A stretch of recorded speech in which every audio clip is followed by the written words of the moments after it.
Hi, and good morning, and welcome to Tottenham Tantrum Gold, your home, your classic games, and everything to do with the mighty Tottenham Hotspur. Today we're at home to Brighton. I'm going to jump off now. Izhan is making his debut on our channel today. He's going to do the watch along for us, and then Mark Cousins will join them. And I think Coover's going to jump in either in the second half and for the post match show.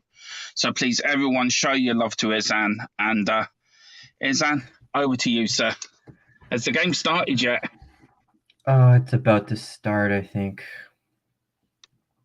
At least, yeah, on my stream, I think it's close to starting. Yeah. I might be like 1 or 2 minutes behind, though.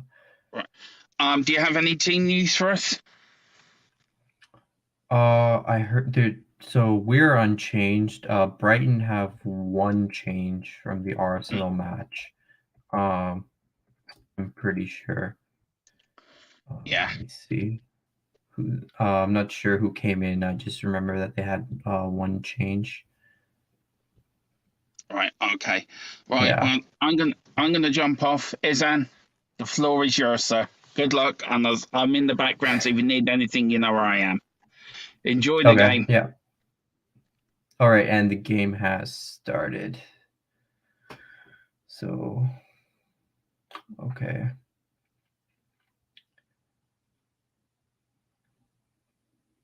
To Emerson.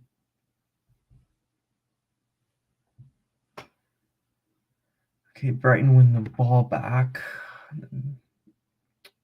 And yeah, so I do think that it will be Brighton that's going to have more possession um today. Oh, good tackle by Emerson. I'm on 38 seconds, by the way. And there's a shot from Kane, but uh, pretty weak, not really troubling the keeper at all. So, yeah. But yeah, I do think that Brighton will have more possession this game. That's how they tend to play. And we're probably going to look for the counter. I think in all the games that we've played them this season, they've had more possession. So, yeah. But yeah, overall, I am confident going into this game. We are at home. We did beat them 2-0 last time. But then again, we haven't really started the first half that well in our past two games. So it could go anywhere. Let me know, guys, if you can hear me. If you could just comment like yes, you can hear me. So yeah, I'm at 1 minute 38, 39, 40 seconds. If anyone wants to sync up.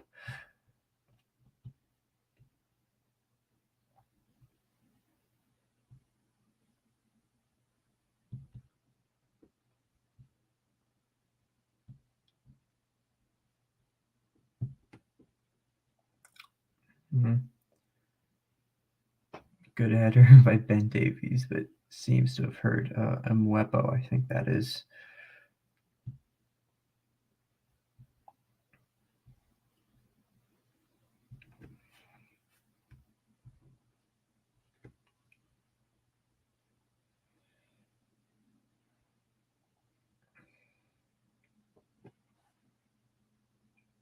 Holy Bear talking to the ref.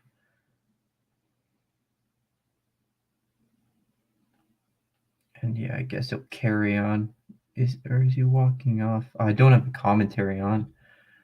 Yeah, perhaps I'll turn it on because there's no one else yet.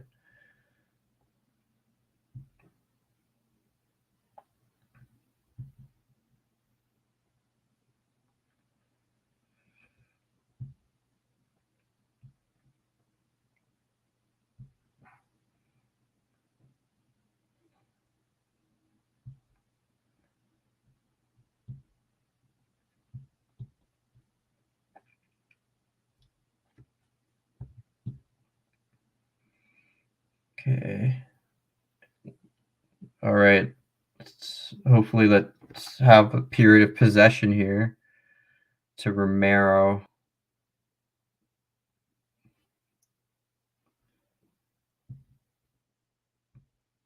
To hold back to Romero. I guess okay. I guess we're gonna have a period of possession here.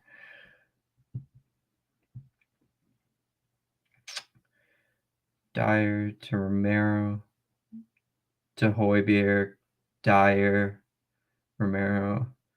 Yeah. Oh no. Oh no. Oh no, Romero. Okay, wins the ball back and Emerson cleans it up and clears. Yeah, that was poor. That was poor. That really was poor from Romero, losing the ball there.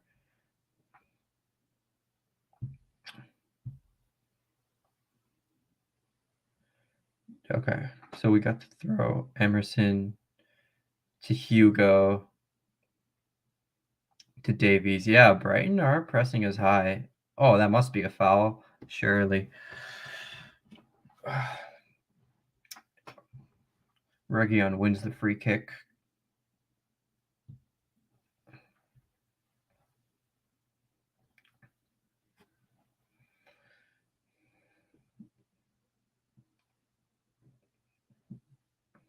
Dyer. We can't really get out of our own half. I mean, the Brighton press could be hard on us, but then again, it does leave space in behind. So I guess we'll see how it goes. But yeah, on the ball, most of our defense isn't good enough.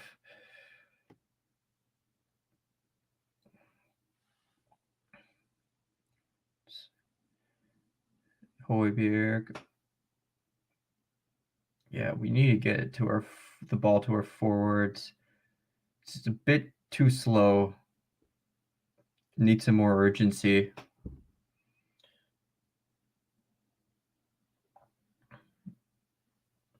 Region is just isolated, and yeah, just gonna have to go back. Well, I thought that Brighton would press us high, but a bit higher, but they seem to be afraid about giving our forwards space in behind. So I think they're sagging off a bit. Yeah, there's not much urgency. Seems mainly like empty possession, but fair enough.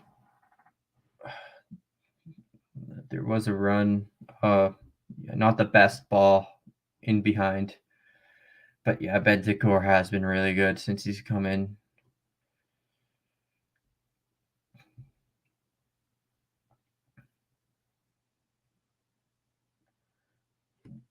Okay, the goalkeeper boots it long. Yeah, Cucurella is playing left center back and Trossard is left wing back, which is quite strange. But yeah, like Potter is a very flexible manager. There's a lot. He plays with a lot of formations and tries a lot of stuff. Wow. Yeah, Gross has been having a really good season. Lamptey with the cross, but it's blocked. Oh, Bentancur. Yeah, Basuma is another quality player. I mean, Brighton have a lot of underrated players. Yeah, see, like with Brighton, they're able to keep the ball in our own half, whereas we can't really keep the ball in their half.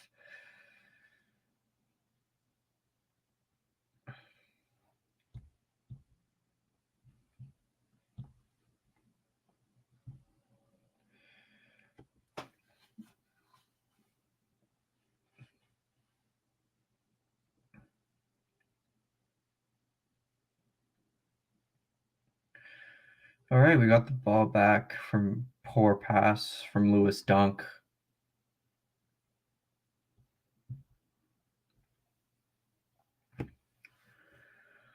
So let's see if we can get into the opponent half.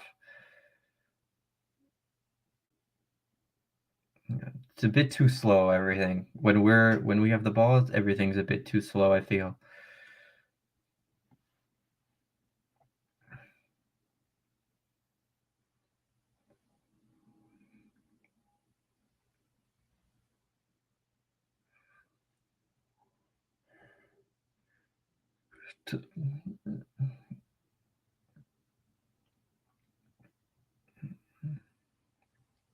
Okay. It's a long ball in to Son, and I think it did come off Lamptey, but oh, it's given a foul.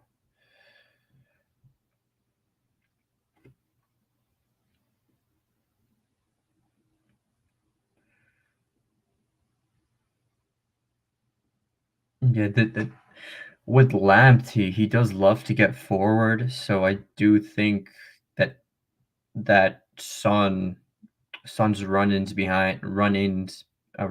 in behind could definitely pose a huge threat here. But yeah, Sanchez, the goalkeeper, boots it long, and they have the ball again. Yeah, they will have the majority of possession, but we're still gonna win, I think.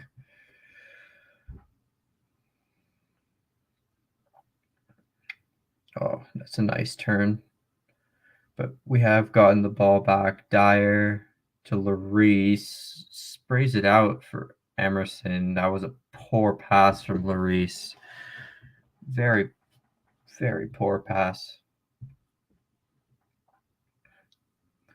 Yeah, Brighton are able to get into these dangerous areas, but we're not. So I think that's an issue.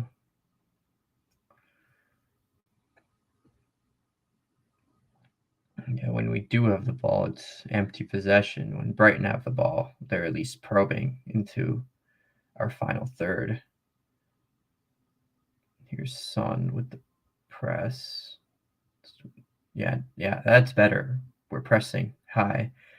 There we go. Son is in, and oh, okay. He loses the ball, but Kane wins it back, and he loses the ball again. Son. Brighton here on the counter. Lamptey on the right.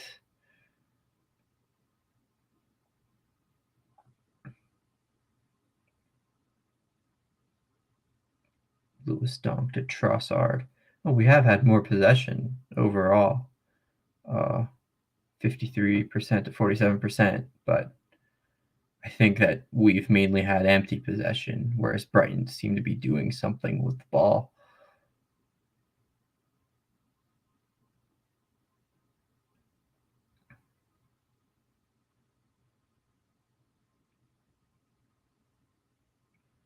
Yeah, Bentancur, yeah, press him a bit high. Yeah, press him high, force him back to the keeper. Yeah, make him go long. Yep, that's good. That's good. Make him go long with the press so we can win the ball back. And we go from there.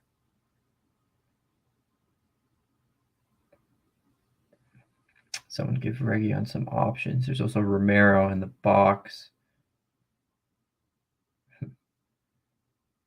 Is he going to be given a yellow for time wasting Reguilón? Okay, Bentancur, Reguilón. Oh, that was sick.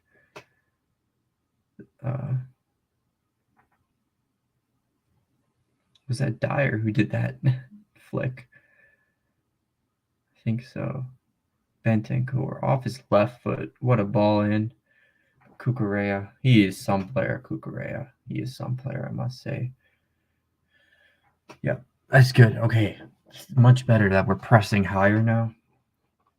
Force him to go long.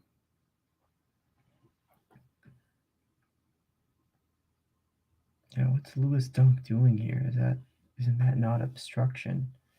Get up, man.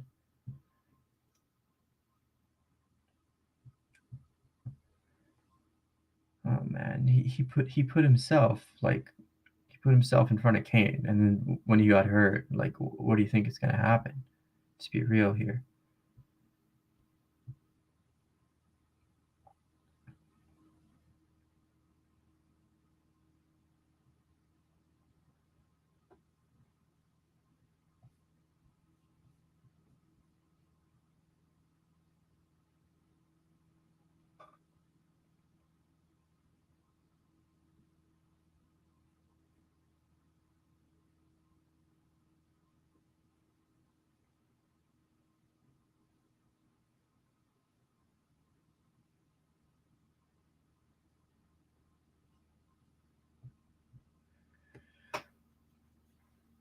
Okay, once again. And then, yep, they clear. I think Kane might be in. Oh, what a tackle. What a tackle by Veltman. That was a good tackle. I'm not going to lie. So, yeah, I guess we get the corner. All right, let's see what we can do here. From corner, Son is taking it.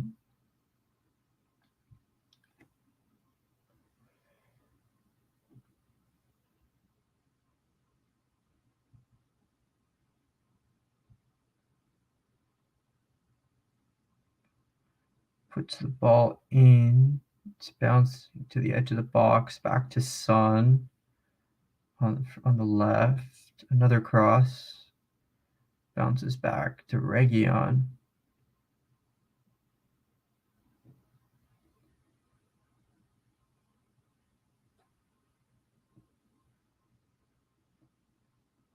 Back to Emerson. Switched over.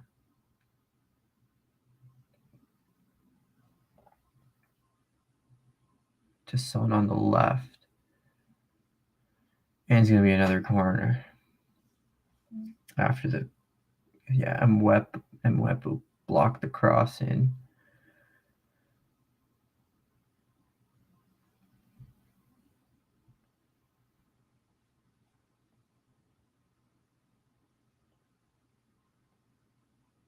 Son cross in from his left. I think that's going to be a goal kick. Unless it came off Lamptey. But I think it's a goal kick. Oh, no. It's another corner. Well, statistically, corners have a 3% chance. There's a 3% chance of teams scoring from corners. So not that high of a chance, to be honest. But, eventually you can get one if we keep putting in pressure. Oh, what a poor touch. Okay. Poor touch, first touch from Emerson, but he still gets it away into Kulusevski. Can't control it. Kukureya is there. Kukureya gives away the ball. And that's a good save by the keeper. Romero all the way. Yeah, Romero has been going forward quite a lot with those runs. But yeah, so it bounces off of Kulusevski to Kukureya. And then, yeah, Sanchez, their keeper, makes a good save.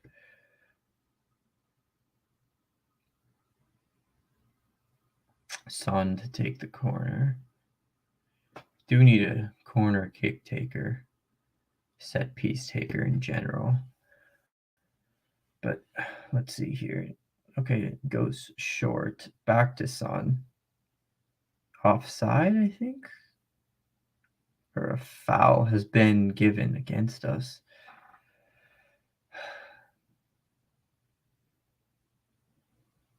Oh, handball, I think. Yeah. Handball against Son.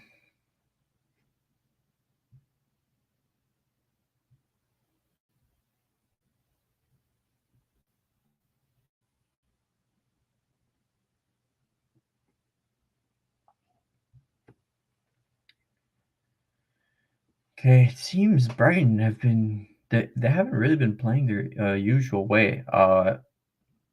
Usually they like to build up short from the goal kicks. Or yeah, but they've been going long and direct. Yeah, they're probably trying to get the ball in our own half as quick as possible, and then trying to press us high like this, so we lose the ball in a stupid location, which our defenders have been known to do. So they win the ball back in our own half, but I think there's been a foul.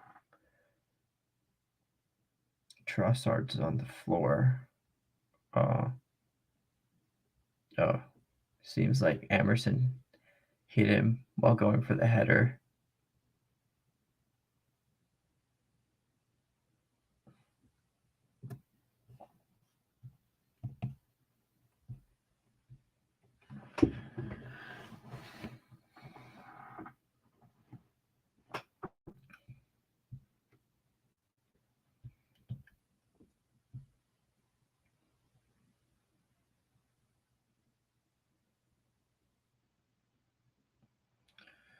All right.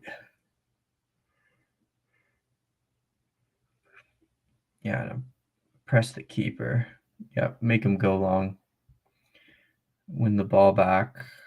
And then we go again. Oh, wow. That was a really nice turn.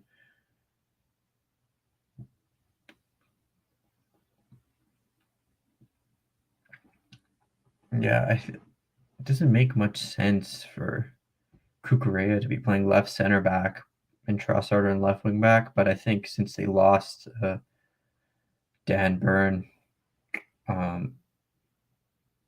that's when Brighton's form really did start going down. I remember they had a period 5 losses, no wins. And I think their last win, their last one was against Arsenal, and prior to that point, they went 12 games winless. Of course, Arsenal would give them the win after 12 games winless. But yeah, I do think that their team, without Dan Burn, has been weakened. So that's why we're seeing Cucurella, left center back, who is actually quite a good player. He really had a really good game against Arsenal. Yeah, has there even been like a shot or anything in this half? Let me check. Oh yeah, we've had one shot, but only one shot, none on target. Good morning, Bobby K. Hopefully we can win. So far it's been pretty dull. Oh, Hoiberg with a foul. No yellow. But yeah, hopefully we can win this. It has been a dull game so far though. We've only had one shot, not even on target. So yeah. We're only 22 minutes in, so we'll see how it goes.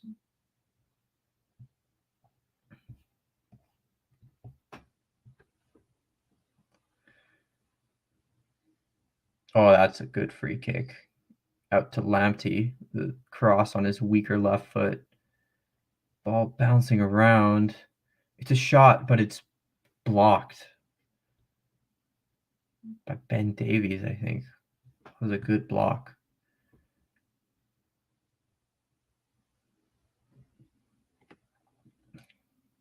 Yeah. Yeah, it was Ben Davies. Yeah. Oh, that looked like it was going in. If it wasn't for Ben Davies, it was probably the best chance of the game so far. And they do have a corner.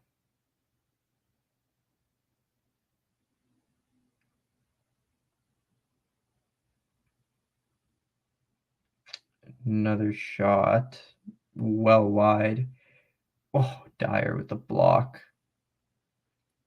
It's the same issue. We always start off slow in the first half. Like yes, the chances that they've made probably haven't been the best. That one was all right, I guess. The last one that was blocked by Dyer, but we really haven't had any chances at all. And this is like a worrying trend where in the first half we seem to fall asleep, and then in the second half, then we start performing. Oh, that's a poor pass. Oh, the goalkeeper is out to deal with it. It's a long ball over the top. Okay, back to Hugo. Lays it off to Romero, to Emerson. Emerson to Kulusevski. Goes out for a throw.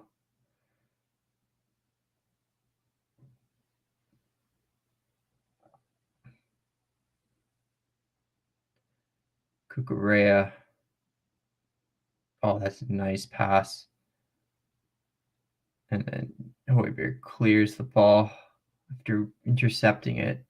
It is given offside.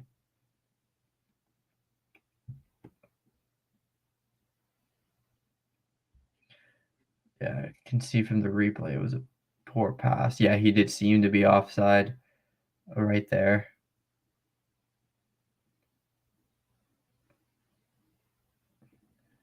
So yeah, gonna look to build up short. Conte loves playing out from the back.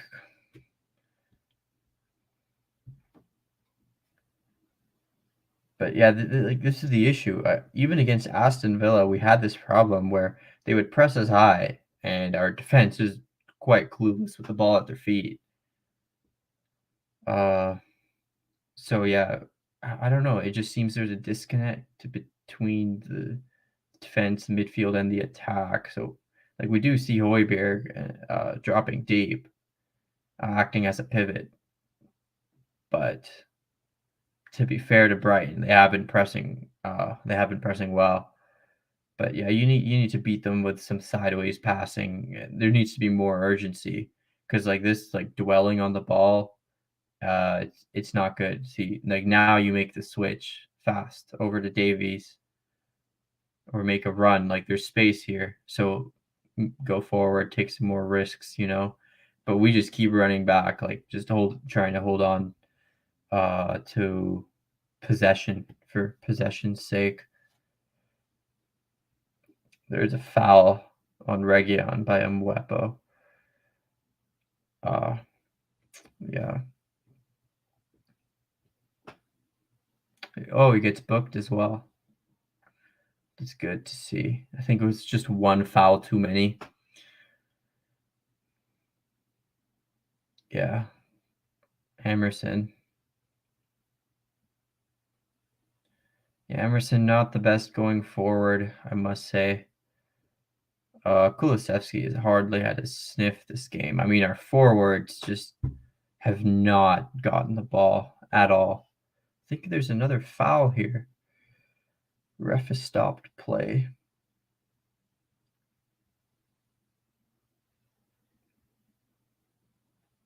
What happened? I didn't really see what happened. It's a yellow for Kulusevski. Oh yeah, that was stupid. That really was stupid.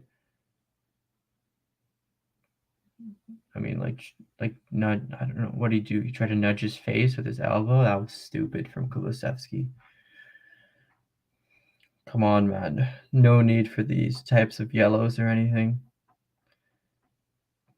The only player that I don't mind getting a yellow is Romero, because it means he absolutely clattered into someone.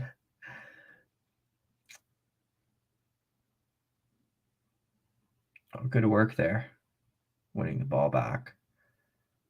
I think that was Bentancur. And yeah, we're forced to go long because that was a good press. Yeah, I mean, look at how many bodies they commit forward when they press, and look how many bodies we commit forward. They still clear the ball, like they still try to go long, but yeah, they did win it. There's a cross in. Emerson heads it behind for a corner. Fair enough. I felt he could have cleared it out elsewhere.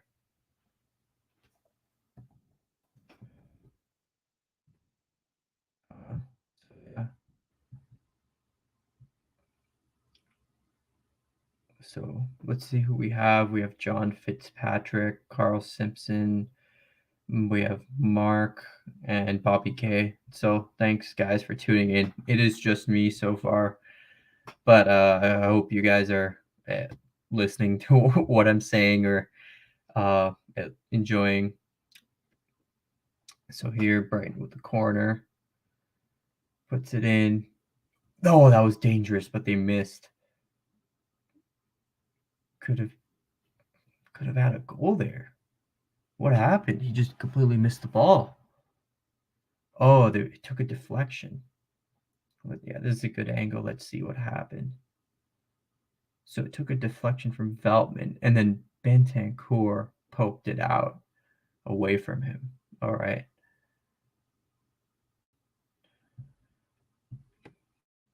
Once again, we're going to look to build up short.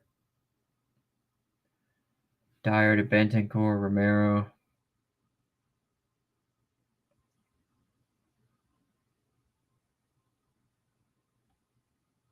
Lloris. John Fitzpatrick says, "Big up everyone." Yeah, big up yourself, John.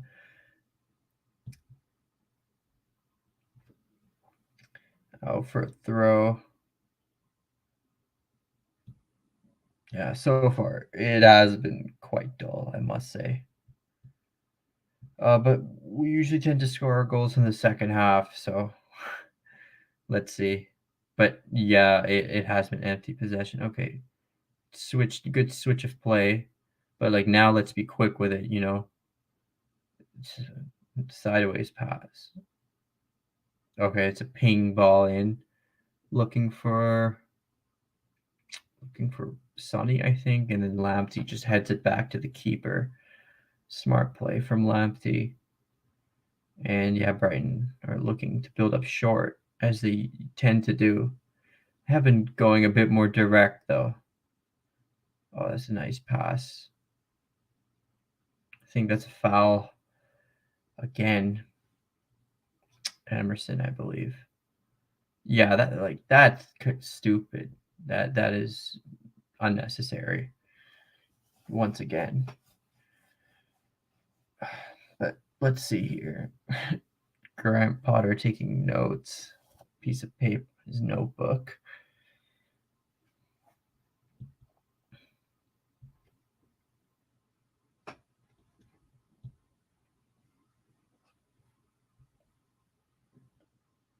Yeah, it has been dull, to be honest. Yeah, it's been mainly empty possession. I mean, if any team deserves to be up, it's Brighton because they've had better chances. I know like no team really has had any real chances to score from, but Brighton have taken more shots and they have had better chances than us. But so far, it's just been dull, like just passing around the back, and then you know, and then once one team decides to trigger the press, you just hoof it long.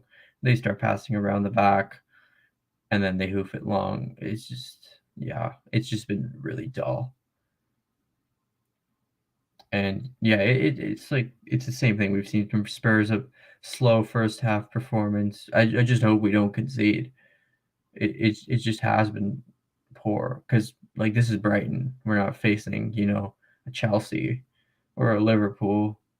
I'm not saying we're getting dominated, especially possession wise, but you just would like to see a bit more offensively, considering the good form that our attack has been in. Yeah, I do think though that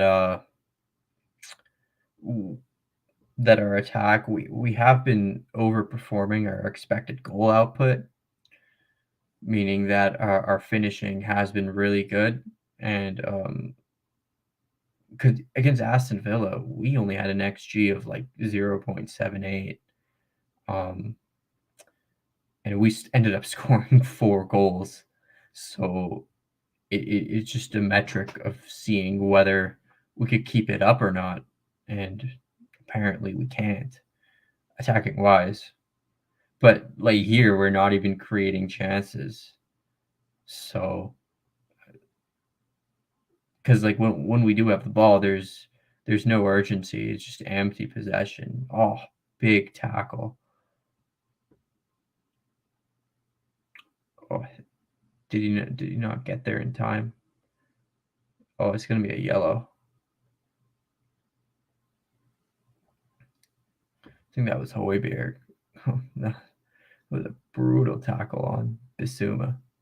But yeah, I think it is gonna be a yellow. Yeah, yellow on Højbjerg. Look, fair play's getting stuck in. Or no, it's Bentancur actually with the challenge. I don't know why the ref was walking up to Højbjerg. Did he win the ball though? I don't think so. I think it is a fair yellow. Look, fair enough. We're getting stuck in, but it does show that there might be some frustrations here. It has been a frustrating half to watch because we are playing at home as well. Like if we were away from home, I could understand this performance, but we're at home, so I expect us to be dominating, at least creating chances. But this has just been poor so far. To be to be perfectly honest. There's no urgency. Just passing around the back like we're Man City. Empty possession, and of course that's a poor pass. Oh, well done, Sonny. Oh, he always gives 100% for the team, son. To Dyer. Now, yeah, see, just like 1 second too slow, and there's no off-ball movement. Okay, there we go. Emerson. There's some space, but he's all alone. We do win the throw. No, we don't. Bounce came off Emerson. Oh, good tackle. Oh no, it's given advantage. So it was a foul.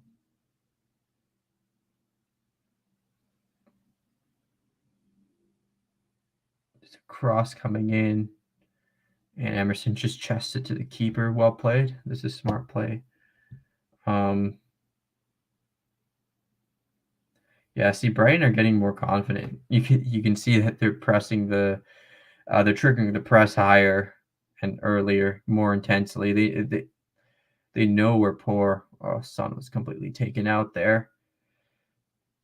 That's a clear foul.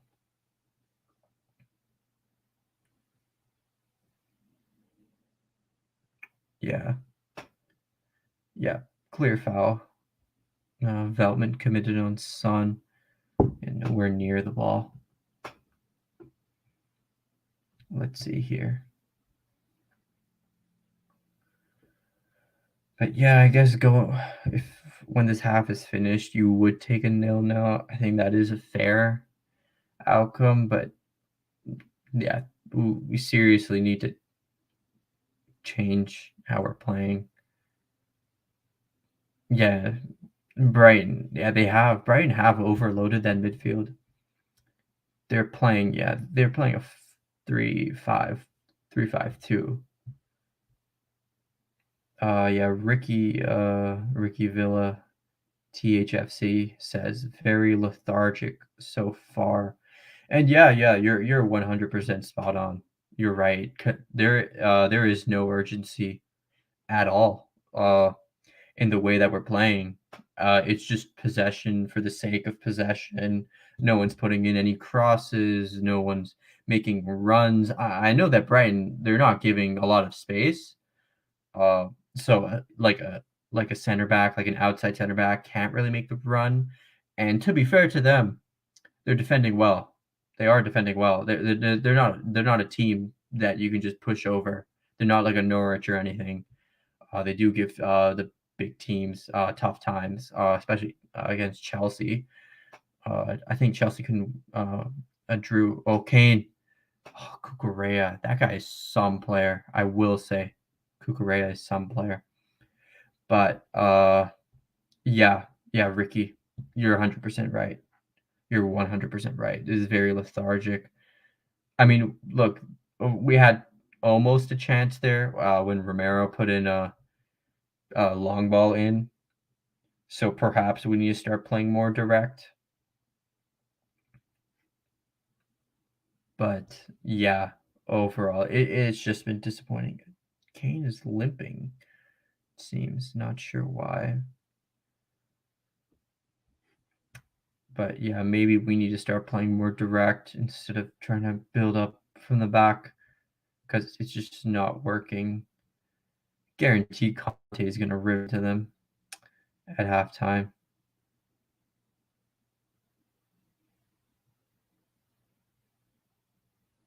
Because yeah, this has just been a dross showing so far.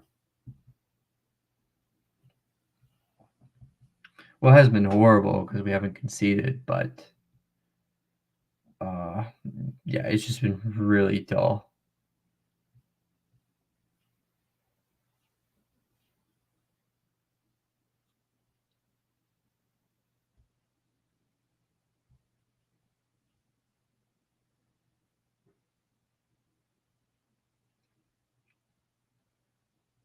Kane puts it over for Cucurella once again.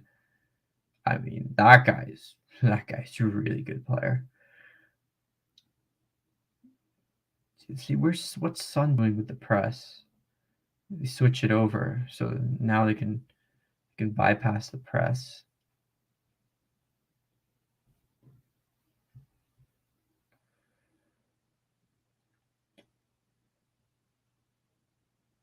Once again, Brighton in our half. They have had 4 attempts, none on target. We've had 1 attempt, none on target. Put it across, headed out. Kane lays it off. It's an attempted long ball to Sonny.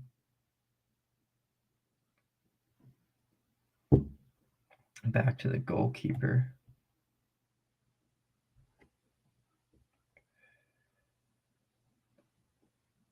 And it's a foul, I think.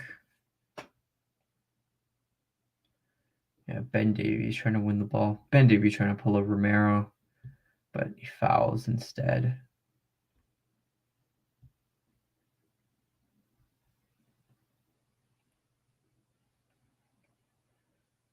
Is that a foul? That replay they showed? Guess not. Didn't think so anyway.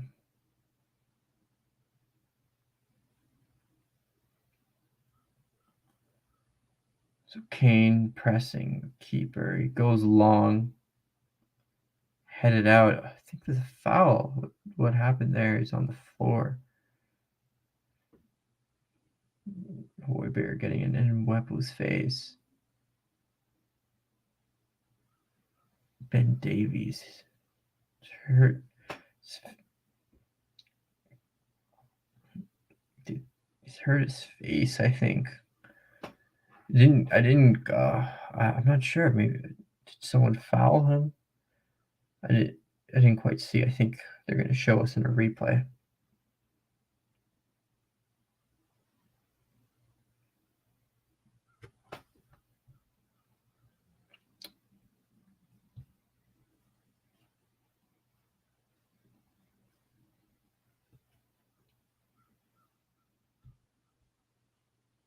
Okay, let's see here. Ooh, I think his knee or something was pretty high up there. I don't think he won the ball. I mean, if he's on a yellow, I'm pretty sure he gets sent off for that. But I guess it's just a foul then.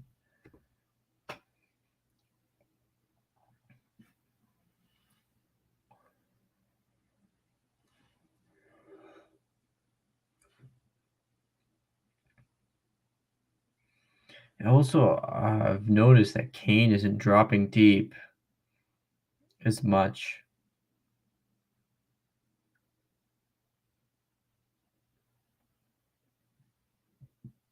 Oh, there's a poor pass.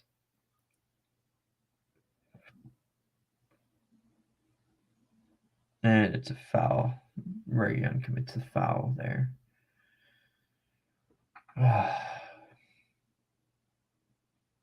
Yeah, I guess he did it to stop the counter. No yellow, I don't think. Yeah, no. Yeah, this is, to be honest, the way things are headed, it seems like it's going to be a dull 0-0, but I think we do need that win because of Arsenal's game in hand. This is a winnable game, especially at home, and then we do have some tough fixtures like Liverpool, Leicester, and then obviously the North London derby, so winning this game is pretty crucial.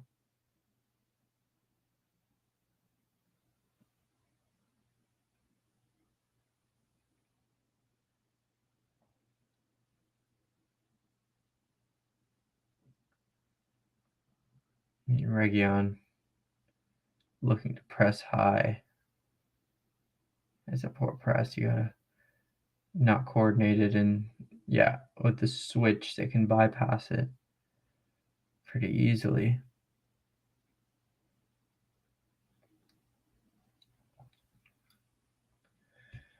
Now we've retreated back into our shape.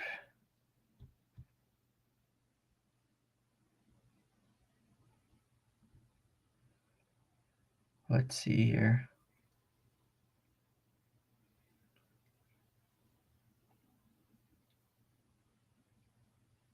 Yeah, I think the main issue is that Kane has been dropping his deep, and then they have a 3-man midfield plus the wing backs, so we're just being outnumbered. There's no link between the midfield and the attack. Usually Kane is that link because he drops deep, also drags the center backs out of position. But yeah, and I think there's a foul. And Mwepu, like, how many fouls is he going to commit before he gets sent off? He's already on a yellow. Yeah, Højbjerg spins away, and then Mwepu catches him. Yeah, Højbjerg spins the ball. Spins on the ball. And yeah, 2 minutes at a time, to be expected. There haven't been much stoppages at all.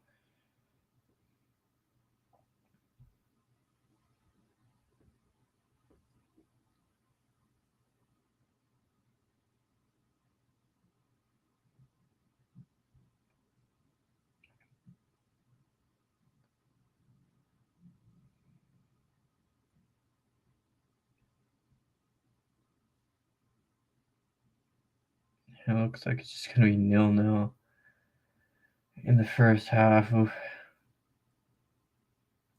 It's a long ball by Davies. Is cut out by Trossard. Cucurella is on the ball.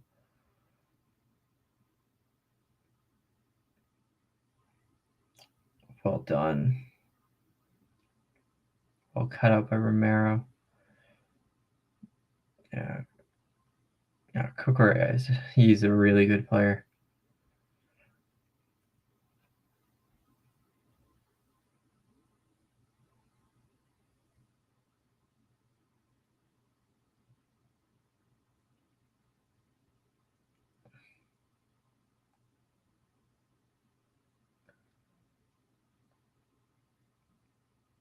Out to Lamptey. Cross comes in. It's not a good delivery, and Emerson will clear.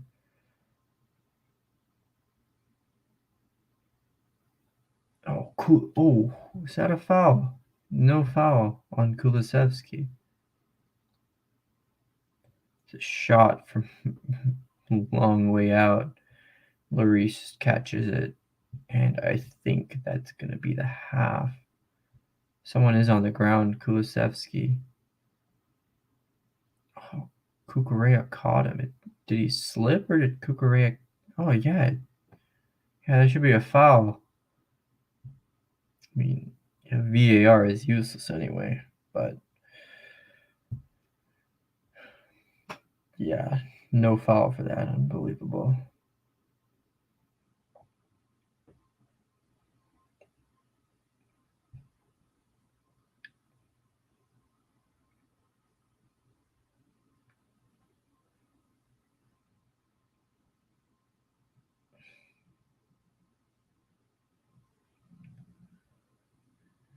And that's halftime.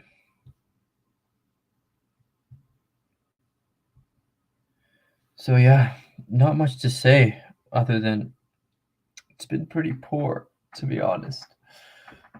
Look, it hasn't been horrendous. It's not like they're like getting a lot of chances like that first half against Villa.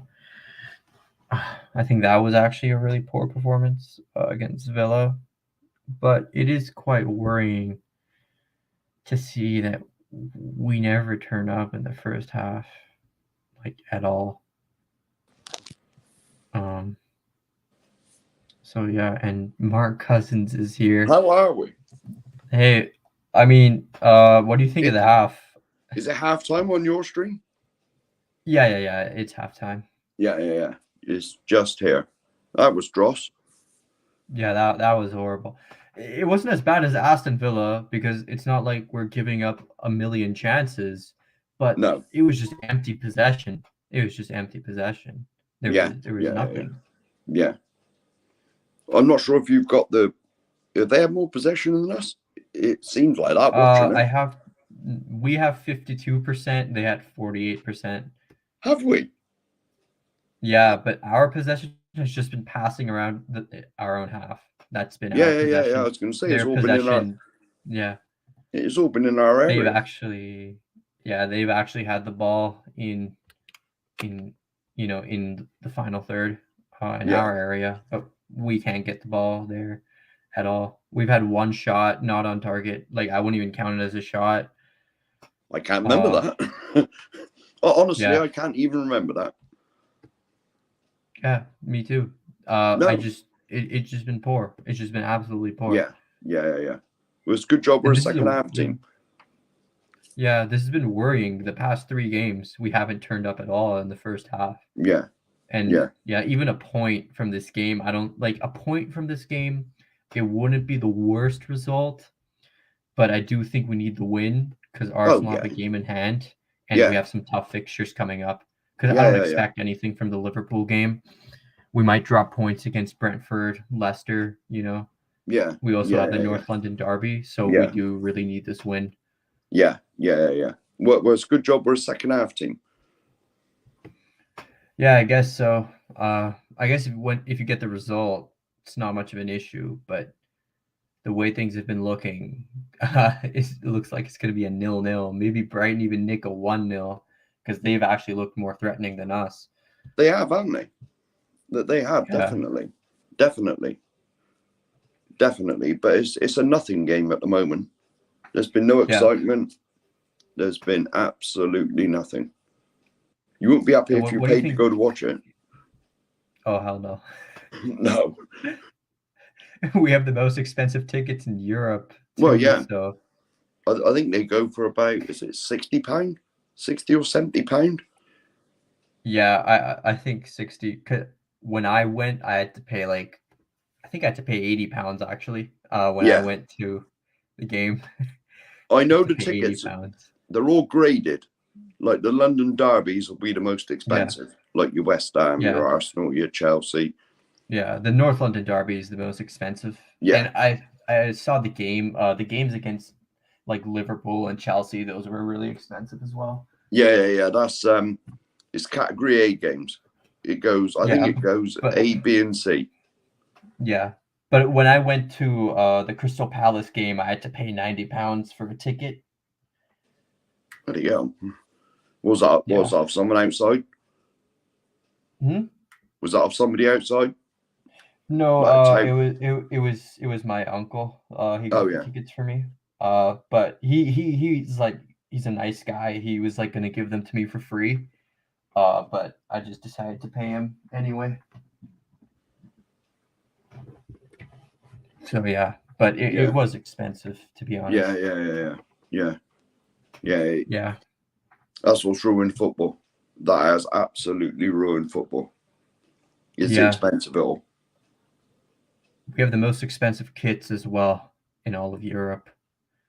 Have we? So yeah, we do. We have the most expensive kits in the Premier League, and I'm pretty sure that would translate to all over Europe as well. Yeah. I don't really know because if you buy a shirt, I thought they were all about the same. They're all about like, is it £70, £60, £70?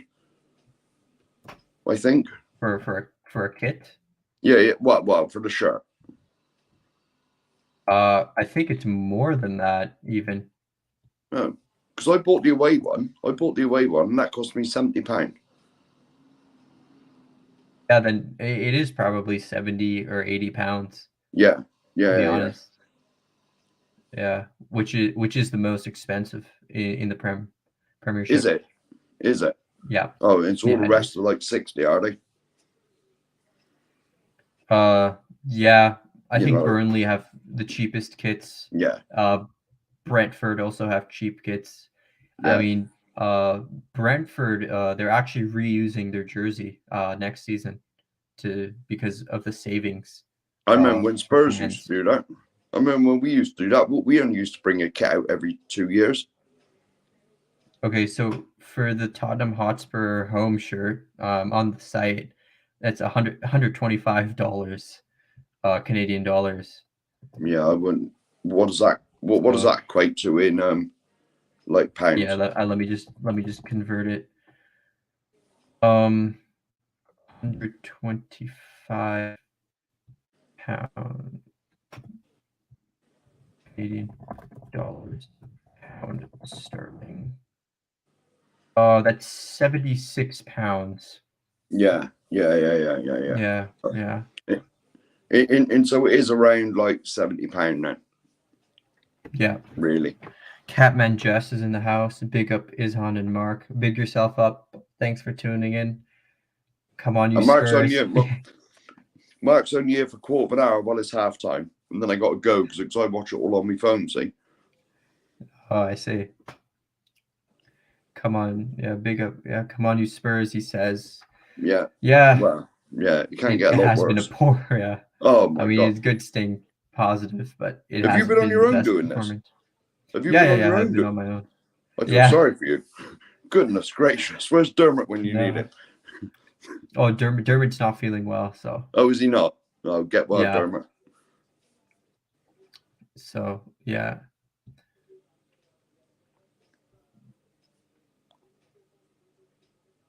Bobby K, poor first half, lads. Yeah. Oh my God, yeah. It has been Yeah. really poor. That's being generous, I would say. It's I'm been glad- pretty bad. I'm glad that the pub I got to ain't got BT Sport because I can't. Well, yeah, they haven't got it, so I stay in and watch it. Oh, I see. Big up Izhan and Mark. Yeah, come on, you Spurs, Catman Jess. Yeah, I mean, look, we do tend to show up in the second half, so We'll be better.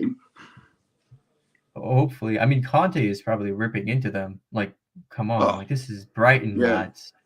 This is Brighton. Yeah, Christ. Although during the game there was a stat that they said that there's no team that's when Brighton have travelled away, there's no team that scored more than 2 goals against them, and that's all season. Really? I don't know whether they've been to like Etihad or Anfield or anywhere like that yet, but they have been to Stamford Bridge, and I believe they have played against Liverpool. Yeah, what? Well, yeah, away from home, no one scored more than 2 goals against them. That's what they said on there. So, but how true that is, I don't know. I think that is true. Yeah. Like off of memory. Yeah. Look, Brighton, they are well coached. Yeah. They lost 2-0 to Liverpool. Yeah. 2-0 to Aston Villa. They lost. Actually, they lost 3-0 to Burnley away from home. Oh, did they? Oh, but they were wrong there then, because they said no team has scored more than 2 against them away from home. This is when Brighton are away. Away from home. They lost 3-0 at home to Burnley. Oh, at home. Oh, all right. Yeah. Yeah, that's probably even worse. But then it's true. Then it is true. The stat. Yeah. I was going to say on these programs, I normally like spot on, aren't they, with the stats? Yeah, they know what they're saying. I mean, they must check it out 2 or 3 times before they say such things. We're just going to get like people emailing them and destroying them. Mm-hmm. So what do you think the issue has been, like attacking wise? Well, to me, they just look very compact. You know, they've got 3 in the middle. You know, and they've been playing 5 at the back as well. Yeah. And we've just struggled to get through it. Mm-hmm. You know, I mean, does he give it 10 minutes and stick someone like Bergwijn on? You think we need to make a sub? Well, or like, do you think we need to make a tactical change or something? Yeah, well, if it carries on like this, it's just going to be a nothing game that no one will ever remember. You know, I mean, stick more on there or something and run at them. Anything to liven it up a little bit. Yeah, we seem to be like we take like 2 steps, like 1 step forward, 2 steps backwards. It seems with our attack. I think the issue is that Kane hasn't been really dropping that deep. No, and they've been outnumbering us in that midfield. Yeah, and it's hard to break through that 5-man midfield if you include the wing backs. Yeah, I think Kane needs to drop deep. When Kane drops deep, it also pulls their center backs out of position. Haven't really seen that from Kane, So I think that's what he needs to do to start dropping deeper. No, yeah, definitely. But it's just been such a nothing game. After all the most exciting half is just coming up. I mean, surely we must score. Surely. I mean, we're at home. Yeah. We've actually gone 7 games in a row, scoring 2 or more goals. Yeah, but there we go. Yeah. And I bet most of them have been in the second half. Yeah, they have. Yeah. Well, even the crowd were getting on their backs towards the end of the first half. Even the crowd were groaning and moaning when we were like, yeah, right. I mean, rightfully so. Like, if you're gonna play Brighton at home, like, you better show some sort of attacking intent. If you're playing Man City or Liverpool, fair enough. But yeah. But we'll put it this way: if we were playing Liverpool or Man City, if it was 0-0 at half time, we'd be delighted. Well, definitely. We would. Yeah, you're right. But not like Brighton. this is a team that's not like even near our quality. No. Although I mean, that Trossard's looked quite good. Yeah, at left wing back too. Yeah. Well, and that Basuma's looked good as well, I thought. Yeah. Cucurella has actually been having a game at left center back. Yeah. He's a good player, Cucurella. Yeah. And even that who's the one who scored against Arsenal? He nearly got sent off, but even he's done all right. Mwepu. That's him. Even he's done all right. Yeah. He has. But you just got to look. You just got to look at it. Their goalkeeper's had literally nothing. He's had nothing to do. He caught the ball a couple of times, and that was about it. We put in one sort of half sensible corner, and that's about the highlight. We've had one shot, and we've had one shot, and I think that was like blocked by a defender too. I was gonna say. I can't even remember it. No. Well, when you said that to me just a minute ago, I was like, did we? I can't remember that. Yeah, the stats say we have one shot, 0 on. Honestly, I can't remember. Honestly, I cannot remember either. No. Me neither. No, it's been so poor though. So poor. So do you think like Mora will come on? I don't think he'll make a sub at halftime. No, but I think eventually he'll have to do something. Yeah. Well, if it carries on like it was the first half, then you would hopefully you'll make him a bit earlier. Because he tends to leave them for like the last 10 minutes. We're normally 4-0 up or something by then. But if it carries on like the way it was, like when we're just passing it about in the defence, and we might have had 50% possession, but when Eric Dyer must have the most touches. He must have, because that's what we were doing, is kicking it amongst the back three. Yeah, that was it. Just passing it sideways along the back three. Yeah, I thought Winks was playing at one stage. The amount of sideways passes that was going on there. Yeah, like we would make a run and then we just pass it back. It's like, okay, well, what was the point of that? I mean, like, if you're gonna make a sideways pass, right? Like, it has to be quick to switch the play. Well, of course it has. To catch the opposition out of position. Yeah. To create space on like one flank or the other, but it's just been so slow. Yeah, it's been too laboured, hasn't it? Like, it'll pass and then he'll stop it. It's not one touch. Like, boom, boom, boom, we're up the other end. Yeah, I think that there's two things we could do. Like I mentioned it before, like Kane dropping deep, and I think maybe we need to start playing more direct instead of trying to build up like short. Maybe try to pump in some long balls. I don't know. Our forward line isn't the best in the air. The second half has started for me. Yeah, it's just. Oh, I can stay on. I just won't turn the volume up too loud. Oh, no problem. Just stay on. It's all good. Can you hear that? Can you hear that in the background? Like very, very slightly, like barely hear it. Hang on. Yeah, I've turned it down. It's fine. Yeah, not a problem. So Is it What time are you on? 46:10? Okay. I'm 12, at 14, 15, 16. I'm at like 46 right now. So it's all Yeah, right. yeah. You're just I'm 2 only, seconds ahead. yeah.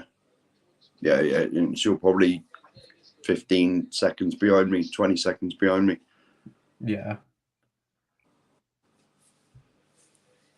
Yeah, everyone in WhatsApp is just saying this has been dross.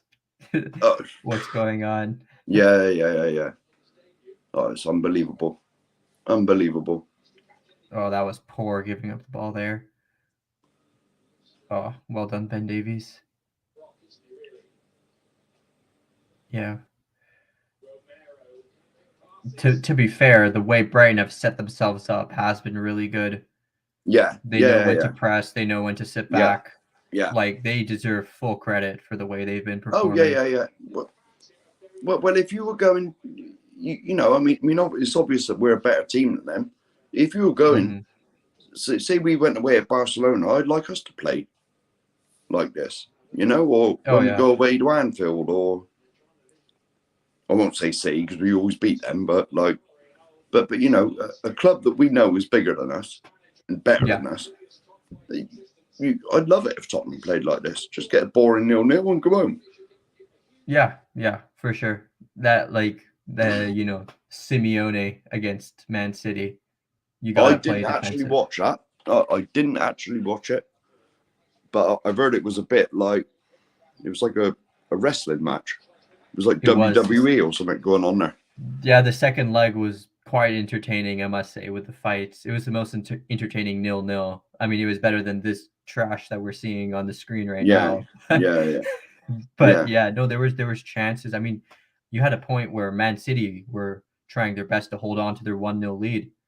Atletico were actually, getting a lot of chances, especially near the end, the last 20, 30 minutes. City couldn't even get it out of their own half. It was a very exciting 0-0. There was a lot of fouls. It was very old school type game.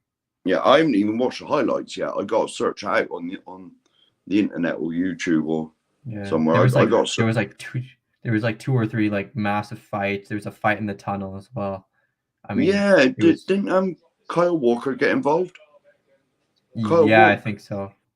But I heard there was a stream I was watching. Didn't someone spit at Kyle Walker?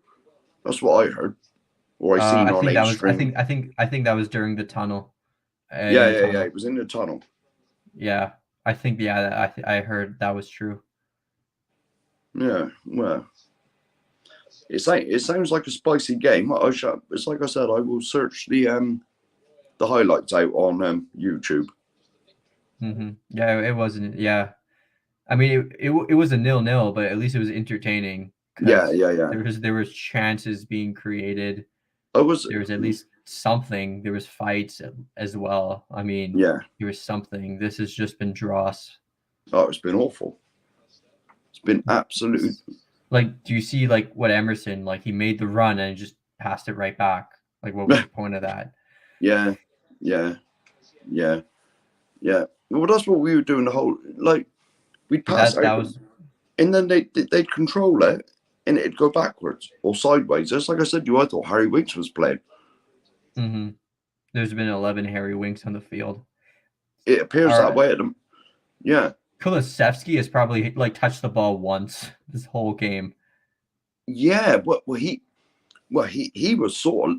Did he get a yellow for that? He got a yellow card. Yeah, he did get a yellow card. Yeah, I mean, if he'd connected with him, he'd got red.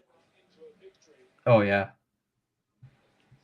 I think Mwepu as well could have been sent off, to be honest. Oh my goodness. No. That was surprising, to be honest. Yeah. We actually nearly scored then. I don't know whether you've seen it yet. Was that Sonny? Sorry, you cut off there for a second. I was going to say we actually nearly scored then. Yeah. Sonny chance. Yeah. It was Sonny, wasn't it, or Kane? It was Son off his left. Yeah, that's what. I thought it was Son. Yeah. Hey, we've had a shot. Amazing. That's well. I remember that one. We actually progressed the ball into their penalty area. Well, that'd be another foul. Yes. Yeah, but Kulu, he ain't even touched the ball, has he? Not very often. I don't think so. No. I mean, like, he probably has, like, if we're talking, like, legitimately, but I think figuratively he hasn't done anything. Yeah. No. But most of that is the way Brighton are playing. Well, to be honest, hats off to Brighton. To be honest, hats off to them. They've been playing well. There's no doubt about it. Yeah. It's like I said, if we went away somewhere and we were playing a team that was, well, on paper, much better than us, you'd want us to play like this. Yeah. Stop, start, tapping it about. Yeah, they have been even creating chances. It's not like they're not looking to score at all. They have been creating chances, and they have been looking to keep hold of the ball when they can. Yeah. It's just been a very cautious and measured approach from them. Yeah. Well, everyone says that's the one thing Brighton are lacking is a goal scorer. Yeah. I mean, if they did have it, say they had Harry Kane, then they'd be a lot further up the table. I don't want them to get Harry Kane, obviously, but like if they had someone in his mold, then they'd be a lot higher up the table. Someone who could stick the ball in the net. Like what I heard is that Bissouma wants to leave, so they're probably going to get like 40, 50 million for him. Yeah. And then they're going to bring in a striker and then try to sign another underrated midfielder. They have a lot of underrated players. Yeah. That they signed who turned out to be gems. Like Cucurella, best example. Came from Getafe, I believe. Nobody really knew him, and what a player he's turned out to be. Yeah. But that's why their scouting department's a lot better than ours. Yeah. To be fair, we have been making good signings lately. Well, the last three. But how much rubbish have we had before that? Yeah. Over the years, like under Paratici, I think our signings have been much better.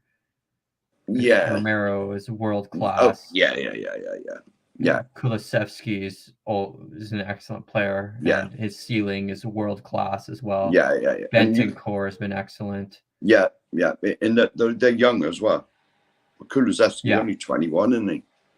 Yeah. How old's Bentancur? Is he like 24? 24, but that's all right. Yeah.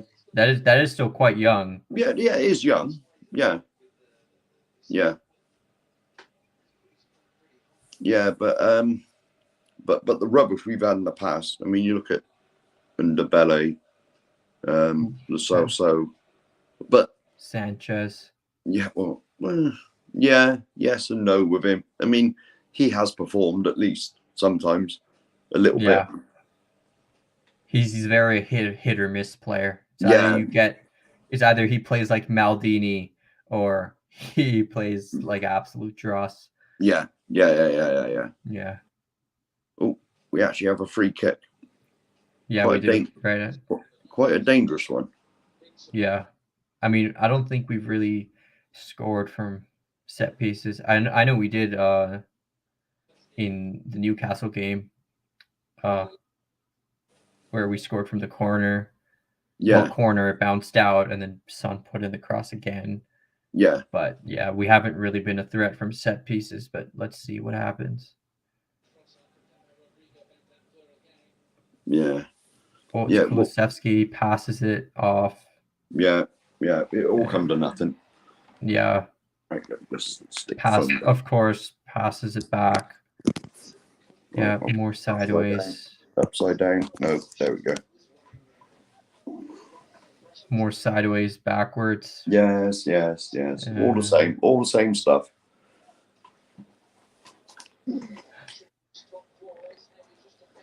And it goes out for a throw.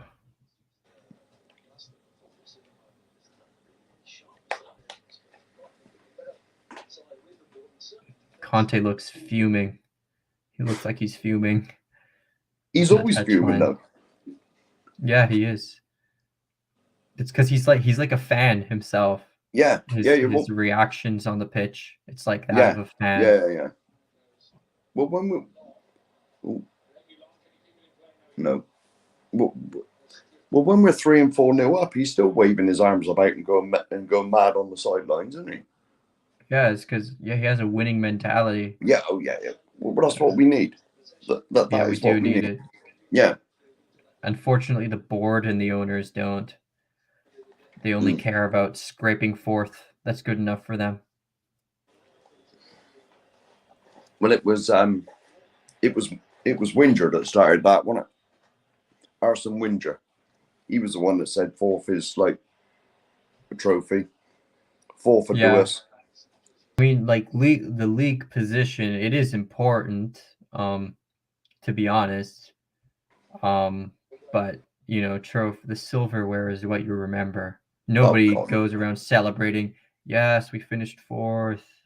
It's like there's no trophy. We're in.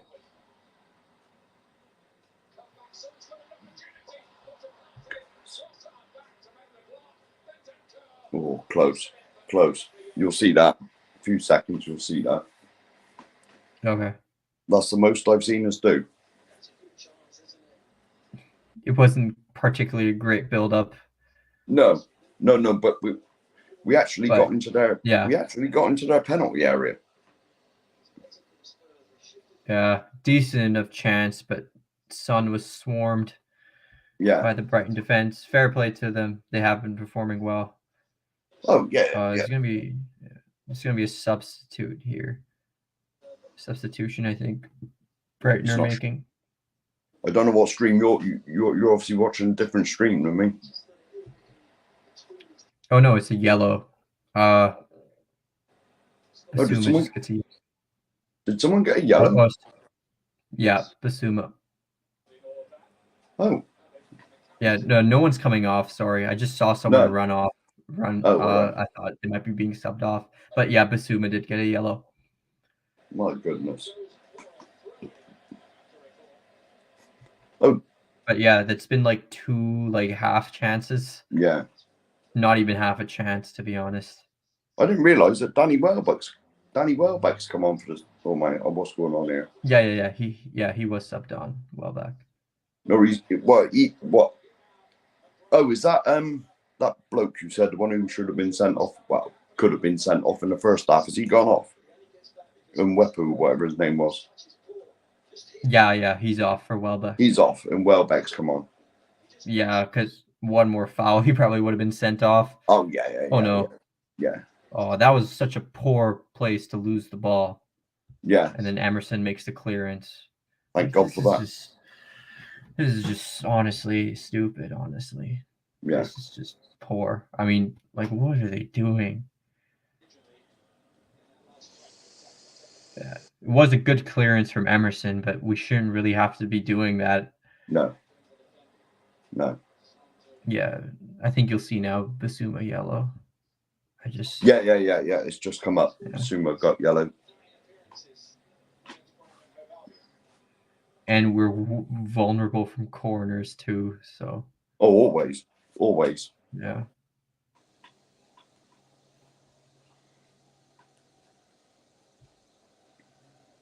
Okay, we'll get the ball away. Do you think the extra man that Brighton have got in midfield's making a difference for them? Yeah, they seem to just swarm all over us. Yeah, I think that's the difference. I think Kane needs to drop deep and make it 3-on-3. And if he does that, he can drag a center back out of position, and Son can make a run in behind. But he's not been doing that at all, Kane. He's just staying up top there. No. So I don't know. Maybe it's a tactical decision from Conte. I'm not sure, but Kane needs to start dropping deep, get more involved in the build-up. Yeah. Well, he sort of looked injured in the first half. He was limping about towards the end. He was limping. Yeah. I'm not sure what happened there. The goalie the goalkeeper sort of landed on him. Sanchez, the Brighton keeper. Yeah. There we go. I think Lucas Moura's getting ready. Who do you think you'll come on for? I think you come on for Kulusevski. Yes. It has to be. Yeah. Kulusevski's done really nothing this whole game. No, he hasn't done anything. He just touched the ball once. That's probably his first touch of the game. Yeah.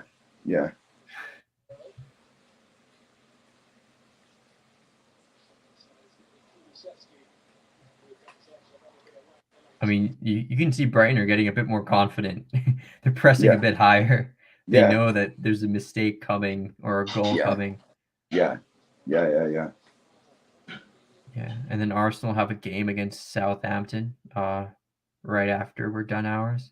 Yeah, what do you think about the Southampton game? Because I honestly think they were absolutely whooped last week, weren't they, by Southampton? And they're not going to have that again. Who was whooped by Southampton? No. Southampton were absolutely whooped, weren't they, by Chelsea last week? Yeah, 6-0. 6-0. And they're not going to, and they got beat. Was it Liverpool beat them 9-0 a couple of years ago? I think United also beat them 9-0. Yeah. And no, it was Leicester City, I think, that beat them 9-0. But Leicester after that, and United. Yeah. But after that game that they got like 9-0, yeah, they won the next game. Yeah. It's sort of like, the manager must have worked it into them, and so hopefully that can continue. And Arsenal got major injuries, haven't they? They don't have a left back, I don't think. Yeah, they had Xhaka there, didn't they? Yeah, and he's a midfielder. They have a backup left back, Tavares, but they don't seem to fancy him if they're playing a midfielder. No. Yeah. Well, that Xhaka, he's just a red card waiting to happen. Oh yeah. All the time he plays, every time he plays. And he's dross playing out from the back. Yeah. He always has a mistake in him. Yeah. You were right. Kulu's gone off. Mm-hmm. Yeah, it had to be Kulusevski. Yeah. He's off. I mean, at least Kulusevski will try to make, something happen with his dribbling. Yeah. I woke up at 5 a.m. for this game. Oh, Christ, yeah. It's probably, was it 9 o'clock over it? It's 6:53 a.m. right now for me. Is it? Yeah, I had to wake up at 5 a.m. to watch this. Bloody hell. My God. And so I take you going back to sleep after this then? Well, to be honest, you might fall asleep watching it. Yeah. It's some nice, those melatonin pills. Don't need to spend money on those. If you're having a tough time falling asleep, you can just watch some Spurs. Yeah. Just watch Spurs versus Brighton. I mean, this is like Nuno, to be honest. 0 shots on target. It is, isn't it? This is straight up Nuno ball once again. Can you only believe that was like November 6 months ago? 7 months ago. It seems like an eternity ago. Well, not today it doesn't, but it seemed like an eternity ago that we were playing. Yeah. I mean, this is straight up Nuno ball. It is, definitely. Yeah, no creativity at all. No, nothing. Like, the thing is, if you can't create chances, at least press the ball high up the field so you could win it up there and make easy chances. Yeah, there's been no risk at all. No.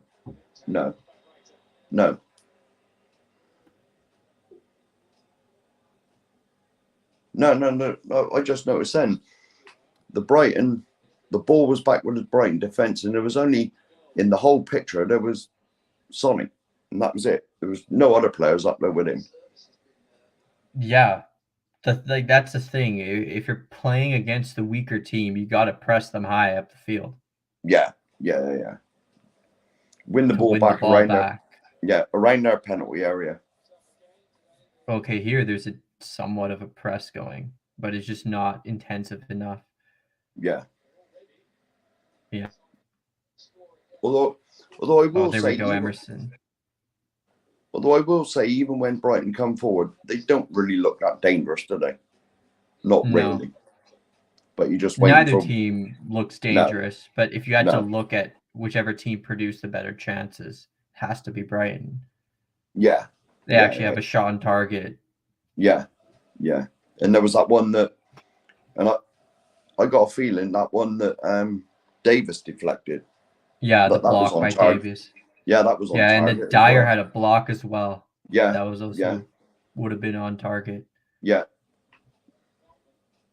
Although, to be honest, Hugo's not really had anything to do. All right, he's touched the ball a lot.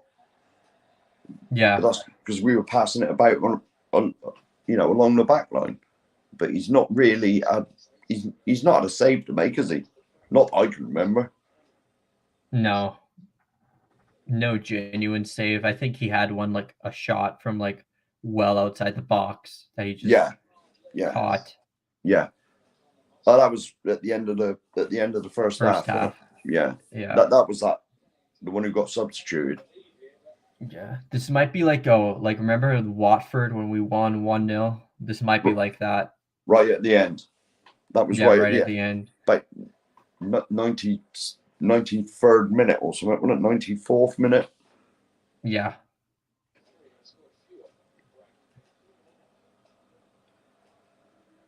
Well, as long as we win, I can put up with it. No, to be honest, like the play style doesn't really matter to me as long as you're getting the results. Yeah. So, like, even if you have to you score from an own goal, 1-0, you sit back for 90 minutes. If that's how you win, so be it. Yes, definitely.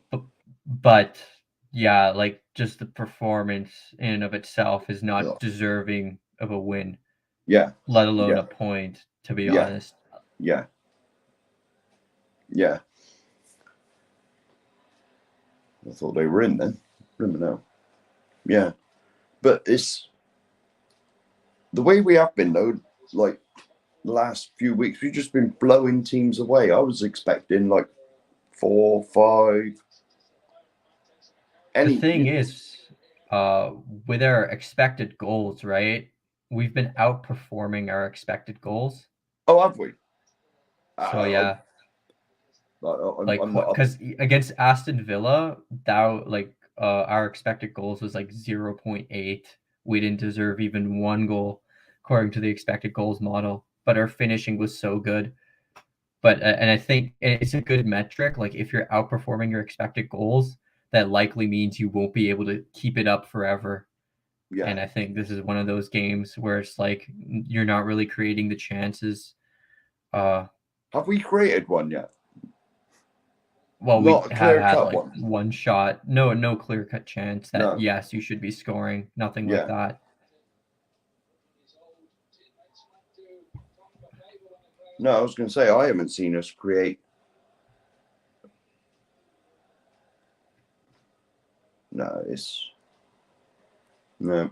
It's just like way too slow. Like each player's just like dwelling on the ball. There's no real urgency, and they're just looking for the simple pass. Yeah, definitely. It's too much sideways. It's like I said when I first come on, I thought Winks was playing. I honestly thought Winks was playing. The amount of sideways and backwards. There's 11 Winks on the field. It looks that way, doesn't it? It is certainly looking that way. But, so like I said, you got to take your hats off to Brighton, to be honest. Yeah. Contain us, because no other team's been able to do this. Contain us like this. Mm-hmm. You know, I mean, even even Man United, we managed. All right, we lost, but we managed to. We still scored 2 against them. Yeah. It was only if it wasn't for a Ronaldo like wonder display, we would have gotten a point, if not the win. Well, that's why he's up there, isn't he? And the best couple of players in the world. Yeah, he can create a goal out of nothing. Yeah. Well, he did, didn't he? Yeah, he did with that. He won that The first header. one, He had that, especially. Yeah, and the that first amazing one. long shot he Yeah, scored. that was the first one. Yeah. Oh, Yeah. oh, we are doomed now. We are doomed now. Harry Winks is coming on.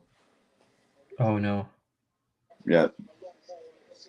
I don't know. True story. Bentancur is going off, and Harry Winks is coming on. Right. Right. If you want some sleep.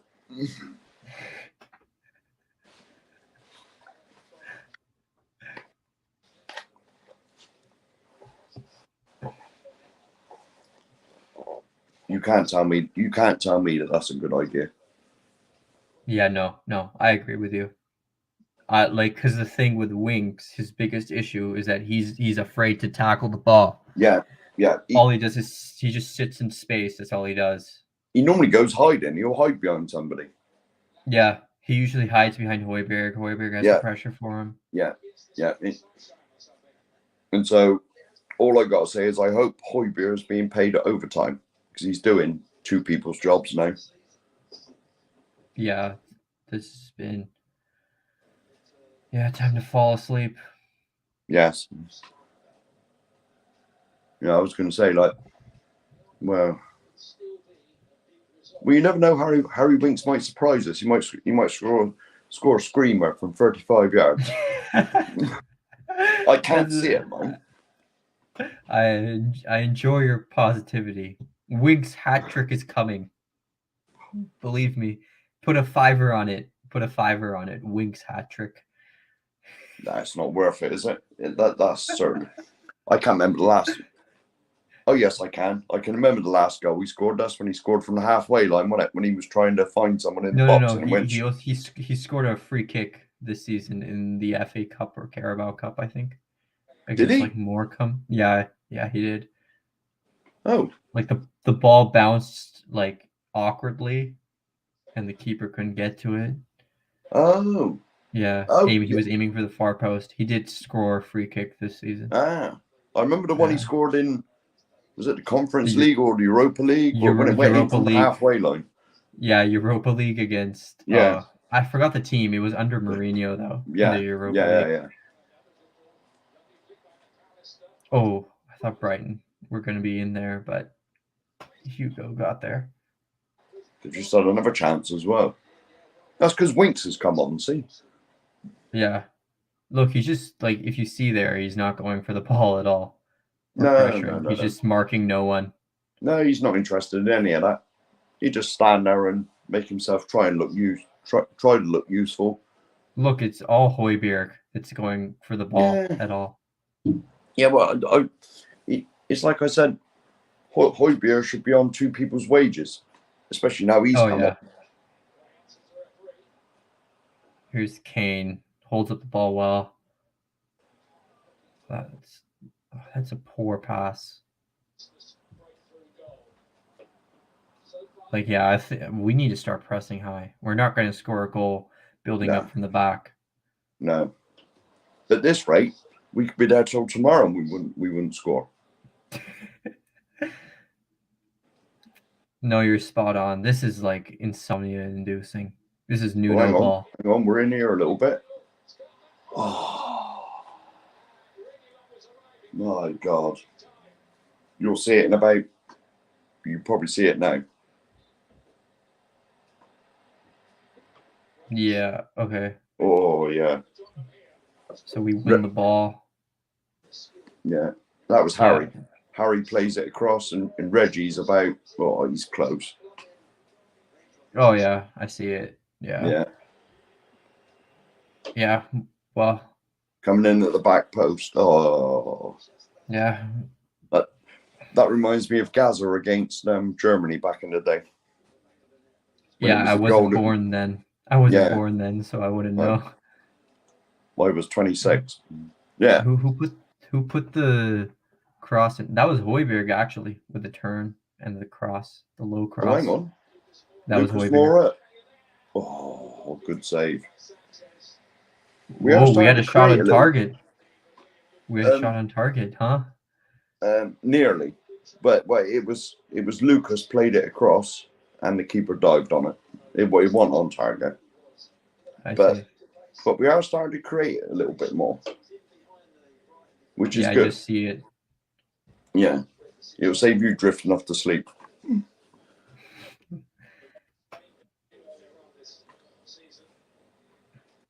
So what Oh, I time are we see. now? And it's what time? It's got to be what? 9 o'clock now, your time. No, it's 7 a.m.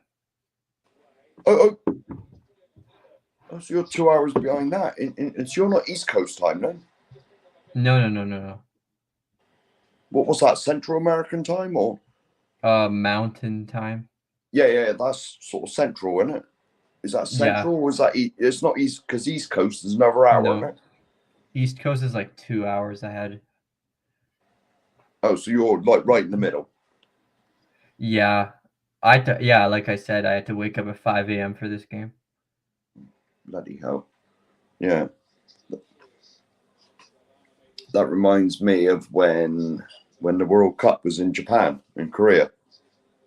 That was the sort of times we were having to get up to watch England. Mm-hmm.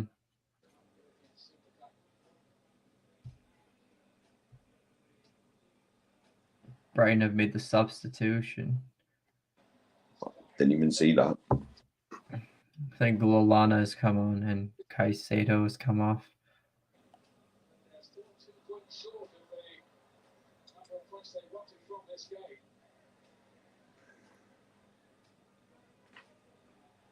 Well, this has gone on quick.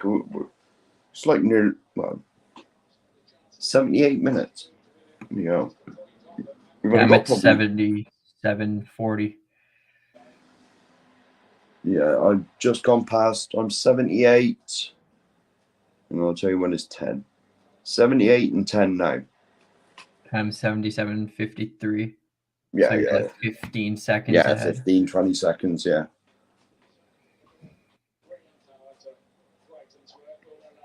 And so are you in Canada or you in America? Yeah, I'm in Canada, yeah. What part of Canada is? Edmonton, Alberta. Alberta, Edmonton. Yeah.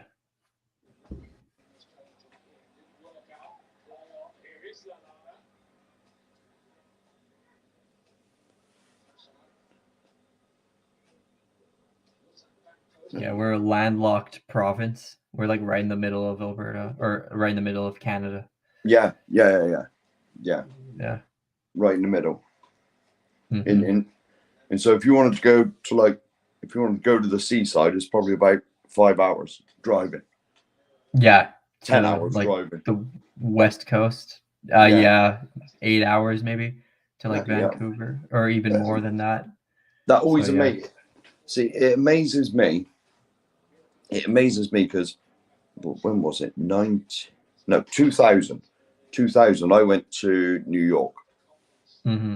and I flew from like Heathrow, London Heathrow to JFK, and that is as far as I went. That was 7-8 hours, whatever it was on a plane. And as far as that was, it's the same distance to go from New York to Los Angeles. See, that's like crazy. Mm-hmm. You know, that's how big your two countries are. Yeah, Canada is bigger than the United States as well. well. Yeah, but it's just nobody lives there. Yeah. Well, basically, because you've only no. I don't want to misquote Brian Daigle. Is it something like 30 million people? Yeah. That's our Canada's population, 30 million people. Yeah. Britain's England. Well, I'm not sure if it's the UK or England. We got 65, I think, in a country that like fitting. There's probably less than the size of one of your provinces. London is London has like 9 million, which is like more than the entire province of Alberta. Yeah. Yeah,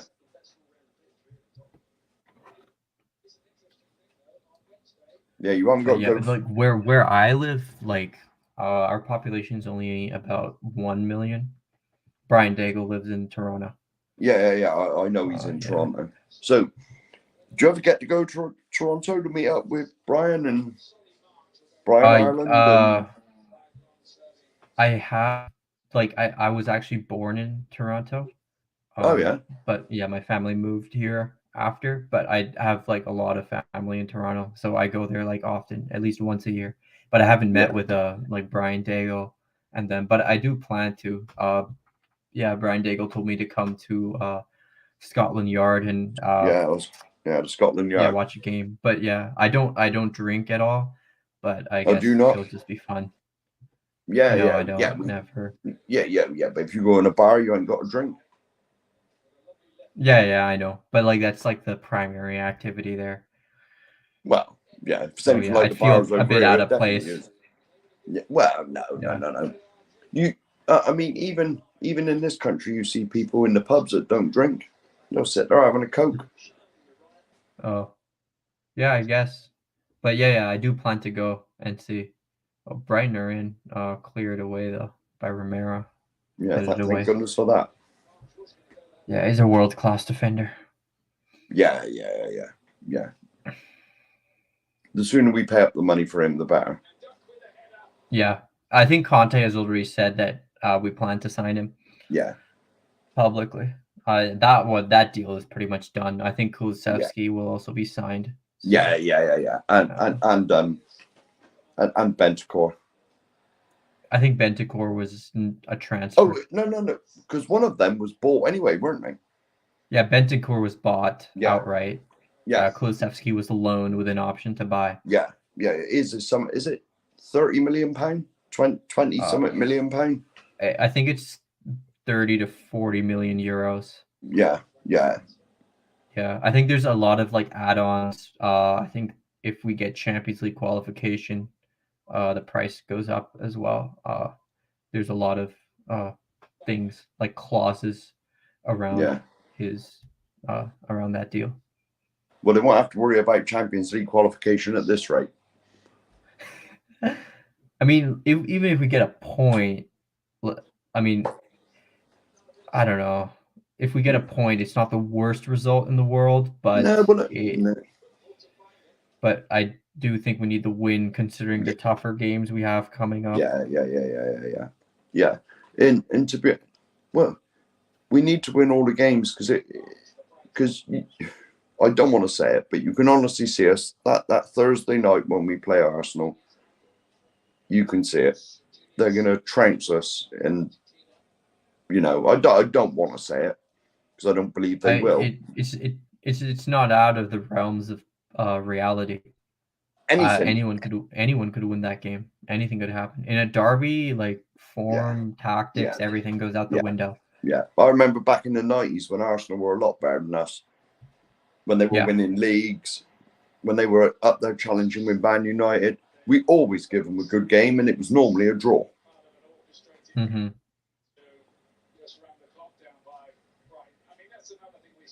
Our next game is against Brentford. That's another banana peel. That's a tough. That's away as well, isn't it? Yeah, it's away. Brentford Community Stadium, and they have actually hit form. Brentford. They beat Chelsea. They smashed Chelsea, in fact. At Chelsea. That was at Chelsea as well. Yeah. That was at Stamford Bridge. Yeah. Jesus. So. Anything could happen. I'm struggling to remember the last time we beat Chelsea. I mean, it's probably been years. It doesn't. Well, was it when Dele Alli scored 2? At Stamford Bridge, anyway. Yeah. It's when Dele Alli scored a couple, and Ericsson fired one in. That thunderbolt of a shot. Yeah, that was under Poch. Yeah. That's how long ago. That was quite a while. 4 years ago. I think 4 years ago. Bergwijn's coming on. It seems like. I think it was 4 years ago. Yeah. Well, put it this way: I was at the old Boyar Lane, and we were playing Chelsea, and we were 1-0 up at half time. And this is going back when we hadn't beaten them for God knows how long, years and years and years. We were 1-0 up at half time. Sat there, everyone was loving it, singing and shouting. Tor Andre Flo come on in the second half. He scored a hat-trick and we lost 6-1. Classic Spurs. Yes. It was every time. The first game I think it was Aaron Lennon scored the winner at White Hart Lane when we that was the first time we'd beaten them for literally forever and ever. When was that? I probably was like not even 10 years old. No, that was wow. Or was I even born then? It was. I'm trying to think how long ago it would have been. Oh, you'd have been born, but Yeah. I would have been like how old? It's when Aaron Lennon played. Aaron Lennon definitely scored the winner. That would have been. It would have been at least 10 years ago. I would have thought, at least might be 15. Yeah, because I'm like 20 now, so I would have been 10 years old at most. Yeah. The sun is coming off. Yeah, Bergwin's on. For Bergwijn. Bergwin's on. But you look again, see, Bergwijn, what's he got? It's 87 minutes now. He's got 2.5 minutes plus injury time, so he's probably got 7 minutes. It's too late to bring him on. Yeah, and you could say that Son was probably the most likely to score out of anyone. I do feel sorry for Bergwijn. Yeah. He hasn't been given like that many chances, and when he does come on, it's like this, like 10 minutes. Yeah. I mean, yeah, he just doesn't seem to get. When you see people coming on, well, Conte never seems to make substitutions at half time, does he? No. That's the only thing I'm critical with him sometimes. Yeah, but like at the end of the day, we can be like football fashionistas. We can be like armchair managers. Oh, he should have brought on like Winks on the 60th minute instead of like the 70th minute. Like we can say that, but at the end of the day, this squad isn't really. Can I just say we've blown it? Oh yeah. Well, it's not finished yet, Dermot. Hang on a minute. Yeah. Well, 89 minute and Brighton are 1-0 up. You're 1-0 up. Yeah, Brighton have just scored. Oh, they have on, yes. Oh my God. Right, I'll see you later then. Don't you dare go, Mark. No. You're doing the post-match show with Izhan yet, man. Can I just say, Izhan, you two have done brilliantly. Oh my. Yeah, I've enjoyed watching this, actually, your watch-alongs. So, big up, you two. Well, the post-match show will go on for about 2 minutes at this rate. Oh, no, we're going to get a lot of people on, I think, for the post-match show. Will you carry on? You're going to have a lot of frustrated fans. Yeah. No, you're on for that, Mark. We're not going to score, I don't think. No. Because, like, the thing is, their goal was coming because they were making chances, actually. They have 12 shots, 5 on target. Yeah. They were actually creating chances. So for them to sneak one in, not that big of a surprise. Me and Mark were actually talking about this, how if anyone deserves to be up, it's them. Like, I can't even be mad because they deserve the lead. Do you know what? We nearly equalised. You're ahead of me then, Dermot. 90, 51 minutes. No, 90 minutes and 91 minutes. No, you're 40 like, seconds ahead of me. Jesus Christ. You wait to see this, Mark. He was in the 6-yard area. All you had to do was put it in the back of the net. You're like 50 seconds ahead of me. Bergwijn. You mean the Bergwijn one? Yeah. Yeah. He's about the penalty spot area. Yeah, we've been bad today. Oh, no. I can already hear Alex Davies. I know. I've just had the same thought. Yeah, I Big just saw up, the big bird up one, to yeah. everyone that's watching. Please show Izhan and Mark some love. They've really done a fantastic job. Bless them, the pair of them. The good thing is, though, Alex will be at the stadium. Yeah. So How come you do? Have you bought yourself a laptop, Mark? no, but see, I've worked out I can cast the football to my TV. Oh, you got the Chromecast. Yes. Yeah. Big up, Scott M. Needed that from Birdwing. Yeah, we did. Listen, I apologise for comments not being read. I don't know if the comments have been read, but I have been bringing them up. But I do have read them apologise. all. I've You have? read them Good. all. Cheers. Yeah. Cheers, Izan. Good man. I'm just making sure. I don't know. Yeah, I think this is a loss, to be honest. I do not see Yeah. where our goal is coming from. It's certainly looking that way, isn't it? It's been very lethargic and very poor. There was a thing years ago, Mark will remember this. Am I coming across all right? Am I sounding okay? Yeah. You sound Every perfect. time Tottenham do well, we always shoot ourselves in the foot. Do you remember that, Mark, from the 90s? I was going to say, which year is this? It could be any year. Yeah, but, can you see any positives out of this game? I mean, can we take any positives out of this game? Certainly not this game. Definitely not this game. Yeah. But you've got to remember the form we've been on leading up to this game. What's happened today, I don't know. Although one positive. Although me and Izhan was saying that I mean, hats off to Brighton. They have played well and they've contained us, and they have contained us. You can't, and you can sort of see why they beat the Arse last week. Yeah.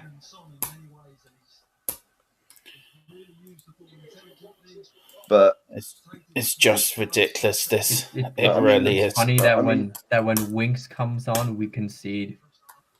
Yeah. Yeah. Because I did say when he come on that we were doomed. Yeah.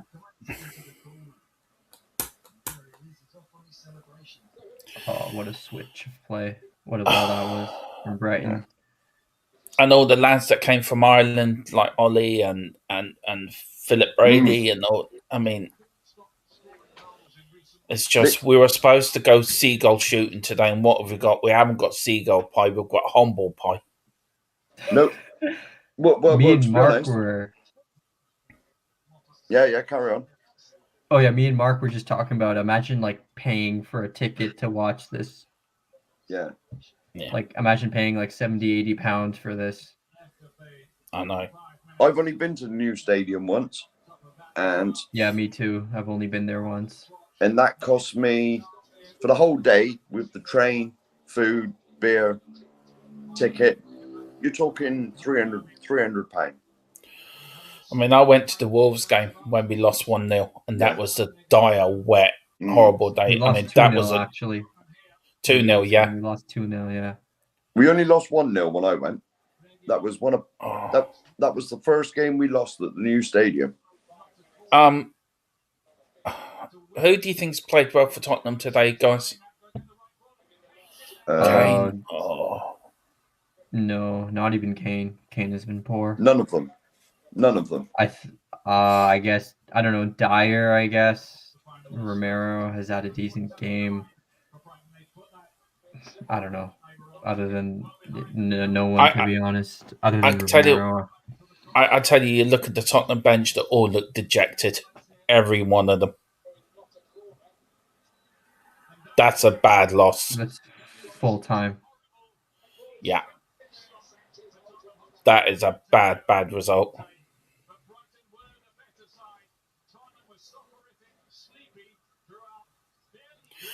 Well, there you go, folks. We have lost 1-0. Now the post-mortem begins. Right, see you later then. You're not staying there, Mark? Are you staying for the post-match show? Don't do that live on there. Well, there you go. Mark's supposed to come on for the post-match show, and then Mark decided to bugger off. I What have you mean, made of it, Izhan? it was honestly a poor performance. I think that Conte also got his tactics wrong. Bringing on Winks was poor. We needed to press high because this was the imperative on us was to win. Yeah. And we needed to press high, win the ball. Because if you're not creating chances, building out from the back, building up play from yourself, like building up play yourself, you just got to play more direct. Kick the ball long and then try to win the ball high up the field. You got to do one or the other, and we did nothing. We did literally nothing. We just passed it around, possession for the sake of possession, and yeah, eventually they were getting their chances. They snuck one in. In fact, they had more possession than us, 52% to 48%. We had no shots on target. This is like prime Nuno. This is Nuno ball. Yeah. I do apologise about that. That was the landlord of my local pub phoning me up saying, "Come on, Brighton." I'd be told the landlord to go and actually go and F himself off. I did tell him to feck off. Yeah, good. Just changing it quickly. Next Saturday's the big fight, Tyson Fury against Dillian White. You two going to watch it? I'm not paying for nothing. Yeah, we all know you're a bit tight. We all know you're a bit tight. You're part of the country. We've only just got electricity down here. Have you? All right. Where now? Where do we go from here? I mean, let's start. Let's start this post-mortem now. We might as well. Mark,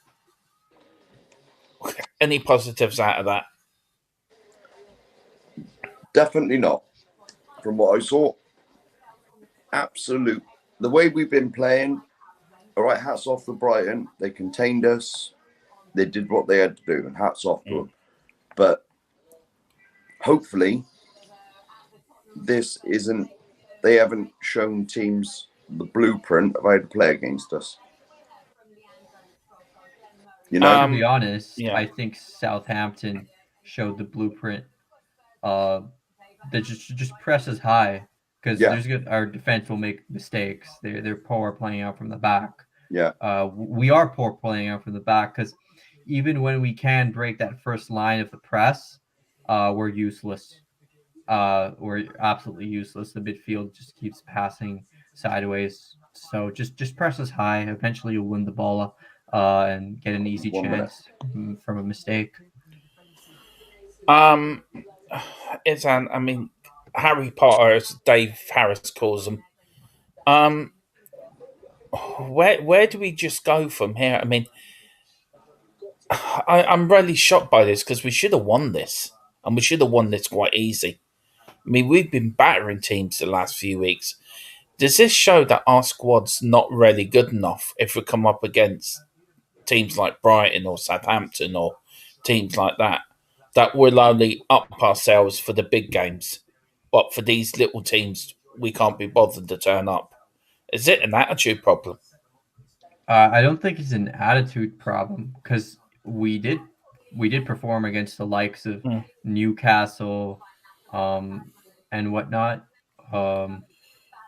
We did beat Everton 5-0. Completely smashed them. Leeds 4-0, smashed them as well. But yeah, I don't think it's so much of an attitude problem with the players that we have. I just think that the squad isn't good enough to consistently get those wins against the mid-table teams like Brighton, I guess. Yeah. There's a severe lack of creativity, I must say. Yeah,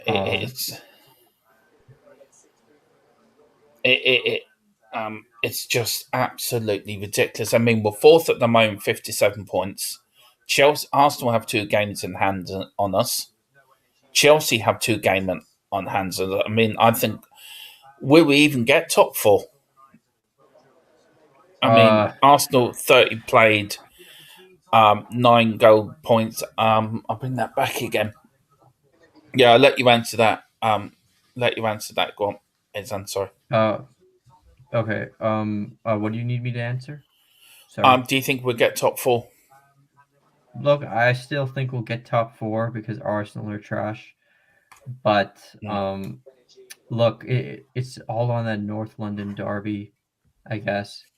And then our last 2 games of the season are against Burnley and Norwich. So, I mean, it's still on, but hopefully I guess we'll see. I think Southampton versus Arsenal is going to start in about 30 minutes. Yeah. Yeah, Arsenal lost Tierney. They have their backup left back. They they don't have a striker. I think Lacazette is injured. So Eddie and Nketiah is starting. So I don't know. It could be a tough game. Maybe they lose against Southampton too. But yeah, there was a huge lack of creativity in the team. There was no onus. There was no what do you call it? There was no urgency. It was all slow. Just pass around the back. Yeah. I mean, as I said, this is the top. I mean, you got Man United 7th on 51 points, West Ham in 6th, 51 points. Arsenal today could get who Arsenal playing today? Southampton. Well, if they beat Southampton, they'll go equal points with us with a game in hand. But we stay above them on goal difference because we've got a better goal difference than them. Plus 10. No, plus 9. Plus 9. But look, if they beat Southampton 6-0, which they did win the other game 6-0, that goal difference could be out the window. Chelsea of third with 62 points. I mean, if we won today, that would put the pressure on Chelsea. Yeah. Same old for third. I mean... To be honest, I'm not really looking at Chelsea. I think now that they're out of the Champions League, they will be well ahead of us. Yeah. But it could have put a lot of pressure on Arsenal. They're probably celebrating Arsenal. Yeah. If we won today, we would have had 5 wins in a row. I got to see all my Arsenal friends in a bit. I'm looking forward to it. Yeah, I bet you are, Mark. I'm just really shocked by that. We should beat Brighton. We should beat teams like this. We should roll them over. We're supposed to be a far better side than what we are. But for what I saw today, Harry Kane was useless. Son was useless. They were tired. It seemed like they were on holiday mode, if you know what I mean. Yeah. That's what it seemed like. Yeah. Where do we go from like here? That. No. Back to the drawing board. Again. Is that? Mark, where do we go from here? I mean, I'll start with you, Mark. I mean, where do we go from here? What would you do if you were Conte? Well, I bet he's going absolutely mental. I bet he's beside himself. He is beside himself. I mean, the man's a born winner. The man is a born winner. And he turns up. I mean, all the streams I've commented in, like there was a few streams on last night, and I was going, 5-0. 5-0. The way we've been, because we haven't been beating teams, we've been literally blowing them out of the water. You know, they haven't been able to handle us. Right. I got all sorts of messages. Hang on, what's this? You feeling well, Spursy? Yeah, this is one of my Chelsea mates bloody messaging me now. Just tell them all to feck off. This one's for you, Izhan. That's what I'd say, Mark, if I was you. I say more than that. Yeah, I know. Yeah, I'm being polite. We're live on air. Right. This one's for you, Izhan. Win-backs are my real worries. I think we should put Mora as a win-back, to be honest. And that's from Shashant Bushuel. Big up, sir. Nice to have you in the chat. Would you put Mora as a win? Huh? He's in Nepal, isn't he? Is that the one that's in Nepal? No, I don't know, Mark. I think I'm not so. sure. I'm not sure. Would you put Mora as a win back, Izhan? Look, I don't think that a 1-0 loss to Brighton is should be enough to completely change everything. Like Mora has never played wingback. I don't think. I think it's a needless risk. To be fair to Emerson, he wasn't really like terrible this game. They like, were all terrible. Like, to be honest, like the performance in and of itself, I guess wasn't that bad in that we weren't making like a million mistakes, giving up the ball like a million times. We weren't being like peppered like 20, 30 shots. But I don't think that just putting Mora as a wing back will solve a lot of problems, because look, you try to plug one hole with Emerson's attacking output, which is poor, like that's a problem, but then you might create another problem defensively. So I don't think that just putting Mora as a wing back in a position he's never played before is a worthwhile risk in a sense.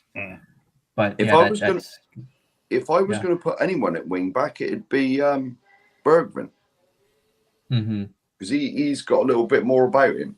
You know, do you know what, Mark? I actually would agree with you on that.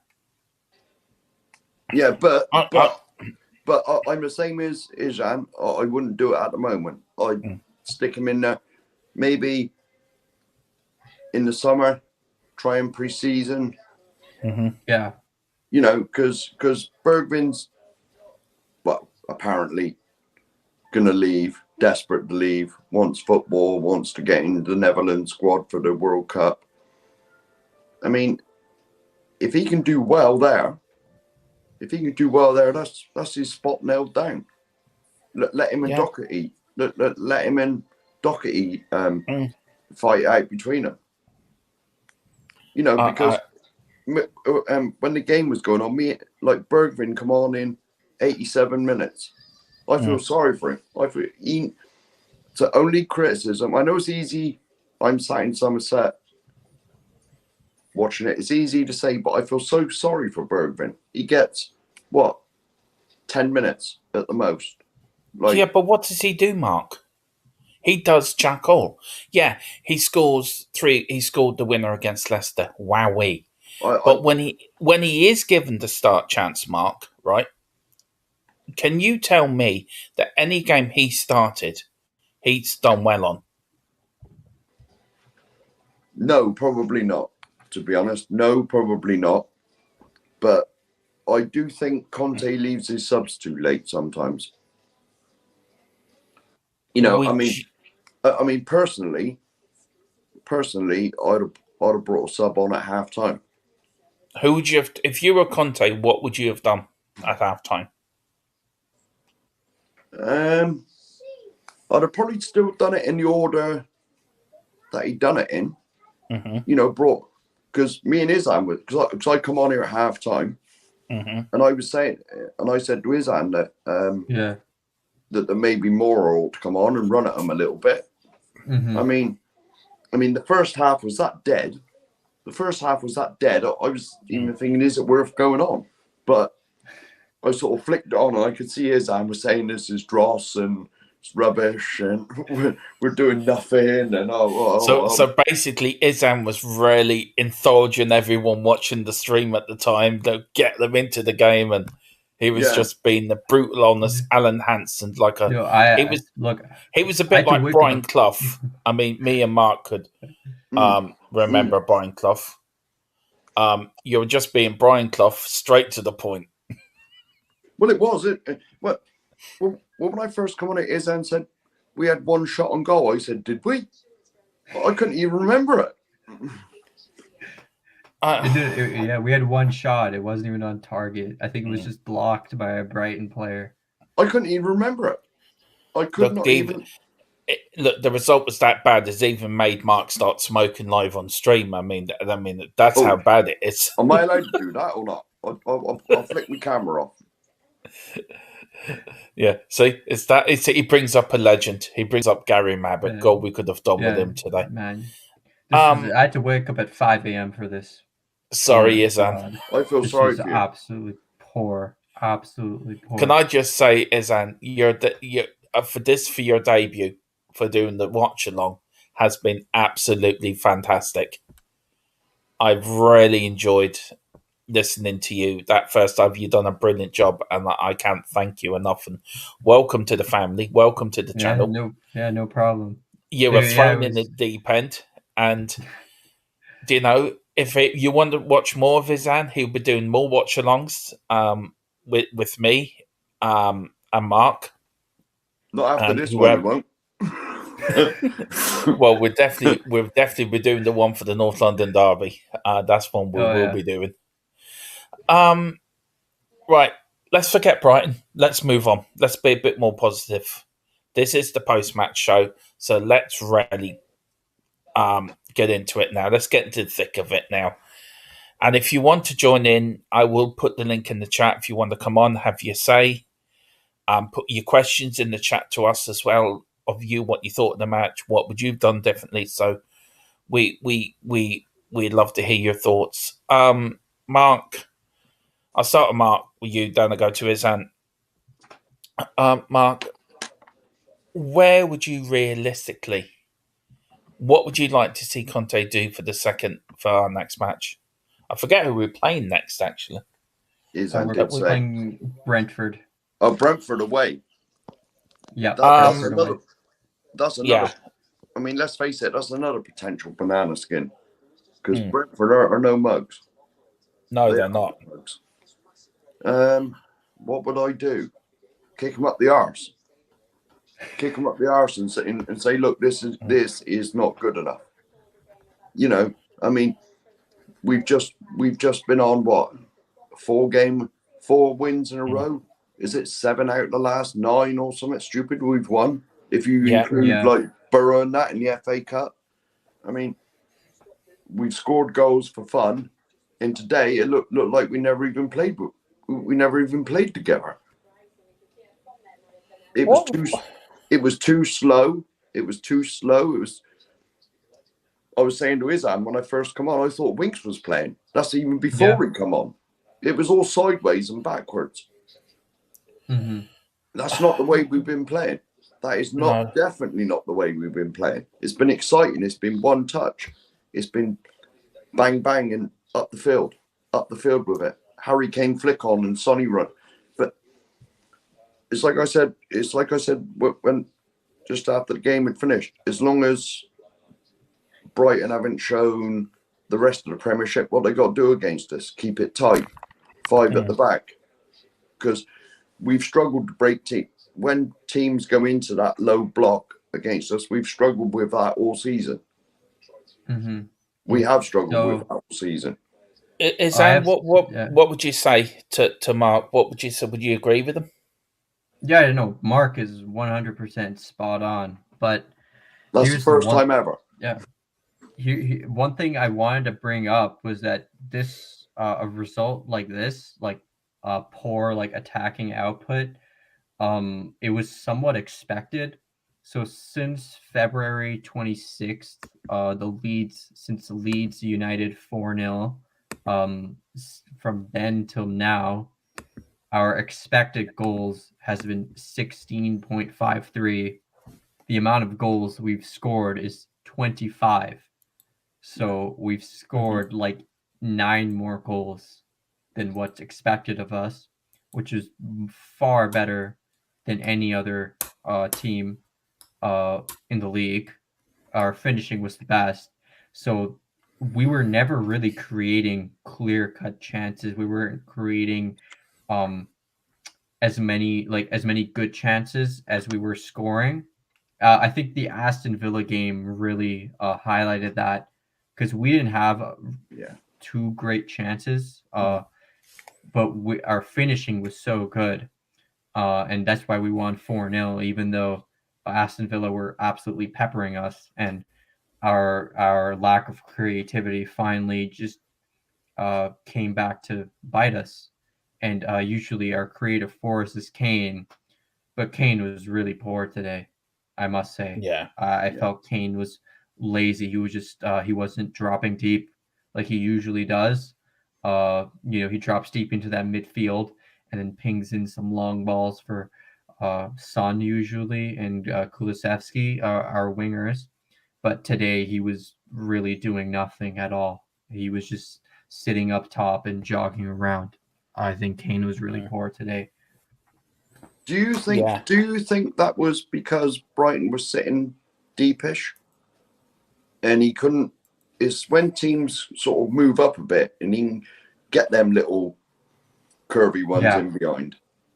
Brighton was sitting so deep that there was no space in behind. But then again, there's like teams like Newcastle. They were sitting deep as well. Yeah. But we still smashed them 5-1.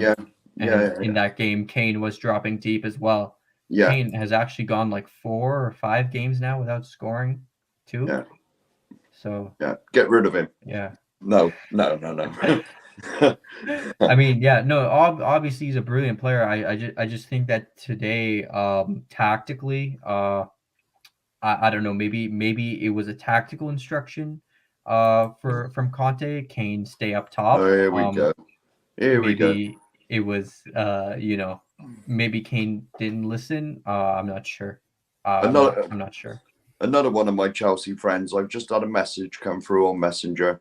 How did Spurs get on? Why don't you fick off? Tell him we got on quite well. Yeah.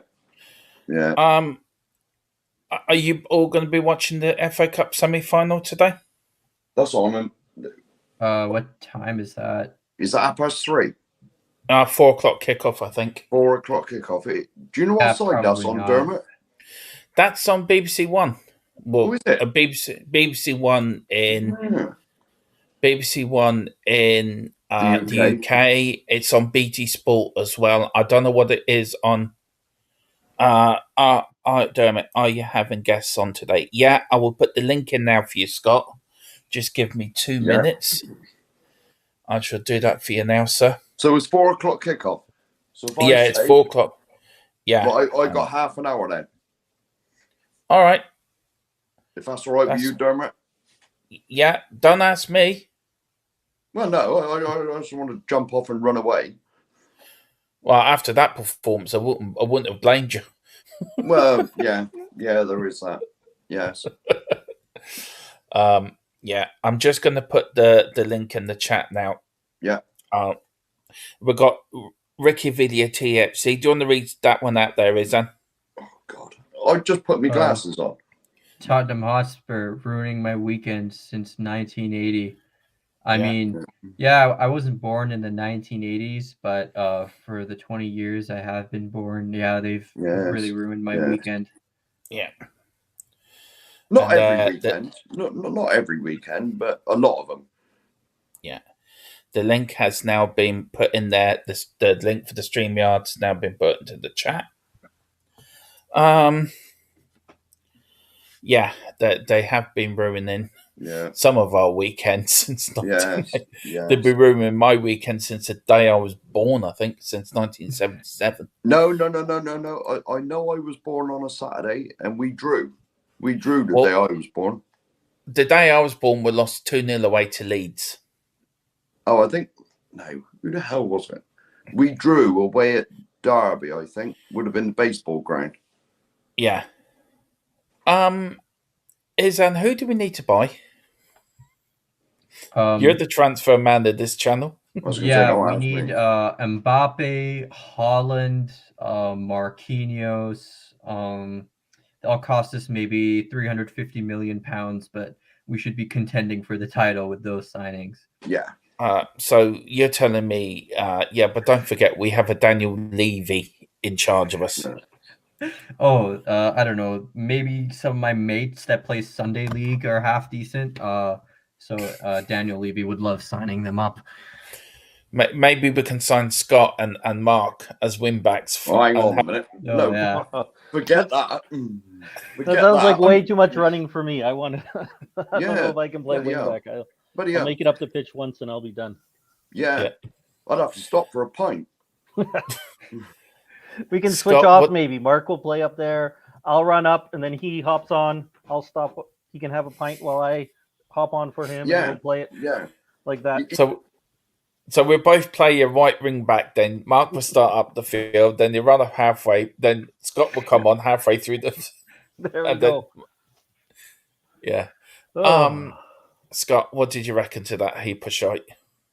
Well, I was going to say, Izhan kind of took as I was trying to sign on, he was talking about it, just that lack of creativity. And it's a concern that I've had is that when Kane and Son are firing, we're great, right? But we see it's another game where if they're not, probably they have to be like 8 or 9 out of 10 or 10 out of 10, right? And if they're not there, you just see like in the midfield, especially, we don't have any creativity. Yeah. And again, Mora, Bergwijn, we can talk about them. And, Bergwijn came on against Leicester and scored those 2 goals, which is great. But like we needed to bring on somebody that had some sort of creativity. And, Mora doesn't have that. Bergwijn doesn't have. They run, they make those runs, but we just have nobody on the bench or really in the starting 11. If it's not Kane or Son creating, it's so hard for us to create chances. And I think it also goes to the wing backs, right? Especially in a Conte system. But I think we need that. And I know a lot of people, I think Dermot, you probably love Højbjerg, but I think we're kind of seeing what happens is that, yes, he does a lot of hard work and he does a lot of the stuff that goes on, that might not be celebrated as much as it should be. And a lot of the stuff he does isn't flashy, doesn't stand out. But I think in a game like today, we needed more of a player that has a bit more creativity, a bit more threat, even if like a shot from outside of the box, right? And he just doesn't provide that. So I think talking about who we need, well, there's a lot of people we need, but I sure hope that we're looking at bringing in a midfielder that can provide some goals, provide a little bit of that extra creativity, who can kind of, take that load off Kane, so that if he's having a poor game, and I don't think he was great today, is that maybe, that midfielder can create something and Kane can get an easy one or something, right, to help out with that way. So I mean, we also, nobody's mentioned, we've got that useless Mr. Burger King coming back to us in the summer. Because Leon, is it Leon he's playing for, Izhan? He's on loan too? He's on loan at Leon. He's now coming back to us because Leon don't want to take up the option on buying them. No way. There's no way. I mean, even if he was playing great, Leon are cheap, right? I mean, they're not going to... They look to develop the players and sell them on for big money. They're not going to... Even if he was playing great for them, I don't think that they would pay anything close to what we paid to bring him back. And the wages, they're not going to pay it. But he's not even playing that great, so... Yeah, another thing, like a lot of teams in France are dealing with financial issues. Yeah. So to get Ndombele on their books... what's Dermot gone? For them. Dermot's gone. Maybe disconnected. I'm not sure. But yeah, I don't think they're going to buy Ndombele because he's being dragged off at halftime. I mean, it's the same old stuff we've seen. He's getting dragged off at halftime. They don't really have the money, so I don't think they're going to pay 30. Dermot, he just says he's not feeling well. So that's why he's hopped off for a bit. Fair enough. Yeah. Hang on. So they're not gonna buy him. Yeah, go ahead, Scott. I was just gonna say, I think really we're probably just gonna have to think about just loaning him out for the however long. I think there's 3 years left. Is that 3 or like you just loan? If we can get him on loans and we're not paying his wages or we're not, that's probably the best case scenario, unfortunately. Because aren't we paying half his wages anyway? In Leon? I think. I imagine. I don't think because I think we are like 200 grand or even more or something. We'll put it this way: about the only place that's going to want to see him back at Tottenham is Chick King. I mean that's the only ones around Tottenham that's going to be glad to see him back. But I mean, he was even poor in the week, wasn't he, against West Ham? Or did he not play? I don't know. He played, but I think Izhan said he got taken off early, didn't he? Yeah, he got taken off at halftime. And Ndombele, it's the same old stuff. Like he doesn't care about football, it seems, because if you can't even stay fit to play 90 minutes, like you're not even a footballer at that point. Yeah, I said this when he was at us and everyone was moaning about. I said, look, if you can't even be bothered to get fit. I mean, let's face it, that's your job. And he was paid what, 250 a week, 200 a week? And if And if you can't even get fit, there's something seriously wrong with you. There is something seriously wrong if you can't even be bothered to get fit. And when you know that's your job is to run around and play football. $240K a week and Well, non-play salary. Yeah, he can't even get fit. He doesn't look, and I know it's hard for us watching on the TV, or even if you're in the stadium, to say like he's not trying. But I think with him, it did not look like he was trying. No. I mean, that, like, I get I try not to say too much like you're not trying, because I think there's guys who do try, they're just not good enough. But with him, like, he didn't seem like he cared. Yeah. You know, it was just, it was so much. And I don't know. He is like, what he can be is exactly what we need. But it's been too many times us saying maybe. He's had enough chances. He's not that player. And he's showing it now at Lyon that he's not, right? We thought maybe if he went to French league a little bit, it's not quite as high tempo, right? It's easier. You probably could, especially at a team like Lyon, who are pretty good team. He might be able to get away with kind of coasting like that. But even there, he's showing that he's not even. The thing is with him is he has got the talent. It's not that he's not good enough. He is good enough. He just can't be bothered. He just really cannot. I mean, if you take someone like, all right, everyone's favorite, Harry Winks, we know he's not good enough, but he tries. He does try. I've always said this. He does try. It's just he doesn't have the talent for what we want. But Ndombele is the complete opposite. Yeah. He has got the talent, but he just can't be asked. Yeah, I'm not a Winks fan, but I've never doubted his commitment, right? I never doubted that he wants to succeed. He wants to help the club. He wants to do. If you ask him to do stuff, he'll try to do it. He might not. And you know, sometimes we say like he shies out of tackles a little bit. Some people have said that. I think that he hides a few times. He doesn't want the ball as much as somebody in his role should be. But again, I think it's just because it's more of a talent concern rather than a effort concern, right? Yeah. And you wish you could combine the two into one. As far as effort goes, no one can complain about him about that because he does try. He's just not good enough. Yeah. Mm-hmm. But I don't know. It's a frustrating game today. I actually stupidly, I don't know, Mark. We've talked a few times, and I'm kind of known as one of the more pessimistic fans around on the YouTube community, and it's only because of what I've seen in the past. I promise you, I want to be deluded and hopeful. Yeah. And this game, I actually got my hopes up. I felt pretty confident that we were going to do well, and one of the main reasons was because Brighton are so poor, and we saw it today. I mean, the fact that they're relying on Danny Welbeck to score goals, and he probably should have. He had some chances, but we just gave him. Eventually, if you keep giving up chances and you're doing nothing yourself, that's the main thing, right? It's not even just that we're giving them up a few chances. We put so little pressure on their defense. It was so easy for them.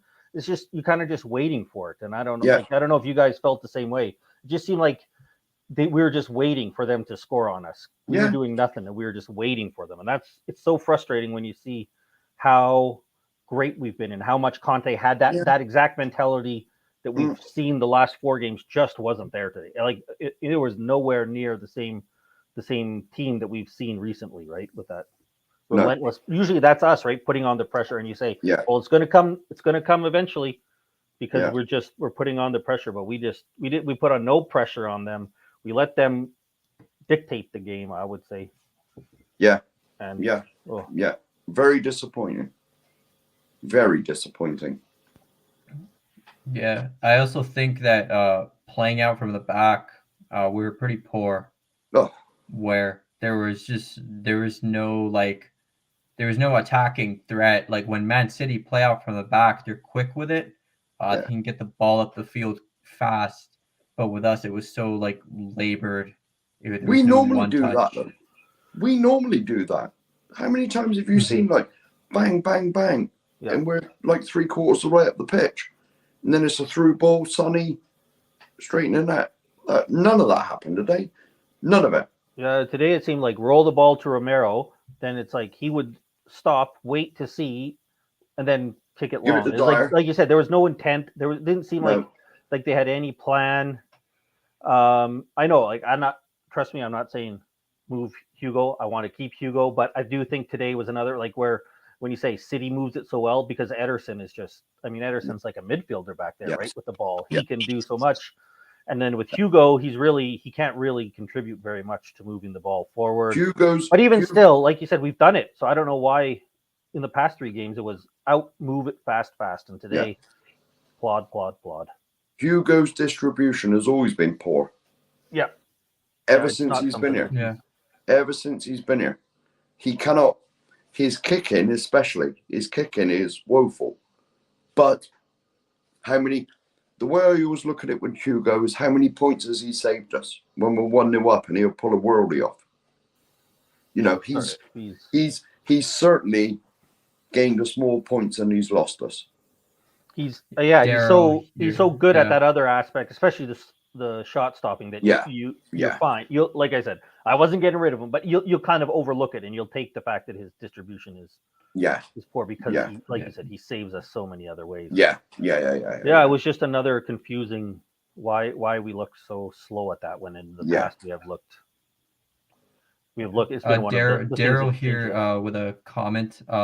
Take more than 5 wins to make me believe Spurs have a habit of kicking you in the nuts.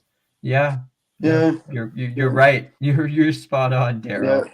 You're spot on. That's like I said. I was starting to get a little bit more belief, but I understand why people were right because it is Conte's here, and you know part of it is you want to believe that Conte's able to change that mentality in us, and that he's got rid of that.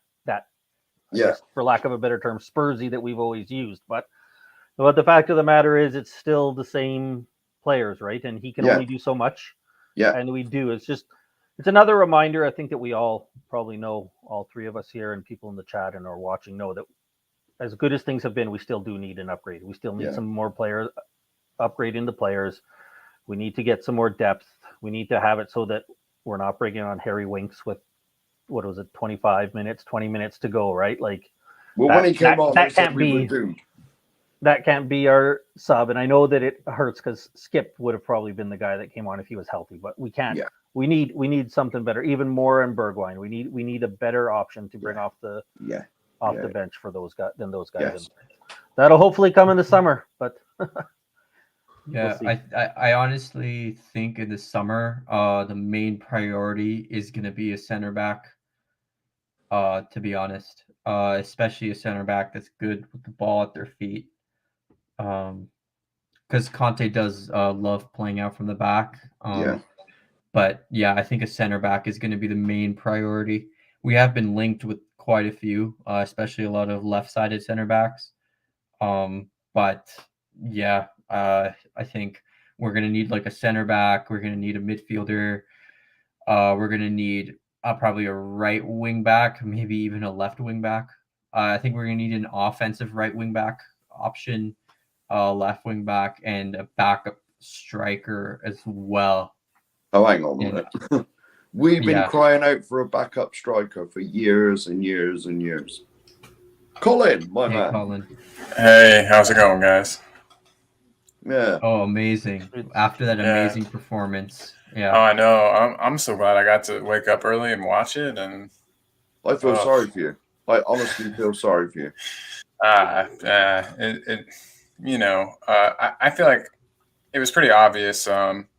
As soon as we went into halftime, really. At halftime, I had a bad feeling. I felt like we were gonna let it slip through our hands. And I don't know. Do you guys? This might be me being overly critical, and I know that a lot of our fan base has this like Conte can do no wrong type of attitude. But do you think at halftime he should have noticed like, hey, we're getting absolutely dominated in the midfield. Like maybe we changed formation up a bit and stick another midfielder in there. I don't know. It just looked like that was the obvious problem to me was that we didn't have enough time on the ball in the midfield just because we were just simply overrun. I don't know how. I think I was saying earlier the problem.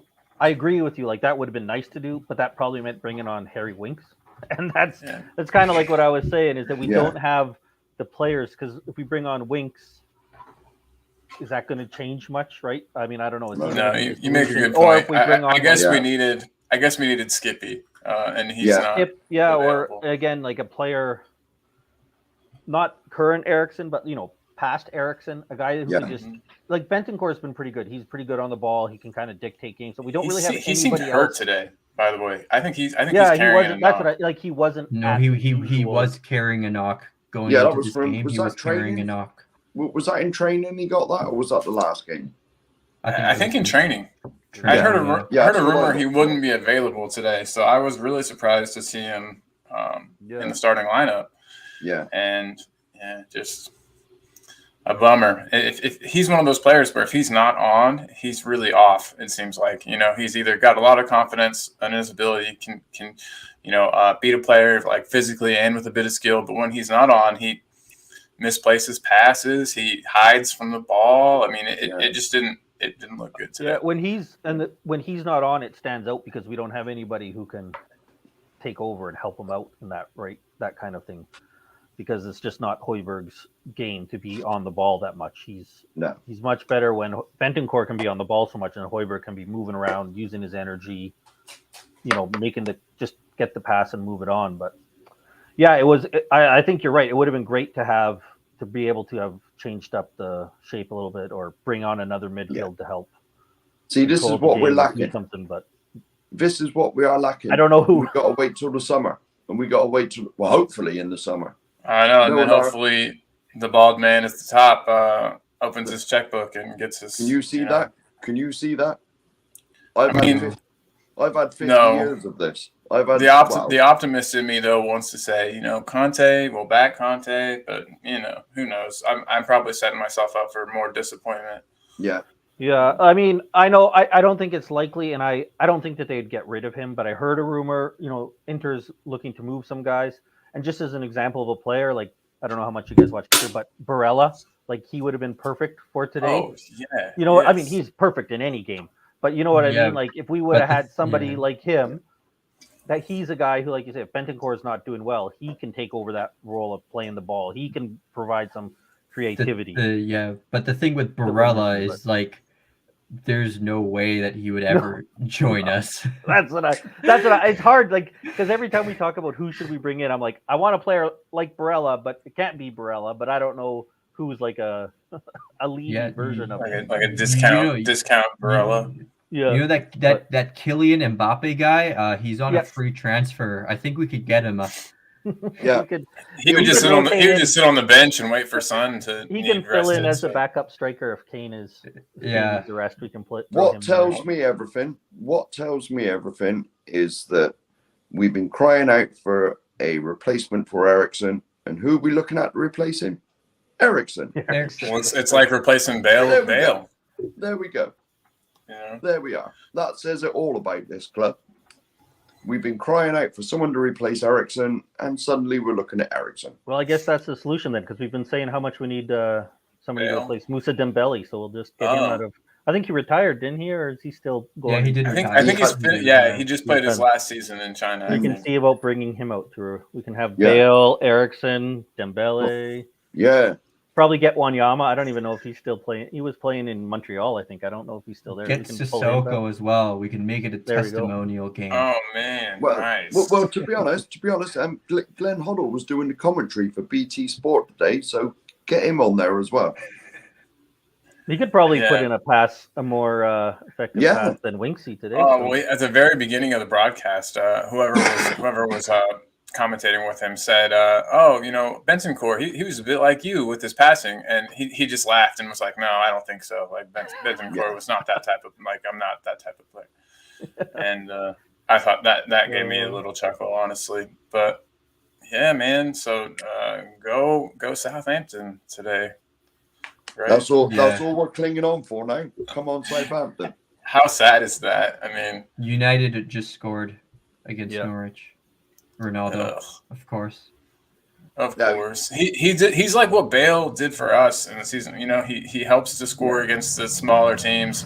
And I know he scored against us. But so, like you said, the smaller teams. Yeah, the smaller teams. You're not wrong. Oh, would you have him back? Would you take Gareth back for a season? Anybody? Yeah, I think so. I mean, if he lowers wages a bit, and it just doesn't look like we have very many other great ideas. You know, if it's Bale or no one, or Bale and like some unproven you know, kid, I say Bale just because he is familiar enough with the league. He showed last season that he can score. Even if it's against the smaller teams, those are the ones that, you know, pack the box and that we have trouble breaking down. So even if he's only scoring against them, I mean, it's earning us points throughout the season, I think. Yeah, I said, definitely. I think I was talking to you, right, Colin, on your show, and I said if he was like our 5th choice attacking option, then I might, like, if we brought in somebody. I don't. These guys probably Izhan's going to laugh when I say them because he'll tell me there's no chance. But you know, like if we brought in Lautaro Martinez, for example, or Rafinha from Leeds, like if we brought in somebody like that, so they were playing, like then we had like 4 guys rotating, and then Bale was all like the 5th guy behind them. So we had somebody in front of him who was going to be the main like Kane replacement or Son. You know what I mean? Like I said, right. Martinez. I know he's not coming, but if he had, why do you say so definitively that Martinez isn't coming? Just out of curiosity, okay. I don't know. Well, last season, last season we actually put in a 70 million pound bid for Lautaro Martinez. That was confirmed by Fabrizio Romano, and he said no, and he extended his contract this season, so he's not leaving. Simple as. Well, all right. Well, there you go. And that settles it. Well. Yeah, I mean, I'm not, to be honest, somebody like that, then I would. Insigne is coming to Canada actually to play in the MLS for Toronto, so that transfer is already arranged. So Insigne and Lautaro Martinez just not happening, impossible. I wonder if we're still looking at Perisic. I know he's not like the same type of player exactly, you know, but he would still be attacking depth. I think he might even use him as a left wing back if we bring him in. Yeah, he does play left wing back for Inter. Yeah. So he could be a useful option, but he's really up there in age. I think he's 33 now. Yeah, older than Bale. The thing is at the end of the day, I want any player that Conte wants. I want players that want to be here too. You know, if he pinpoints a 16-year-old or a 36-year-old, if he wants them, go get him. Yep. Go get him. Mm-hmm. It's who he wants. If we're spending in other areas and we had, say, and what's his name left? Reguilon left, and we brought in Perisic and went with him and Sessegnon, it's probably not like the worst case scenario for a left wing back. I think we might do better, but I think that Perisic, like you said, he knows Conte knows him. So if he was bringing him in, it would clearly be Conte bringing him in, not Levy not bringing him in. So he would bring him in with a plan to know what to do. And I think it's not a bad idea in Conte's system to have a few guys that know what he wants, he can be like a leader, even like in training. You know, he might be a guy who knows exactly what Conte wants. He can lead people, show them what Conte wants them to be working on. And it's not a bad idea to have some guys that work that way. But I mean, he is a little bit older, so I think you probably want to have, like, if Conte's pretty much confident that Sessegnon has that potential to go forward, maybe it works that way, right? You have the 33-year-old or whatever Perisic is, and the 22-year-old and Sessegnon, and you can work it that way. Yeah. And especially, like I said, if he comes in at a decent price so that we can then we can buy a top quality center back, we can buy a top quality midfielder, we can spend on an attacking player, and spend on a right wing back. Like, you know what I mean? If we're spending 40-50 million on a right wing back, and then we're buying him at left wing back, well, that makes sense. Yeah. You know, rather than maybe having to try to spend less. Yeah. And that's the problem is we have Conte here, but we're still always going to have to talk about how much we're spending, because even if Levy backs him, he's not going to spend as much. I mean, there are budgets, right, that we always have to consider. Like we're not like Real Madrid, you know, like just spend 250 million, or like PSG. But I think our budget is around I'd guess somewhere between 100 million to 150 million pounds. I would assume so, somewhere there. So you think that's before or after outgoings? I think that's to be honest, like even with the outgoings, I don't think it'll be that much more. I think before outgoings it'd be like 100 million. After outgoings, 150 million. I'd say. I think if we get top four in that 200 Champions million League, it mark. has to be before even outgoings. It has to be 100 to 150 million if we get Champions League. Yeah, that's my guess. It's time. We've spent we've seen in the financial fair play, and that doesn't mean we have 400 million. It just shows that we haven't been spending like crazy. Like we haven't been overspending on things. So it's time for us to finally start to take some risks, spend some money, and understand that. Yes, if you spend money, you can have Everton and you can get yourself into trouble. Or if you spend money, you can have Liverpool and you can be one of the top clubs in the world. And Everton didn't have a Conte in charge whenever they decided to spend money. And they didn't have a Son and Kane either, right? If you look at our squad, if we didn't have Son and Kane with some of the money that we spent, we could be down there with that, right? Like Son and Kane really helped to smooth over some bad decisions you make. Yeah. You know what's sad? I would have honestly taken Paulinho to come in today instead of Harry Winks. Like that's how bad things are right now. Like, remember him? I mean, but like the guy from Barcelona or the guy at the Paulinho currently. The guy from Barcelona. It astonished me. He went on to Barcelona. Spurs to China to Barcelona. Probably. Actually, I don't think he's 33. He's 33. But honestly, and he was so shit for us, but he would still be better than Winks. Yeah. That's the major position we got to get midfielders in. Different midfielders. Yep. One that can create, one that's a holder, one that's you're cutting out, Mark. Oh, am I? Now you're good. Now you're good. Am I good now? You're good. Yeah. Right. Yeah, you're good. Yeah, but it's the midfield we need to sort out because I was saying to Izhan when I first come on here, it looked like we were getting overrun. They had that extra body in the midfield, and we were just getting overrun. And it slowed the game down. I just hope that this isn't the blueprint of how to play against us, because. For now, I think it is, Mark. We saw it even against Southampton. They just packed the midfield and then pressed us a little bit, and we couldn't cope. And so I think we need a different type of midfielder. I think that Bentancur and Pierre are too similar. And we don't have like a plan B. We rely on our wing backs for so much of the creativity and for the playmaking. And when your wing backs suck, like you don't even have one good wing back in the game. For me, I think this season, or at least the second half of the season, Reguilon has been bad. And so if Doherty, who's our best right wing back, hate to say it, and Sessegnon both aren't in the game, then we have almost no creativity. It's yeah. All right, Arsenal should have just scored, and it was amazing save by Southampton. So thank God for that. I don't know if you got that game on, Mark. I don't. No. Probably. We cannot get no. See, you three are lucky. The 3:00 games UK time. We don't get any of them. Yeah, and it's to try to encourage people to go to their locals, right? Isn't that the idea behind it? So that people actually have to like go to matches and they can get like match day revenue. Yeah. That's what it was. But I'm not sure I'm allowed to say this, but there was a pub around this area that had some sort of stream, and you could go in and watch. You could go in and watch any 3:00 game. But I know what pub you're talking about. Probably. Well, I mean, I know one in the area that we went to. But you almost with this one, they wouldn't even let us in. You had to like be regulars to even be able to go in there. Yeah. There are pubs about that are like that, but in this country, 3:00 on a Saturday, there's no games live.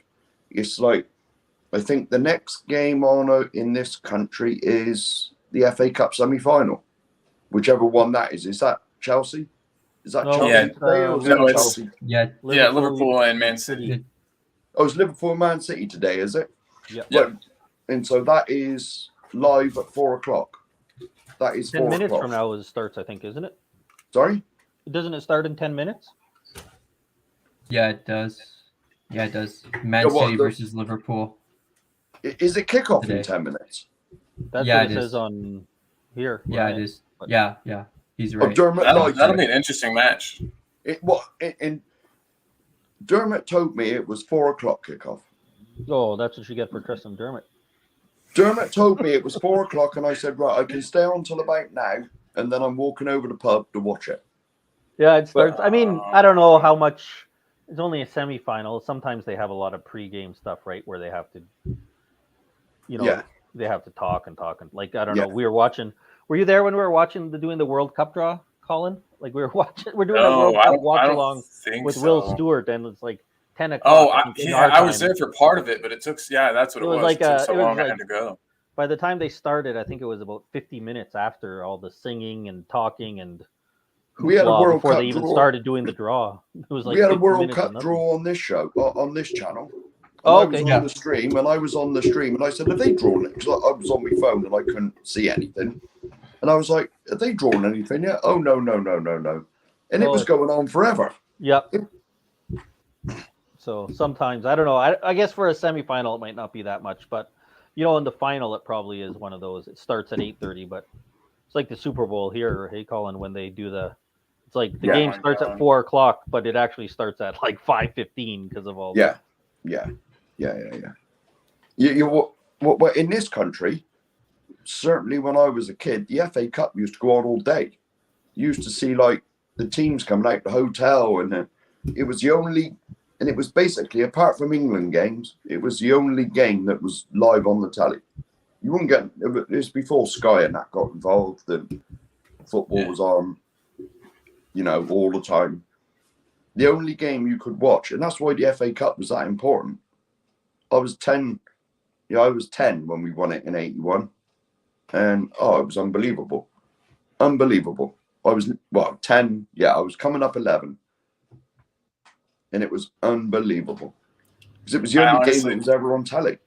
I can't even really fathom Spurs winning a trophy. I don't know how I would react. I don't know. I might go to jail. I might just like start rioting in the streets or something. I actually know exactly how you'd react. You just wake up from your dream. Yeah. Yeah, I can. I mean, obviously, still remember the Champions League final, but even last year, like the Cup final, because there was all the YouTubers that were there, and you could see. I think Tottenham TV had like a stream that a lot of the guys were going to the game, and you saw them before, and it was like I didn't think we had any chance against City, but it was still like just being there was so exciting, and that's what's frustrating. It's like we get I don't know, maybe I'm the only one, but like it's so exciting now for us. Like a semifinal, we're in the final is exciting because there's no expectation to win. It's just like being in the final is exciting. So like you said, I can't even imagine. I guess the closest I'll have to us winning a trophy is that Champions League run where we had all those miraculous comebacks and the VAR and is it a goal and it's not a goal and against City that was fun. That felt like a trophy in ways to me. Just the celebrating I got to do with people. But my gosh, the semifinal was unreal. Yeah.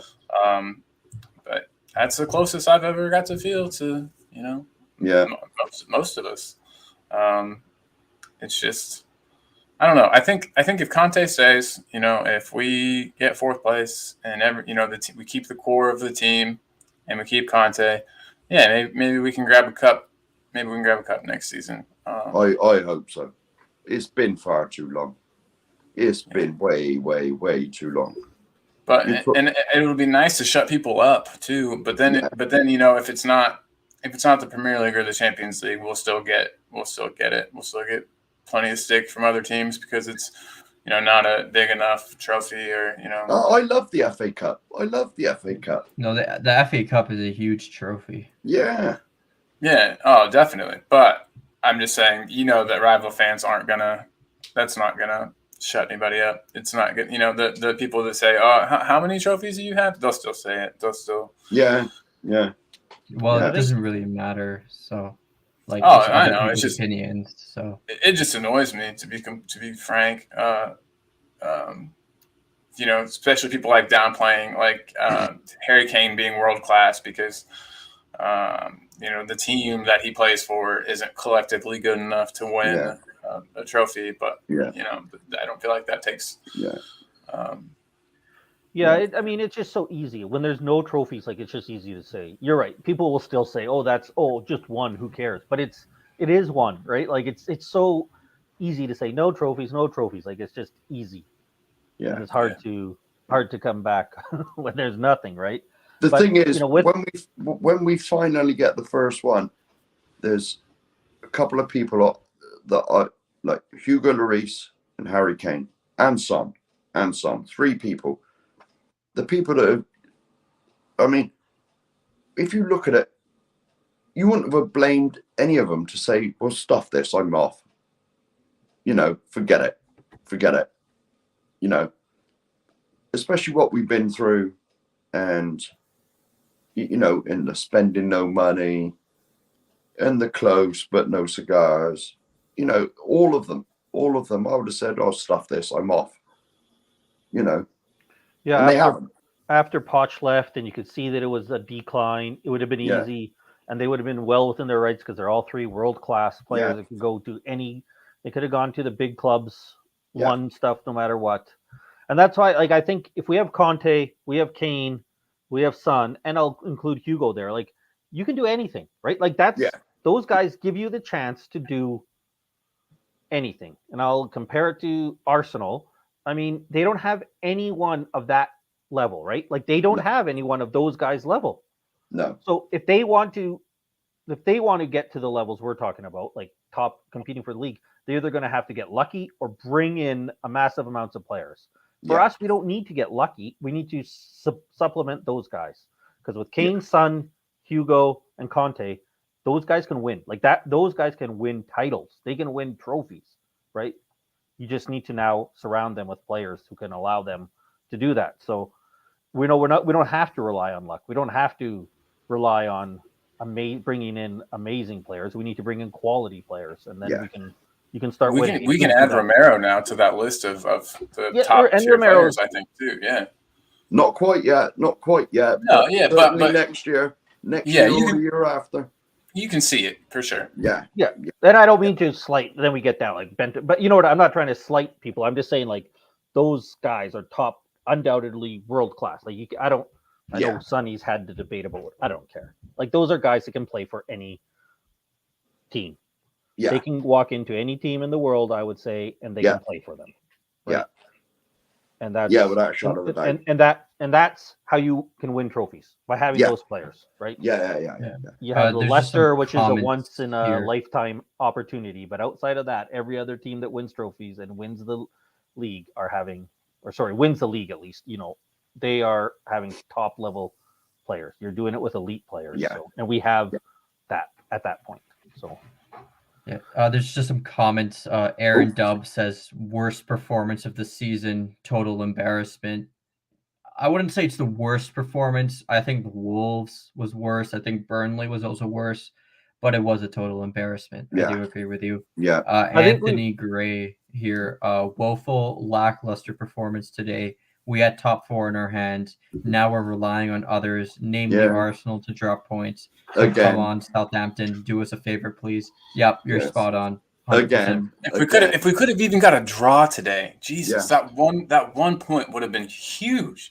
And I don't want to, and I'm sure you guys have already dissected it to pieces, but what in good Christ's name? It's Easter. I'll try to keep my cursing to a minimum. Sorry, but what was Dyer doing there? Like, why? I don't know. That was too easy for Trossard. Every once in a while, I'll think, Dyer, he's put some form together. He's got, he needed a couple of games. He's looking pretty good, and then it's just like his brain just shuts off. Like he just his brain's complete. He's just like, I can actually only play football for 85 minutes a game. The last 5, I just completely. It was. What's up, Aaron? Good to see you, man. Sorry about the circumstances, of course, but I'll say this with Aaron. I think we've had games where we've played worse, but I think if you take the context of what's going on, of how well we've been playing, having Conte in here, the situation of like you said, needing those points, even just a draw, I think I could see like, yes, it's the worst performance considering all those factors around us. We've played worse, but just the fact that, like you said, if we got a draw, that helps us so much for top 4. We have Conte. We have been playing well. We've seen that we can do it. We seem to have it like so much more of a clear idea of how to play. Go out there, like I think Kuva says there, he can think of 3 games under Nuno. Yeah, because under Nuno we were a disaster. Like we're so much better, I think, now than we were there. So I think if you put in the context, I would say it's probably our worst. Maybe you say the worst result of this. And think of the pressure. Think of the pressure this adds on to us. Like we were doing good. We had less pressure than Arsenal. Arsenal were the team full of youngsters with the pressure, and now we've basically just erased that. You know, now the pressure's on us too. Now I am not near as confident about the North London derby. Now I'm not. You know, it just sucks. Like we had built ourselves just the ever smallest of cushions, and we threw that away today. And no longer in our hands, which is it's disappointing. It's the most disappointing thing. Right, with this, I'm gonna have to jump, lads. Big up, Scott. Hey, Izhan, Mark. I'm going for enjoy, a bit, my man. I'm going for a bit. Hey, have a couple for me, all right? I will do. All right, see you, man. Cheers, man. See you, Mark. But so you guys, I just don't know. Would you have ever thought? Because I think to me, Emerson might have been our weakest link today, just because we like literally couldn't play out the back from that side because he can't beat a man with pace. He can't play a simple pass. He can't. Doherty's not exactly like blessed with pace, but he can make passes. He can make accurate short passes. He's got the little 1-2s up the byline. He just helps with that building out from the back, which we aren't doing now, and it's like I don't know. We're getting a lot of comments, so I'll just quickly read them out. Ronaldo Anthony, again. woeful, lackluster performance today. We had top 4 in our hands. Now we're relying on others, namely Arsenal, to drop points. So come on, Southampton, do us a favor. Yeah, it's 0-0 currently. Hope I've seen I've heard that Arsenal have had some chances to score. They will probably win this game, but maybe Southampton can get them to drop points. Yeah, Kuva, I can think of 3 games under Nuno alone where we were far worse.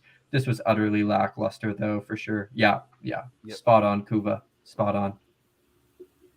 Aaron Dub, most embarrassing because of what's at stake and us getting hyped, predicting 4, 5, 7 nils. That's I agree. what Scott. I agree. Hey, was that steak an Alex Hilton reference, Aaron? Just wondered if you did that on purpose. Yeah. I think it is. I think it was an Alex Hilton reference.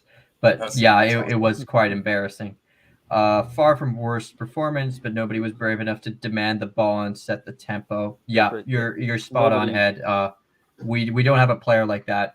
We need a player like that in our midfield, like a Tony Kroos type or someone, a Ruben Neves, possibly someone like that can dictate the tempo, control the game. But we just don't have anyone like that.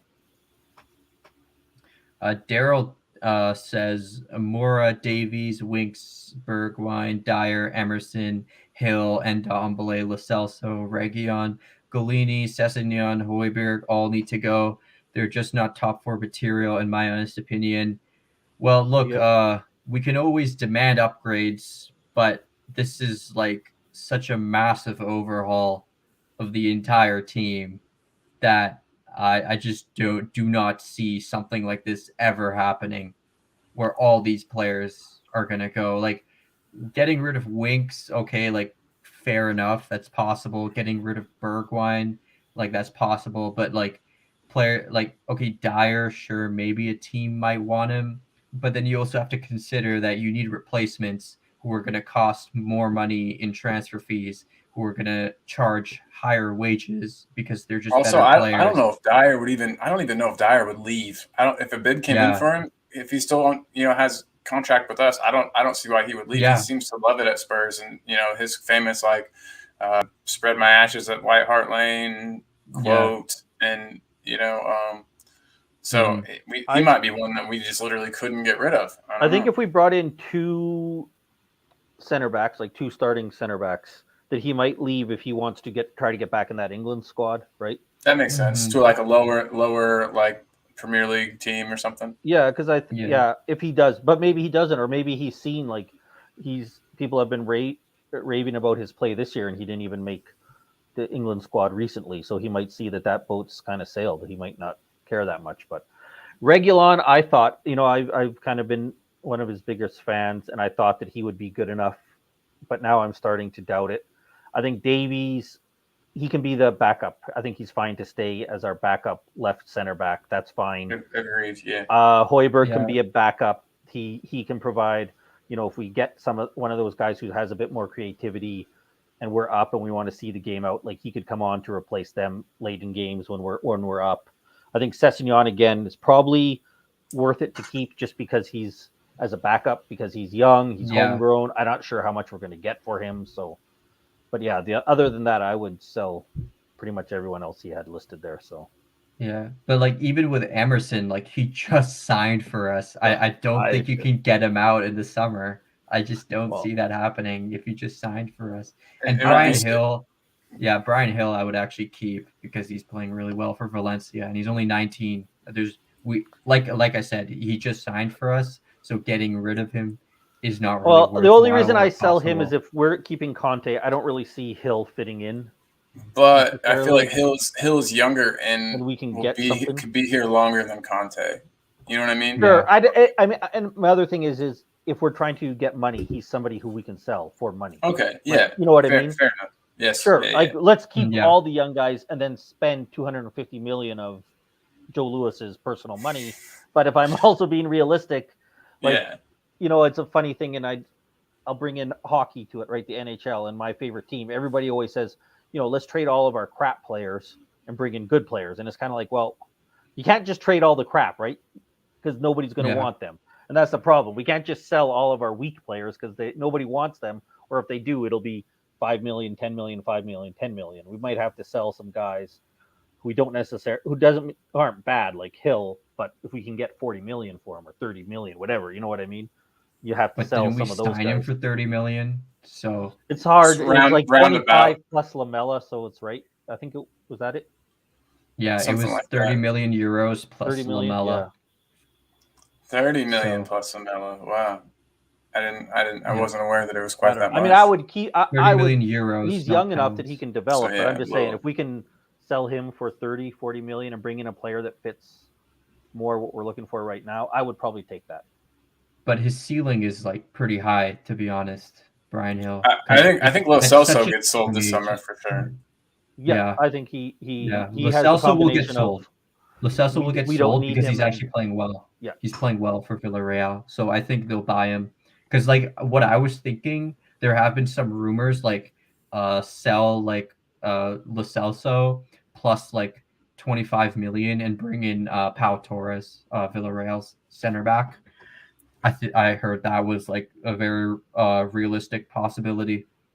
So I think something like that could be arranged. That would be good. He's a kind of player that we need, and we all know he loves that idea of using other players to supplement it, right? So he doesn't have to spend as much if he can use a player to make weight. Then true, and very good point. And it kind of kills two birds with one stone. Yeah, gets rid of some wages and a player that doesn't perform for Spurs, and then helps us get another transfer over the line. Pau Torres is kind of slow moving. That's the one thing that I don't love about that transfer. But I mean, I'm sure his positioning. I'm sure that he can make up for it. He is a world class player in my opinion. Really? Pau Torres, I've watched a lot of him. I haven't seen yet. And he will be somebody who helps when we're talking. Sorry, Colin. Earlier we were talking about how slow we were moving the ball from the back today. And he would help with that. He provides another option as somebody who can. It's not just Romero, right? He can move the ball a lot better than Ben Davies. His ball playing ability is one of the best out of any center back in the world. I would like his ball playing ability is better than even even Romero, I would say. He's a world class player. Like he turns up against all the big teams. Pocketed Arsenal, even Bayern. I mean, this guy's insane. Liverpool 1, Man City 0. There's still some other comments we have to read out quickly. So Ed says Brighton were just disciplined. They didn't even play that well. That's the annoying thing. Yeah, you're right. And Kuva says we had a bad day. I'm still supremely confident of top 4. We all knew there would be twists and turns. Yep, I would agree. The bravado was for fun. Back on the wagon and off we go again. Yeah, spot on, Kuva. I've always said the best chance we have to get top 4 is how bad Arsenal, West Ham United are around us, right? So yeah, the good thing is we can afford to potentially lose a game like this because I don't think any of our rivals for the 4th spot are going undefeated the rest of the way. So I just hate how much pressure that puts on, because I always figured, we definitely had a loss or two in it, and still, a chance at top 4, but I didn't think it would come this, right away. Like I thought that maybe we could have postponed that till later in this run of games so that we didn't have all that pressure on us, for as long. But I'll take the blame. You heard me on your show the other day getting confident that we're going to win. So that was my fault. I'll go back to predicting us losses all the time. See, there you go. No, and I thought we were going to win today too. It was my fault also. Still 0-0 Arsenal, if anyone was wondering. Yeah, it is 0-0. Yeah, Daryl here says 11 bad days, maybe 1 or 2 more. Yeah, I think that we're going to lose to Liverpool. I think that's a loss. But we still need to get points from the other games. Anthony here, Emerson not getting crosses over. Cesc can play right wing back if needed. And yes, he's needed. Winks, he should have been out long ago. Can't understand how he still gets on even as a substitute. Yeah, with Winks, he's homegrown. That's why he still has a Spurs career. And Cesc, I'm not sure that Cesc at right wing back would work. Like I said, he's never played that position before. I don't think that Emerson is like that terrible where you have to like put a left wing back in his position. I know. Didn't Cesc play right back a couple of times? I thought he played right back for Fulham a little bit, but I could be completely making that up. I thought he played left wing at fullback, but yeah, I didn't watch left wing Fulham quite a bit. He played left wing quite a bit. I'm not sure if he played right back. He might have played like if they had no right backs. The odd game or something. Like the very like absolute desperation level. Like you have no fullbacks. Okay, Cesc play right back, but I don't think Cesc at right wing back would be that much better than Emerson at right wing back. The only reason I might want to see it is because right now you watch and teams just let Emerson have all the space in the world that he wants. Mm-hmm. And like you said, it makes it easier for them to play more narrow against us and clog up that midfield. And maybe if Cesc was there, they might have to respect him, at least to start. They might have to respect the fact that he's a lot more, he's able to cross the ball. He's able to make runs in. He has that much more attacking ability. Now, it might turn out that he doesn't have that kind of ability from the right-hand side, and they might give him that same amount of space, but I don't know. Have to cut back you watch Emerson, and they just, there's no respect for him, and there's no reason to respect him, right? Because he hasn't shown that he can hurt you going forward from the right side. He doesn't provide anything. Yeah. So I don't think it's ideal, but it might be. I don't know. At this point, I think when you're talking about Emerson, you're almost just throwing anything against the wall to see if it works. But with Emerson, Super Tottenham saying hi in the chat. Hi, Super Tottenham. Hey, Super Tottenham. Yeah, but with Emerson, it's so confusing because at I think Real Betis, he was actually considered an offensive fullback, which is quite surprising. And I think he had the third most touches in the final third out of any player in La Liga. So he was really like getting forward. But I have no idea. Like as soon as he comes to Tottenham, he's just. I think it just highlights the league differences. You know what I mean? Everyone always says that, in Spain, the play is, so much different, more time on the ball, less physical. and it could be that was just really benefiting him. Yeah, that was one of the things. Yeah. That frustrated me when he was coming in, and I remember talking about it on like Will Stewart's channel a lot when he first was brought in. Is like I would hear from three people talking about oh well, he's good offensively, but he's really weak defensively, and then the next three people would say, oh, he's really good defensively, but he's not good offensively, and it's like everybody seemed to have a different opinion on him. And I guess in one sense that could have been because he was so good at both that people highlighted the both, but I think the problem with Emerson is it seems like he's shit at both, and people are just. It's almost like, and I don't mean to pick on your favorite player here, Colin, but it's when people say like Ben Davies is so steady defensively, and it's like I don't think he's that steady defensively. He's just so poor going forward that people then assume that you're good defensively. And he's been better. I think, but a lot of I think he's better going forward than Southampton are winning. Southampton are winning. 1-0 oh my God! Oh my good Christ! And Norwich just scored too. That's Super Tottenham, high Super Tottenham. Bednarek was it? It looks like Bednarek was the one that got it. Oh my Super God! Yeah, let me read out the comments. Super Tottenham really disappointed with the result and definitely the performance. Yeah, I mean we all are super disappointed. Daryl, don't think we need Will's stats this week. The eye test was bad enough. Yeah, definitely. Anthony, I heard Cess played a few times for Fulham as right wing back and did a job.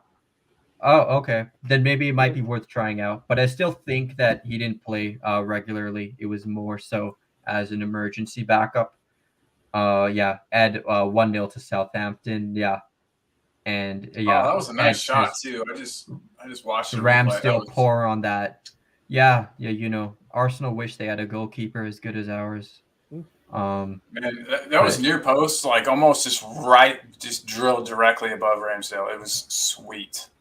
I love it when keepers get beat near post, as long as they're not. Ronaldo has scored again against Norwich. Because Norwich just scored. Yeah, Norwich just scored. So yeah, if Norwich could tie this and Arsenal could lose, we would still. I mean, it would be the best for us. But then I would feel like Liverpool 2, Man City 0. Wow. I don't think so. I've been watching that Man U game, and they probably could have been up 4 or 5. They've been dominating Norwich. So. Well, in a weird way, I guess that sort of makes me happy because then I would be like, well, then we really, really missed a chance to gain even more. You know what I mean? Yeah. So I guess mean, they could. Man U will give up chances no matter what. They don't care. They're fine making goals. So. Angel says, when the Saints go marching in. Yeah. Pick up the Saints. We are all Saints fans today. Do you guys know, this is not Spurs related, but I saw an article. I was just reading like on Reddit on the soccer page yesterday. And the headline was just it was United's coach, what's his name? The German fellow. Ragnick. Yeah. And he was saying that he didn't think Maguire would be booed by United fans in their next game. And I'm like, why would he be booed by United fans? Anyways, have you guys heard of any drama? They were blaming him because the last game went off him, right? It deflect off him. Oh, okay. I don't know I can't remember who they played and who they lost to, but the goal it was Everton, wasn't it? Yeah, Everton. Yeah, like it wasn't his fault. It wasn't his fault, but it's one of those things like when you're kind of the lightning rod for a lot of criticism, and then you get a goal that deflects off you, then people are going to blame you for it, even though it wasn't his fault. But I think that's probably what it was in regards to, because there was a lot of things I saw on Twitter that people were like, "Oh, Harry Maguire." It's like, I don't know. If you watch the goal, it's like it bounced off. It wasn't his fault, but he's just kind of that lightning rod for a fan base that's pretty angry. Right? Yeah, he is a scapegoat. I feel like personally, I like this might sound diluted, but I actually do think Maguire is a good defender. Like throughout his career. He's proven it at Leicester, even at United last season. They couldn't keep a clean sheet without him. And even for England, he always performs for England. So I just think that he's such a massive scapegoat. If you look at the players around him, the likes of Luke Shaw, Wan-Bissaka, Bailly. Like, look at the defenders around him. It doesn't make his job that much easier. And you look at like Fred and McTominay as the defensive midfielders in front of him. Sometimes he has Pogba in front of him, who does not defend at all. So, like, I just think he's a massive scapegoat. It's easy. His price tag. I think his price tag too. The price tag as well. And he had the whole Greece incident, and he's kind of like it's easy. For a second, I thought you meant grease as in like a lubricant for a wheel, and I was like, "What was he? What was he doing with grease?" I'll tell you that story backstage, Colin. Don't worry. Right, that sounds like a Mari's Love Lounge kind of a conversation. Okay, let me just read out this comment from Super Tottenham. I prefer Sessegnon over Reguilon, better defender and at attacking. Sessegnon scored goals at Fulham. He needs to be playing regularly. I mean, based on Reguilon's form, you could definitely make that argument. But scoring goals at Fulham is different than scoring goals in the Premiership. So I don't. Do you remember that cross that I think it was Højbjerg put right across the face of goal? And Reguilon arrived like a second too late to get it. I think Sessegnon would have buried that, but that's so revisionist and easy to say. But that is easy to But we've seen him score that exact same goal. Sliding in. Daryl here saying nothing till full time. Arsenal have a habit of coming back. Well, actually, like I don't think they've won a game since they've been down at halftime under Arteta. Maybe one game they've won. So if they are down at halftime, most likely than not, they are. Yeah, it is halftime, 1-0. So they're probably going to lose or draw this game, to be honest, based on the history. And they are playing away from home, so hopefully they lose. But go on, Colin. What were you talking about? Just spouting a whole bunch of bull crap, really. But just saying that we've seen Sessegnon. I think it was in one of our last 3 or 4 matches. But I can see it in my head. I just can't remember the details. But across game, it was from actually. I do remember the details. It was Doherty, right? Crossed it over to Sessegnon, and Sessegnon just like slid in, and I don't know. It was an awesome Emerson. goal. I think that was Emerson that slid in against Newcastle, where Doherty was playing left wing back. You might be right. I know that Sessegnon was injured for the last 2 or 3 games. Sessegnon was injured, so I think you're remembering Emerson's goal against Newcastle, where he slid in, and Doherty was playing left wing back. Well, I still have a lot more confidence in Sessegnon than Reguilon. Do what? I don't think Sessegnon scored a goal for us. Yeah, I don't think so. It's early-ish. It's all good. I think with Sessegnon, I think he deserves a go if Reguilon just cannot perform at all. Because Reguilon was dross today, absolute dross. The whole team was. I'm not sure Sessegnon is better than Reguilon. I think he had some moments that people kind of remember, but I also remember the one game, and I can't remember which one it was, but he was just every time he touched the ball, give away. He could not keep control of the ball. But he played well against, and I think Will was making this point. He played well against like Man City, and people tend to remember, like, if you play well against Man City, it stands out, right? Like Tanganga did, right? Remember when he played? Was it Liverpool first match of the season? Man City? Yeah, he played Man against City. Sterling and Grealish or whatever, and he played well, and that stands out, and it makes sense, right? Because if you're playing well against Man City, that's great. But if you play well against Norwich, it might not stand out as well, even though your performance is exactly the same. So I don't know if that kind of skews people's view of Sessegnon, because I know a lot of people like, and he's young, and it doesn't mean that he's bad. I'm fine. And I like the fact, honestly, with the way that we're using our wing backs right now. I like the fact that he was a winger for the most part.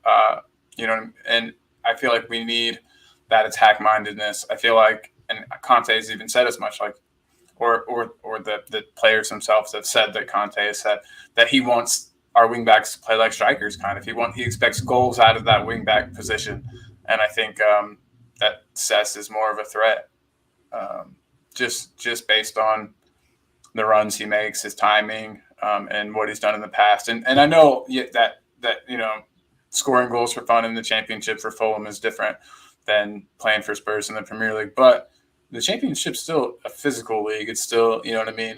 It's. I don't think that the drop in quality is as, steep of a drop off as some people do. But still, he's got more to do. But I think with this run of games, he got a couple like games together back to back, and it seems like he was finally putting some form together. And of course, injury. But yeah, I just have high hopes for him. And after watching Reguilon just get me so excited when he first came in, and just his regression, I'm just ready for something new, I think. Yeah, sure. Reguilon certainly hasn't played well enough to keep him off the field, right? So that's if you play Sessegnon, I wouldn't be like, what are you doing, right? It's not like you're taking Son and Kane out of the starting lineup. I mean, Reguilon has been up and down enough that I think it's not crazy to play Sessegnon. But yeah. Southampton 1-0 against Arsenal. Man United 2-1 or 2-0 against Norwich. 2-1. I think it's 2-1.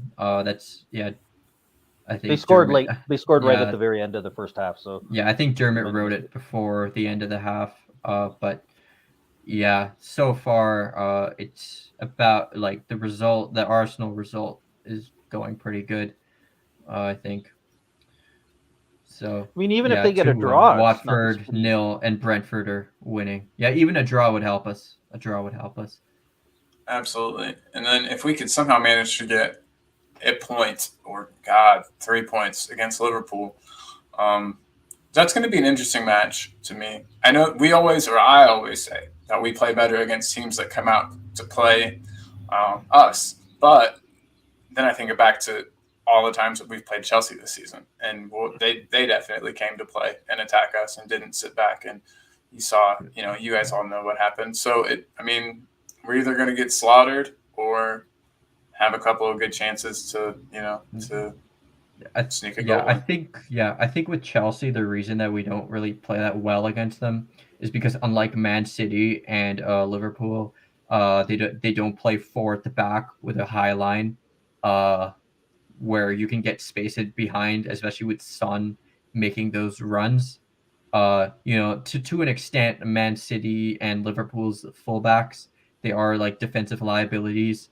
Kyle Walker and Trent, they do love getting forward, and oftentimes they're caught out of position. But Chelsea, they play 3 at the back. They don't play a particularly high line, so that's why we seem like ineffective against them. They're just set up like perfectly to counter us because we play the same formation. Just the difference is their quality is so much better. The only players that would get into their squad are Son, Kane, Romero. Other than that, their squad is levels above ours. Think about how scary that side would be. Jesus Christ. Son, Kane, and Romero all on that City team. Oh, my God. Chelsea, too, right? They can play that back 3 and then just have Conte in the middle, just controlling the ball and dominating us. And Conte's such a good player. He can basically be 2 players at once, sort of in the way that Kane can. You know what I mean? He can play like a defensive midfielder and a more attacking or a box-to-box, at least, midfield role. What a rise that guy had. You know what I mean? From playing, like, I feel like French it was Division like 2. And less than 10 years ago, I don't think he was even like playing football. Like 10 years ago, I don't think he was playing football at all. Crazy. Yeah, I think Kovacic is quite underrated in that Chelsea midfield. A lot of the work on the ball he does,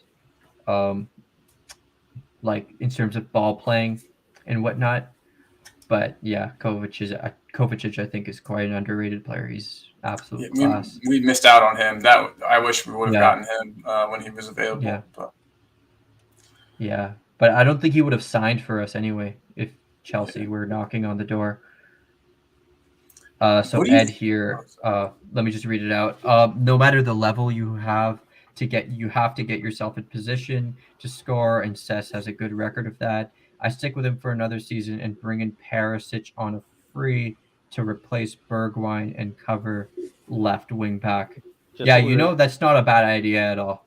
That's what we were talking about earlier with Mark, right? Yeah. Yeah, when Mm-hmm. that exact thing is Perisic with him, and yeah, I think it would make sense to me, especially like I said, if Conte sees that he has that potential that he can work with them, then you gotta you gotta trust Conte and go with that. But I think that would work. I'd feel much better about having Cesc kind of be the backup behind an experienced left wing back and give him that chance to develop still, because I think he still needs to develop as a left wing back and as a player overall, and especially with his injury history. And Yeah. if we have those games next year, we'll be back in all the cups and we'll have even Champions League, right? Like if you The can get him quadruple is in a on. group stage game, hopefully there'll be some time for him to play, get that game time if he can stay healthy. But that's the big if with him. Yeah. So like I just had a question for you guys. So let's say let's say you were Conte, or like let's say you were Paratici, and you had a transfer budget of 150 million, let's say. Which players would you bring in? Like realistically, don't be like I'll sign Mbappe on a free, like let's be realistic here. Which players would you bring in? Mbappe on a You can free go. at 10 grand a week salary. You Wages. put him on the Joe Roden salary, huh? That's right. I'm sure he Yeah. will come for that. Colin will probably know the first guy who I'm going to mention because I talk about him all the time. And one of the reasons I bring him up because I think that he's going to be like 20-25 million, and that's Stefan de Vrij. I think you put him in that center. I think he's on an expiring contract on a free next year. I think he comes out, isn't it? I could be wrong. Anyway, but I don't. I think it's this season. I don't think he'll be. Maybe he'll be like a lot of money, right? I think that if you can get him for an amount of money that allows you to bring in other guys, I think he makes sense for us. He's going to play the center of that. I know people like Dyer, but I think he does a lot of the things that people claim Dyer does in terms of being a leader. He's familiar with Conte. His positioning is so much better than think you can bring him. position. Yeah, you bring him in there to be that center of that back three, allows Romero to have the freedom to do what he needs to do, and hopefully a left back in there. I don't know. I said Martinez would be great, but I don't think he's realistic. Rafinha would be great. I don't think he's realistic. I like Ruben Neves. I like the fact that, because I think, again, he's probably going to be, I'm saying 40 million. I don't know if you guys think that's a realistic. I think it's 40 to 50 million pounds. 40 to 50 million. Ruben Neves. I think you bring him in. He provides goals from midfield. He has a nice long shot. Yeah, he's he can pass. We're talking about today. Bentancur is off. Like Ruben Neves can dominate the ball. He can run the midfield for you if Bentancur is off. And if Bentancur is good, now you have two options, right? Again, talking about moving it out from the back, you could give it to either guy's an option. Hugo can throw it to them if the center backs, if they're pressing up on us, they can help us move it. And he provides free kicks. I know everybody's talking about James Ward-Prowse and his free kicks, but I think Neves, while not at that level, is a quality free kick taker and is an actual attainable player. Whereas James Ward-Prowse, I don't think is gonna leave. I think you have to overpay to get him out of Southampton because he's not only English, but he's also like been at Southampton since he was, I think, 2 years old or something like that. He did sign a new contract last season. So I think Neves is probably. Yeah. I think he's a better player outside, like in open play. Yeah, and I think that he's probably going to be cheaper, if not similar. So I think I would take him. Again, up front, it's so hard to think of realistic players up front. I'll say for left, if we're looking at left wing back, I do like the Perisic option again because he's and then also the Kostic over at Frankfurt. I haven't seen him that much, but I've seen when I watch him, he plays well, and I know a lot of other people like him. He would be another guy. Again, he's 29, so it's a Conte signing, not a Levy signing, but he seems to be the kind of attacking wing back that Conte would love. And then right wing back, I have a hard time because I just can't. I'm trying to think. I think that from Ajax, I think it's Mazraoui. Is that how you pronounce it? I think he would be great, but I think he's going to Bayern, right? And if Bayern wants him, I don't. Bayern or Barcelona, one of those two. But I think he would be great in terms of if we're going to say like we're just going to spend and get somebody. If not, I like Pereira, getting him out of Leicester, only because he has that experience in the Premier League. You don't have to. I don't think you have to worry about him transitioning. He does have an injury history, and I don't know if he's like he's not like world class level or close to there, but I think he's very good level. So Yeah. and then for left center back, yeah. Guardiola. Go ahead. Sorry, I'm just listing off guys now. I think Guardiola would be awesome, but I've heard he is realistic. He's not. He leaving, is realistic, I would say. And But then, he's like you gonna said, cost Pau a lot. Torres. If we could do something, do something around Lo Celso for Pau Torres, he'd be great. So I know this isn't realistic. So realistic, but the links have been there. And I guess first of all, I have to preface this with I don't know how much trouble Chelsea are in. Really, I don't know how things are going to be for them this summer. But have you guys seen the rumors linking us to Antonio Rudiger? I have seen them. I have very mixed feelings about it, but he is a really good player. He's the biggest C word, in the Premier League, I think almost. But as we had Dele, we had the pleasure of having a Dele that everyone hated on our team. I think when the players that you hate play for you, and I can even go back to when I played. It was at a very low level, obviously, but I went from playing against some guys and I hated their guts. They would beat us up. They would, you know what I mean?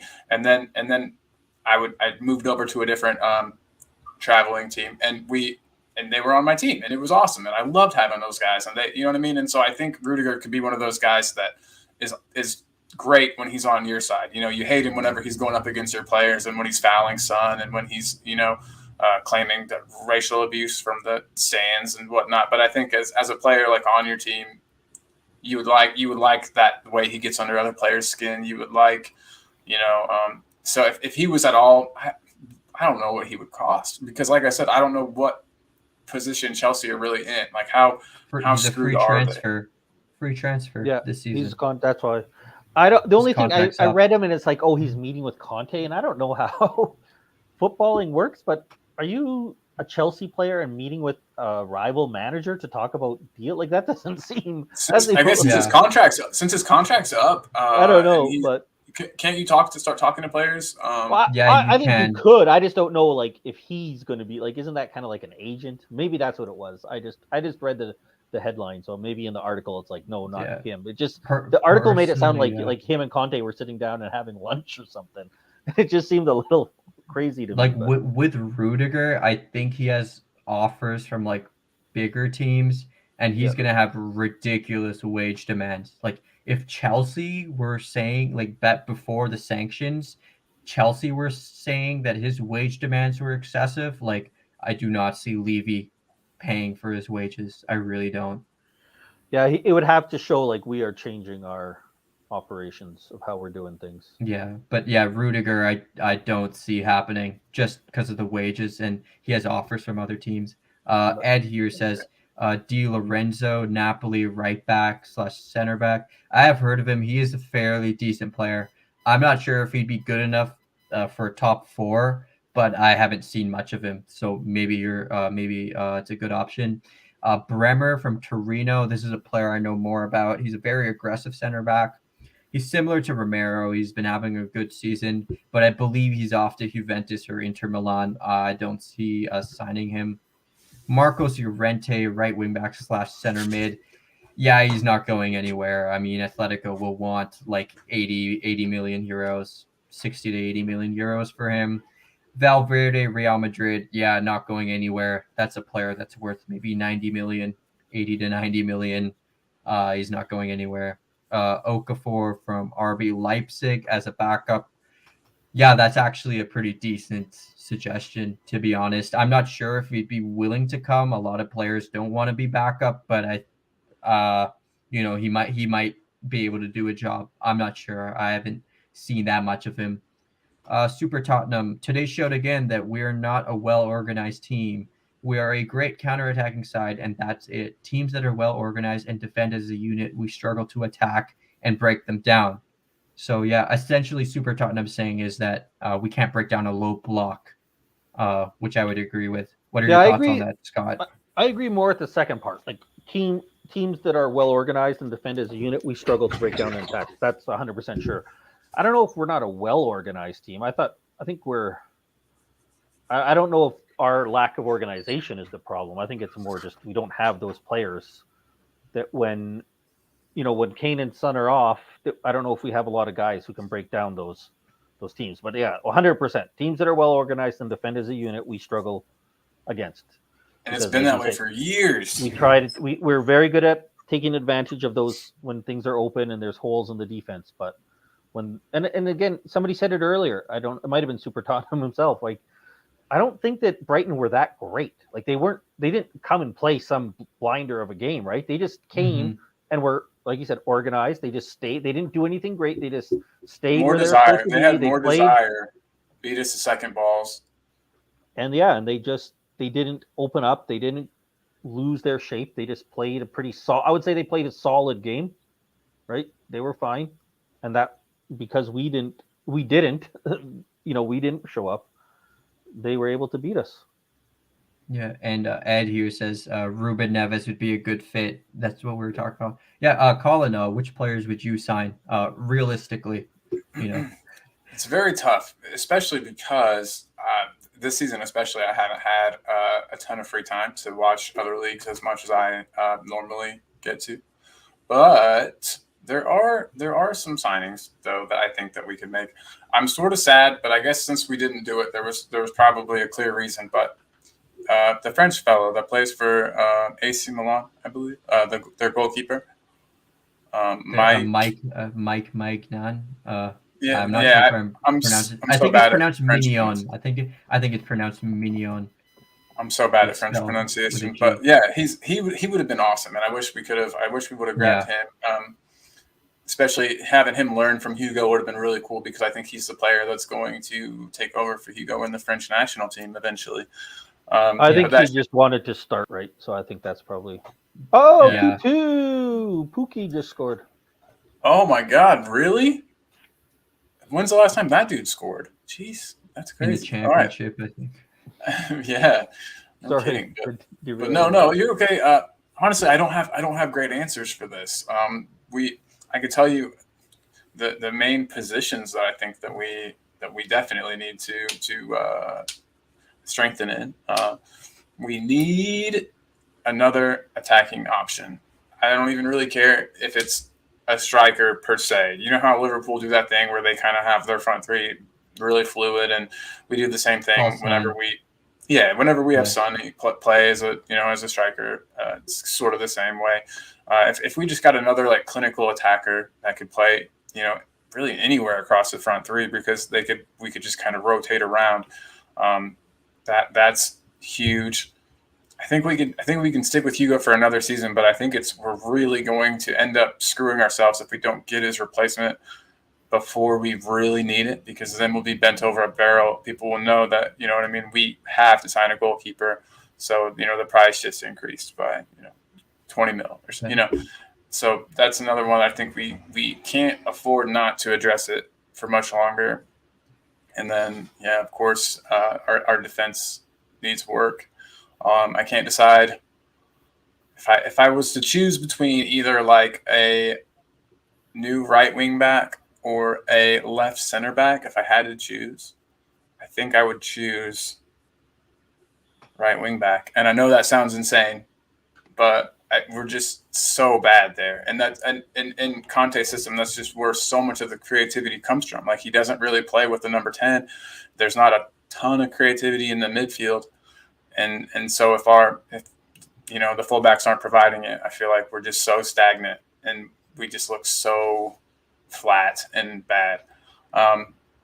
So yeah, I don't know. And maybe you could help me with some names. I mean, like, Scott, you've already given yours out, but I don't know who are some attainable. I mean, there's got to be somebody over in in Germany, maybe, right? They've got some good striking options over there. There's some like Schlotterbeck guy. I do have some thoughts. Like for left center back, I think the Pau Torres deal is just the most realistic. If we can't get that over the line, I would go for Gvardiol. I just think he's really good on the ball. He's 2-footed as well. He's fast. He's quite quick for a center back. His one big weakness is his lack of height and his aerial ability, but I think that there's just so much upside. I think he would slot really well in that left center back role because he did play left back a lot, like as his main position for Zagreb and Croatia. So he could actually cover for that left wing back spot as well. So I think Gvardiol would actually be a really good option for us, and he's really good on the ball. That's his like main strength, his ball playing ability. So yeah, I would go for Gvardiol for right wing back. There is Dodo from Shakhtar Donetsk. He's really good going forward. He's another Brazilian right wing back. He can also play as left back. He has played left back quite a bit. So I would go for Dodo. There's also Pedro Porro from Sporting. He's on loan from Man City. Sporting have an option to buy for 10 million euros, which I think it's 10 or 15 million euros. It's pennies. I think they'll take it because he's been going crazy. Liverpool are also going crazy. They're beating Man City 3-0. But yeah, I think those are some good options at left center back and the right wing back, and they are pretty realistic, I would say. And yeah, also Ed, how you said they ain't worth 90 million. You're talking 45 to 55 million. In terms of quality, I think you're referring to Llorente and Valverde. Yeah, look, in terms of quality of players, yeah, they're probably worth between 40 to 50 million. But what's important is the teams, like what the teams value them at. And I don't think that Atletico Madrid would let Llorente go for 40 to 50 million. I think you're talking maybe 60 to 70 million. They would let him go. And same with Real Madrid and Valverde. I mean, Valverde is just an incredible player. I don't think Real Madrid would let him go for anything less than 70 to 80 million. Like in terms of quality, is he worth 70 to 80 million? Probably not. But would Real Madrid let him go for anything less than that? I don't think so.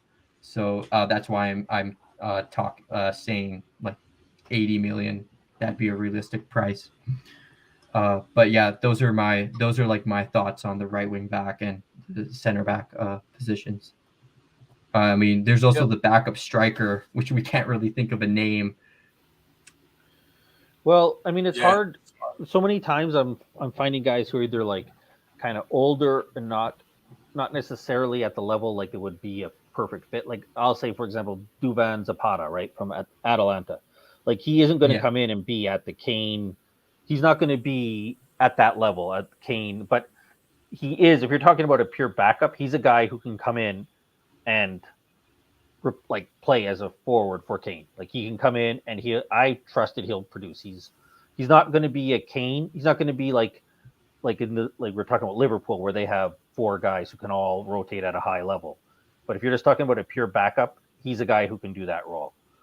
Or then, like I said, I keep coming back to Lautaro Martinez, but he's so hot, expensive, right? That's like a totally different level. Or I know a lot of people are saying do you think sorry to interrupt you. I'm a really big go ahead. I feel bad. I just wanted to tie in. Like, do you think as a backup to Kane, we should be going for a player with a Kane-esque skill set, or should we be going in for a player that likes to hang on the shoulder of the last defender and like running behind? And I mean, honestly, I would like to have a pure Kane, like classical number 9 replacement, and then have somebody who can rotate. Like I would say, like that guy, that number 9 that I'm talking about would be like the 5th or 6th option, and bring in somebody who has more versatility, who's a higher level, like is it Rafinha, somebody like that who can rotate with those guys. I would like both. I think we should have both, because like so many times we go there, we watch, and we're playing with our B team, and we're playing more out of position or Bergwijn out. We don't have anybody who's just a number 9, like just a classic. Like how long has it been? I guess it was what's his name? The tall guy. I can't think of his name. Vinicius. Oh, you're talking about your Llorente. You know, or I guess Vinicius was that, right? Like I'm just so tired of saying like we're putting our B team out there, and I know that we'll say like you don't have to always win with your B team, but wouldn't it be nice if they weren't like 5 guys playing out of position that have never played with each other, and we're just trying to like slap together like some half-assed team and hope that they work out. Like let's get some quality player, like somebody who's a number 9, and it doesn't have to be great. But so I think I would like to see like an actual proper guy who can play, who can replace Kane. And when you say like Kane, not like him like in terms of his passing ability, but I think we should get like a number 9. Yeah, I just mean someone that could hold the ball, someone that could hold the ball up a bit if they need to play with their back to goal. You know, lethal in the box. Like Vinicius, but better. You know what I mean? I don't know. Even if we got, he's not great, but even if we got Chris Wood, right? Like he's not going to be. He's not going to be in the rotation. Like we need somebody better. We need Chris Wood and. Who's the dude that Villa signed? And somebody better, but like just somebody, and then. And I know it's silly, but at the end of it, we need a goal here, right? Yeah, I wanted Danny Ings as backup so bad. Like today, we're down. They score. Throw Chris Wood up there with Kane and Son, and he just stands up there and heads the ball down. Heads the ball down to them, or Yeah, Orente style. Yeah. It was. Ed here says Guvardio won't be happening. He's signing a new deal. I didn't know that. The Athletic did post an article linking him with us. But if he is signing a new deal, then I guess we have to go for other players. These teams need money. Atletico will be trying to raise funds for Darwin Nunez and Dybala. Well, Dybala is going to be a free transfer. And Darwin Nunez, he has been linked with them. And I'm not sure how much it'll cost. I'm guessing around 50 million to 60 million. West Ham did bid 50 million euros for Darwin Nunez in the January window, which was rejected. So he might be going for more than that, or maybe around the same in the summer window. But I don't think Atletico's priority is a striker when they have João Felix, Griezmann, and Suarez. So I don't see them letting Llorente go to raise funds for these players. Those are my thoughts. But yeah, in terms of a backup striker, the player that I actually wanted, I wanted Julian Alvarez from River Plate. He's a young upcoming player who you can groom to maybe eventually replace Kane. I'm not saying he's going to be as good as Kane, but eventually he has the potential to be a very good player in the future. And another thing is that he can play multiple positions. He can play on the right wing as well. So I thought that, hey, look, if let's say Lucas Moura were to go down, at the time we didn't have Kulusevski, so I was like, hey, if a winger were to go down, Julian Alvarez could play that position. If Kane needs rest, Julian Alvarez can play all across that front line, and he's a young upcoming player, so you can bring him off the bench to eventually integrate him into the team and develop him. I think we need someone that could play, like that can cover multiple positions, and and ideally they could eventually become the next big thing. And they're not at that level yet, but they will be in the future. So I really wanted Julian Alvarez. Unfortunately, Man City came in and bought him. But yeah, that was the player that I wanted as a backup striker. Bought him for fairly cheap, didn't he? I think they got him out of spite. They knew we wanted him, and they didn't get Kane, and they were like, "All right, F you guys, like we'll take him." Yeah, they got him for his release clause, which was only like 20 million euros, I think, 18 million euros. So they got a really good player for really cheap. But has he played for them at all? No, he's been loaned back. He's been loaned back at River Plate. Okay. So yeah, makes sense. That's all. That's a good point. I just it's really, really hard, turns out, and not for other teams, but it's really hard for Spurs to get a backup striker. I just want Ed does make a point when he says no such thing as a free transfer. It's still going to cost money. Yeah. The nice thing about when you say a free transfer is you don't have to necessarily agree with the other club, right? So I think that's the benefit is you still have to pay. It's not it can cost a ton of money. You do have to end up paying a bigger signing on fee, but I do think that you save money. Like maybe around 50 to 60% of the transfer fee, you do save, but that's not to say that it's free. Like the player will demand a much higher signing on fee.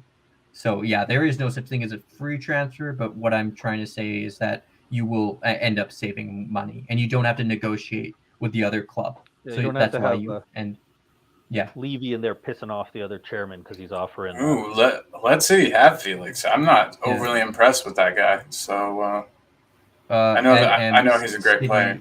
City in for João Felix.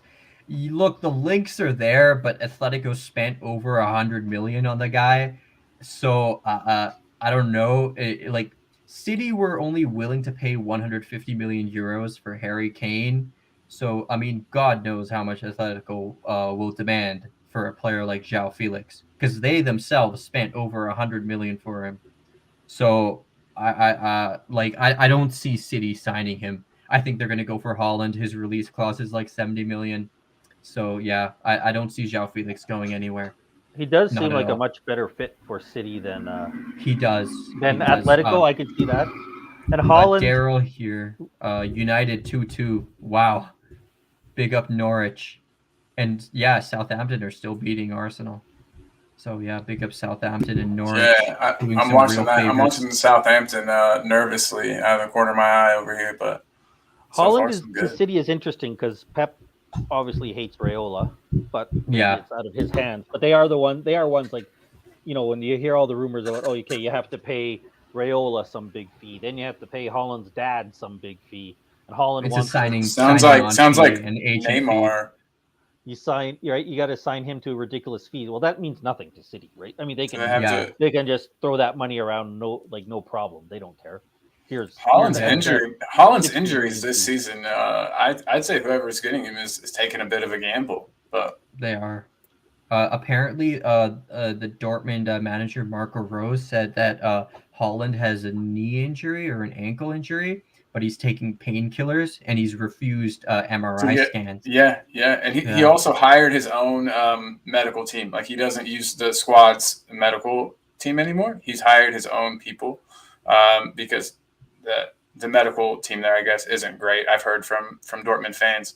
But yeah, he's hired his own people and has refused that MRI, which is insane. You would think that, especially now that that's public and that injury is public, that the MRI is going to be part of whatever, what am I thinking, like fitness test or whatever that he'll have before signing with anyone. If there's a problem, I mean, it's going to get found out. I don't know. I'm surprised that he's pushing himself and risking worse injury and risking his transfer. But I guess at the end of the day, maybe he's not that upset if he stays at Dortmund. I don't know. It's a weird one. I think he'll be gone. Even if he has a dodgy knee, somebody will pay. Unless it's absolutely destroyed. Somebody will take the chance at there, especially now, like with the medicine that we have now, like sure. And we can rebuild him. We have the technology. And the one thing, like, it's the same thing I was always saying when people were talking about Kane going to City or PSG. Clubs like that can afford, if Haaland needs to take a week off, they don't need to play him every week, right? They can sit him in games when they're playing against Norwich or Brighton. Like, they're fine. they can sit him against those clubs. That's the one benefit. That's the same thing I was saying if Kane we were talking about with his ankles. Like, he doesn't have to play every single week. Yeah, Ed here, Arsenal been dreadful. Yeah, don't jinx it. Only at full time we'll celebrate. But yeah, they have been dreadful from what I've heard. But yeah, no, with City, right? They don't care because they can toss around money like it's no tomorrow. Because the guys that are like that own the club, to them money is not an object. It really isn't. Because with owners like Enoch, right? I know like they get a lot of hate and stuff for not like investing and whatnot, which I do agree with. But at the end of the day, they're a business. They have to make their money. They're not doing charity work. And that's the case with the majority of Premier League ownership models. But with these like oil money models that you have, like the Man Cities and the PSGs and Newcastles, they are essentially using taxpayer money of their respective countries to fund like a football team, and for like fun, basically. Sports washing, if you want to call it that too. Propaganda. They don't finishing fourth and getting like Champions League money isn't the point, right? They're not like, Yeah. oh, we finished fourth, we get a big Champions League payout. Like, who cares? They want to win. Like, finishing fourth. I just wanted to say we are so stupid for letting Kyle Walker-Peters go. Yeah. I think that he has really grown and become a really good defender. I don't know. I think he is a good player. He really is, and I think that he would cost us a pretty penny if we were to go back in for him. For one, he wouldn't come back, but if he would, even it would definitely be Dermot here. Yeah, give me an oil man any day. Anyone from Dallas, free lol. Speaking of oil men, we got one with us, Scott. I said, speaking of oil men, we got you're technically one of those. Scott. I was in an old life. I worked in Texas, right? Did you say you went to Texas? Yep, I was at Houston for like 3 months, 3 or 4 months. Yeah, 3 or 4 months. Oh, what's going on here? So can you just buy? Oh, Spurs? Arsenal robbed again. Sorry. Yes, and then I worked in overseas, not in Abu Dhabi or Qatar, but in Dubai. For real, sweet. Sounds like you probably have some. You could probably buy the club then. No, not me. I just contributed to all those terrible oil nations getting. Oh no, rich. you were helping. They made their billions off the hard Scott work. M. My personal hard work. No wonder you're a Spurs fan. You gotta make up for your past sins. Yeah, with Kyle Walker-Peters, I'm not as big of a fan of him personally, but I'll say this: I would rather have had him than have sold him and bought Aurier, Doherty, Emerson. Like that's the problem. Is that we got rid of him and then we progressively got worse. So I think that he's in a really I think Southampton and they're about mid-table right now. I think that's a perfect level for him. I think that's where he is. Mm-hmm. But the problem is not just that we got rid of him; it's we got rid of him and then progressively downgraded all the time. And while he's definitely an upgrade over Emerson, and I think he's better than Doherty as well, I think we need to get even better. But who though? That's the thing. It's tough. Because I always this is one thing I dislike from fans a lot. They say that we need this player, we need a player we need an offensive right wing back, we need an attacking left wing back, we need a midfielder that can spray in long balls that can dictate the tempo. And then I ask, okay, so who's a realistic signing that we could bring in? And then they're like, oh, we'll bring Lautaro Martinez as a backup striker. We'll bring in Barella as the midfielder. And I'm like, if it was that easy, I think Levy would have done it by now. I know. That's what I was saying because I used Barella example. I'm like, yeah. I know that you know that it's not that realistic, but I see some fans that don't they're like, oh, I can't think of a name, and I'm like, well, there you go. That's the issue. There's very few players that fit that mold that we can actually bring over to Tottenham. Yeah, and we're gonna have to get better scouts. I think Paratici are working on that. I think he's ripped up our scouting department, and he's completely restructuring it, and rightfully so. The scouting is absolutely poor. We need to be able to bring some more players through our youth system too. That's there for a reason, and I know part of the reason is to make a mil or two off a player every couple of years. Also, I know that's part of the deal, but we see we've done it ourselves, but we see other teams being able to bring players from their academy integrate them into the first team. It would be cool if we could do that, Oliver Skip. But other than that, there's been no one. I can't even remember anyone. And I mean, Walker-Peters would have been one, but, Kane. But Kane, obviously. Yeah. I think, too, what hurts us, the scouts obviously are probably we're Watford 1-1. We keep Watford changing, Brentford right? 1-1. Yeah, go ahead, Scott. Sorry. I mean, it's something that I've heard Stelios talk a lot about, and it's something that I think Liverpool did a good job. They brought in Klopp, and they brought in players that worked for Klopp. Like we brought in, and we can talk about first. They might not have been good enough individually in Ndombele and Lo Celso, for example, but you bring in Ndombele and Lo Celso, and then 3 months later you bring in Jose, right? Like, why are you bringing in? You bring in these players that don't fit. Club record signing. Yeah. You buy Emerson in August, and then you bring in Conte in November. Oh, my goodness. Ronaldo just scored a pretty impressive free kick. But you know what I mean? Like, you're bringing in these players, and then 2 months later, you're bringing in managers that don't fit with them at all. And that's the problem. Like, that's one of the things they'll say. Liverpool, they're successful. They're like us. They're not an oil team, so I use them quite a bit as an example. But they brought in Klopp, and then they brought in Klopp players. And then they continue. So they bring in players that fit with the system.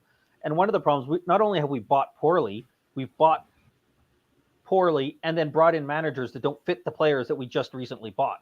There's no identity. That, right? If There's no identity. Hopefully with Conte, if we're saying we're going to have Conte. Buy players that fit for Conte. And if for some reason then Conte leaves, I think another manager that getting can a manager that fits that style. 100%. Right? And I know, like, that's one of the things I've heard Sean say. And he said, like, what happens if we buy these players and Conte goes? Well, then my solution is then buy a player, then bring in a manager who fits with those players. Yeah. Right? It doesn't have to be an exact one for one. And even if it's like, well, it's not necessarily like they might just play a back three, like, but bring in a manager, because that's what we do. We chop and change. We go from Poch, then we go to Jose, then we go to Nuno, then we go to Conte. And it's just like, you're bringing in players that aren't good enough, and they totally don't fit with what the new manager wants. Like, I think Emerson would suck in any system, but he especially sucks when he's a right wing back, and that's not really what he does well. And I think that Lo Celso and Ndombele, I don't think they fit with the Premier League, but they especially don't fit in the Premier League when it's Jose playing his sit back negative football. Don't worry about possession, because Ndombele and Lo Celso want to have the ball at their feet. They want to have possession, and it doesn't work. So when you're making bad decisions, and bad decisions that are then like you're doubling down by players that don't fit with the system. And I think that goes back to Levy being the one. He has too much control over the football. He's making decisions, not what's best for football, but what's best for finances, where you can make a deal, how I can sell them on. And when you take that approach, you're not going to have success, because you need a football person in there to guide the whole way. And then if you're saying to him, we're going to have, hey, Bob, how's it going? Hey, Bob. All good. But then you have that football guy making those decisions. Even if he has to have some of those parameters, it's still not going to be great. But at least he has an idea of who's going to fit where. And instead, we do the worst of all worlds, is buy cheap, buy bad players, and have them not fit in our squad, and then tell the manager, go out there and make it work. Yeah, get better out of them. Yeah, Bob, what's up, man? All good, man. All good. How's everyone else? Trying to recover from this loss, but it's life. We all knew it was bound to happen, sooner or later. Yeah, it's a familiar old feeling. You still pretty confident on the old top four? Yeah, 100%.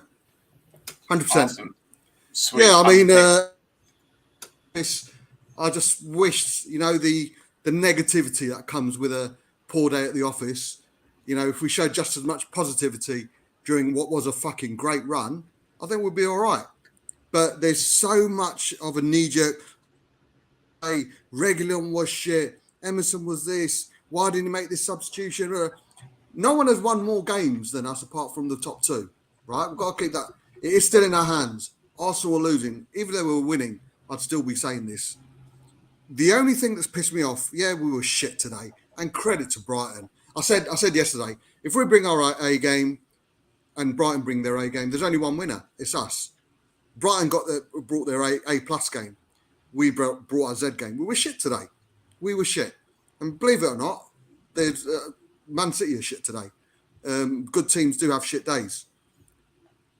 But we've got to remember where we are, where we've come from, where we are. Our run, we've had a shit day at the office. We'll bounce back and we'll qualify for fourth position easily. easily. But more than and Scott, it's nothing against you, mate, because you've been consistent and good on you. But there's people out there. I'll say it, Josh, if you're listening, mate. To come out and say people start talking shit about top four. I've been saying top four since October, and I'll stick by it. The negativity over one fucking poor performance. And get over it, man. Get over it. These are the same players who were cheering and bigging up and saying, "Can't believe we're in this position." Blah blah blah blah. And suddenly you want to get who would you sell immediately? Which players do you want out of the squad? Fucking hell. These are the exact same. This is nearly the same team, apart from one change. You were winning 5s, 4s, 3s, 7 wins in 9, guys. Right? 4 wins in a row. That's a run any Premier League team would want. But the negativity, there's such a. I've got to watch what I say. No, I won't say the word. But there is to the negativity, yet umming and ahhing when there's a bit of positivity within the club. And that's pissing me off so much. And rest assured, I will be bringing it up tonight. So I've just wanted to that. I've been trying to get on We Are Tottenham TV for about an hour, and it's been inside me. And I saw you live. I thought, fuck it, I'm going on. I need to say this. Yeah. Well, I'm glad you I know you're probably... Well said.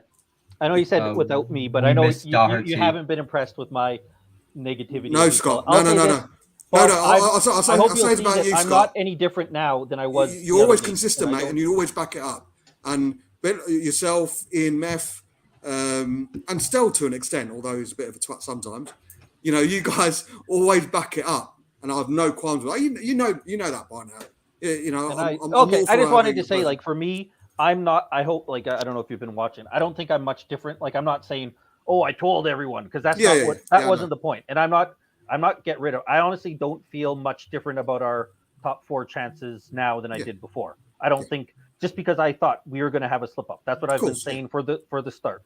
And it's not because I wanted us to have a slip up, or I wanted to be. It's easy to say, oh, everything's so bad. It's just because that's what I've seen from this club and this team in particular. So no, Scott, my issue is with the people who have been not on the bandwagon. I mean, we got every right to be positive and bigging up the team of late. 5s and 4s, but then suddenly after one loss to flip flop, and that's exactly what they're doing. Fucking flip flopping because of one defeat. I mean, come on, man, get real. I've been saying top 4 for almost as long as you, and I still think I still think we can do it. But I am disappointed with the result today. We were shit today. There's nothing wrong with saying we were shit today. There's nothing wrong with that. Yeah, and it just sucks whenever you're like watching, I don't know, a match and you can literally see what the problem is, and so the manager can too, and we just don't have the players on the bench to to combat the problem. But depth was always going to be an issue, Cole. This season, depth was always going to be an issue. And as much as I've been shitting on Emerson, I still back him. He's one of our own right now. He was probably one of our better players today. I thought he was one of the.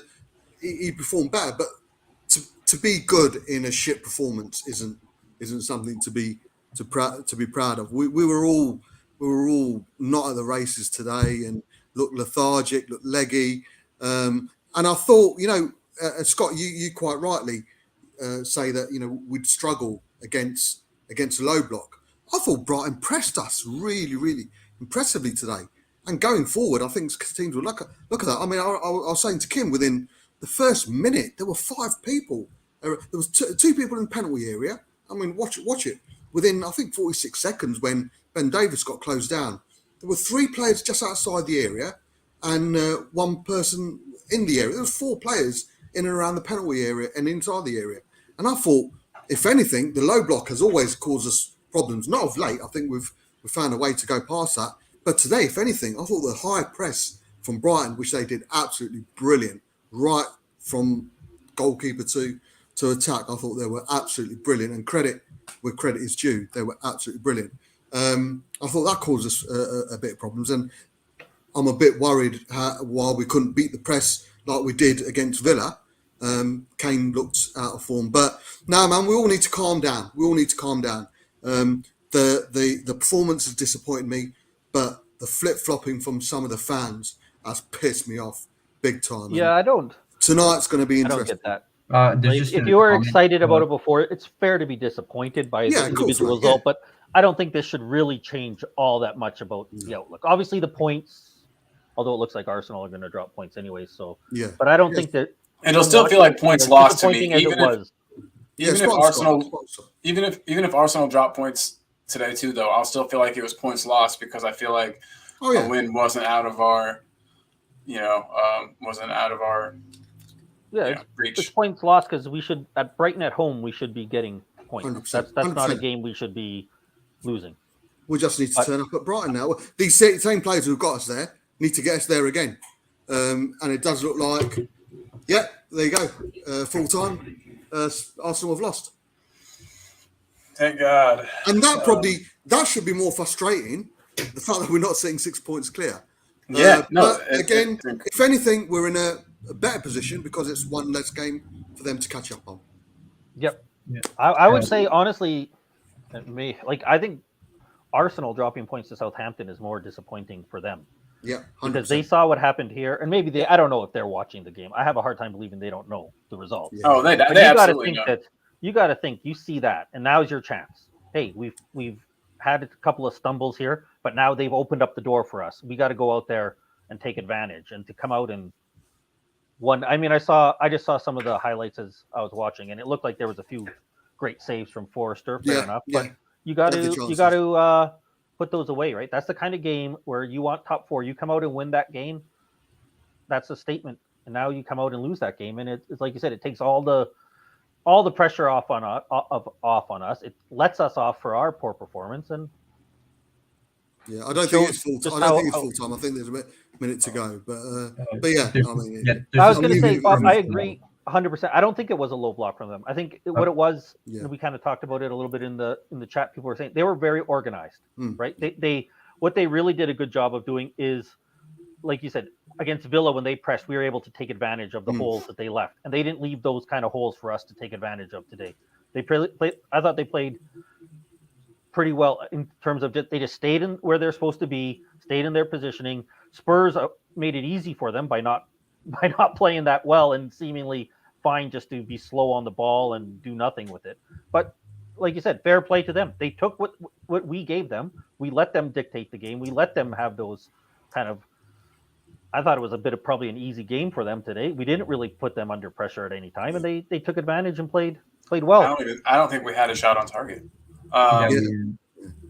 We did. There's this comment from Ed. Can I just read out the comments real quick? Absolutely. So Ed says, you know who I really like? Ben Johnson at West Ham, only 20. I believe he's actually 21 or 22, but I could be wrong.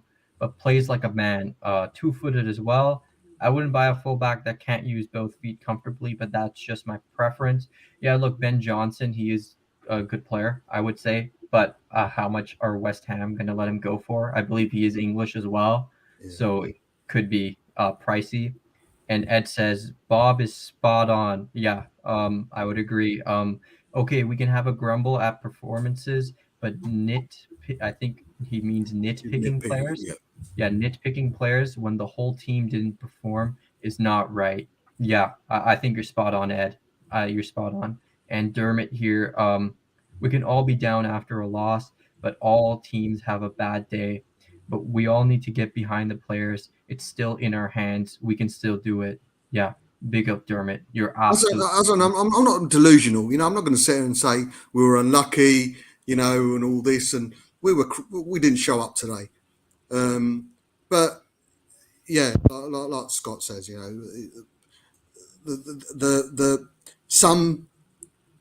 there's some fans out there who have been at the forefront saying, "Yep, positivity, this, that," and suddenly they're switching after one defeat. Fucking get a grip, man. Get a grip of yourself. I'll be calling you out tonight. Yeah, the flip-flopping dog. Bob and I have been on opposite ends, but I respect your, like you said, same thing with you, Bob. You're consistent. You're very positive, and that's the way you want to go. Yeah. And I have no, even when I say I don't agree with it, I hope, like, I don't have a problem. I think you should 100% be that way. And like you say, you are positive all the time. And I think that consistency is what we like to see a little bit, right? That's fine. If you're consistently like that, I mean, I don't agree with Ian Meth a lot on a lot of things, but he's consistent about what he says. Yeah. So I can disagree with you, but almost like to see more of that consistency. It's you know what I mean. At least then you know where you're coming from, and it's coming from somewhat reason, even if you don't agree with those reasons. Rather than, like you said, it's hot. And I understand. Hey, we're fans, right? But going up and down and up and down. I mean, it's just like you said, calm down a little bit. It's those. I've been trying to tell everyone for a long time that all the top teams drop points. All teams drop points. Like, that's the cool thing about football, but the Premier League, I think especially, is that you can't look at the fixture list and go, that's going to be a win, that's going to be a win, oh, that'll be a loss. It's just impossible. And Norwich can beat, some of the top, Chelsea or City or, like those kinds of things happen and on a pretty regular basis. And so as long as we just look after ourselves and win the games, that we've got, we'll be fine. Other teams will be fine. Yeah. I agree with you, man. But thank you for coming in here and being kind of a level head. It was nice. I needed that. No, I absolutely loved it. Like I said, I had a bit of. I just needed to release it, and so thank you for having me on, even if it is for only a few minutes. So, and it's nice to finally meet Izhan. I've not been on a stream. No, you can stay on if you want. We're just having a discussion. So if you have anything more to say, a lot of people in the comments do actually agree with what you're saying. So you can. Well, the pressure's now on Arsenal again. I'm sure you guys agree, because they've got another 2 games before we play again, and those games are away to Chelsea and at home to Man United. And Man United, Ronaldo doing his thing again. Got a hat trick today. It was on a hat trick at the moment, winning 3-2. So he's doing his thing for us again. United have been good to us. It's just they are closing in on us. So, but, to be honest, that might be the forgotten thing. Like that's what probably the big story is. We both let United back into it now. Yeah, because they're 3 points behind us on the same amount of games played, assuming they hold on to this. But they're back in. They were kind of looking like they were going to fall out, and it might just be a 2-horse race. But it'd be so United though, wouldn't it, Scott? Oh, if they got fourth. Just have a disastrous kind, like with firing Ole, bringing in Ragnick, and him seemingly to fight with all the players, losing Greenwood because he's a sack of crap, and yet they. Still... I did not know about that until yesterday. Somehow I missed that completely happening until I saw it. And then he got rearrested yesterday or something. They'll end up stumbling their way into 4th place. Ugh. Yeah, it'd be so United, man. It'd be so United. But they've got hard fixtures as well. And if anything, the last week has taught us is not to look at the fixture list, not to look at the fixture list. And you know what? Good on Brighton. They are a team that everyone likes. Southampton's full time, by the way. Southampton have won 1-0. So that's great performance and result from Southampton, which kind of, Southampton really, really brought it to us. I want to kind of bring you guys back to that match. It seems like it's hard we have a hard time playing against some of the teams that press. We don't. No, not of late we haven't. Today we do. We had a bit of an issue, but again, you're throwing out everything that's happened in our last 9 games. But I'm just saying, Southampton. We've had one shit performance before today, and that was Burnley. Man United game, Ronaldo was the difference. We didn't play that bad. We weren't great. I'm not going to lie. I thought Bentancur was absolutely shit that day, but we didn't play badly. When it got to 2-2, I thought we were going to win it. But we've had one bad performance before today in our last 9 games. That was Burnley, where we were absolutely rubbish. We can't forget the 7 wins in 9 prior to today. We're disappointed. Today's performance is disappointing. Today's performances by our world-class players is very, very disappointing. The substitutions can be questioned, but we can't question Conte's appointment and Conte's ability to manage his team because of today. He probably it's probably go home, driving home thinking, you know what? Yeah, I fucked up today. But he's allowed to fuck up. He hasn't fucked up in the previous 7 out of 9 games. So let's all calm down. We're going to get 4th. If anything, if the team I'm worried about is Man United, but looking at the fixtures, they haven't got the easy fixtures. And they've although they've won, they've just about won against Norwich today. And again, Ronaldo was the difference. So, no, we'll be all right. We'll be all right. But all this about, questioning Conte. Who the fuck are we to question the best manager we've had for God knows how long? I think you're allowed to question. I think you're allowed to question a manager. I don't think anybody is like that holy, or like everybody can make a mistake. Yeah. You know what I mean? That's all I'm saying is just maybe he got some decisions wrong. I'm not like saying that he's not good enough for us, or that we could do better, or that I know better. Out there. Yeah. I did though in a tweet. I said, "Did Conte get it wrong today?" Like, and I just want, you know what I mean. I heard someone question why the fuck they were talking about today's subs, which they can question, but then using the reference point as bringing in Bergwijn against Newcastle when we were 5-1 up.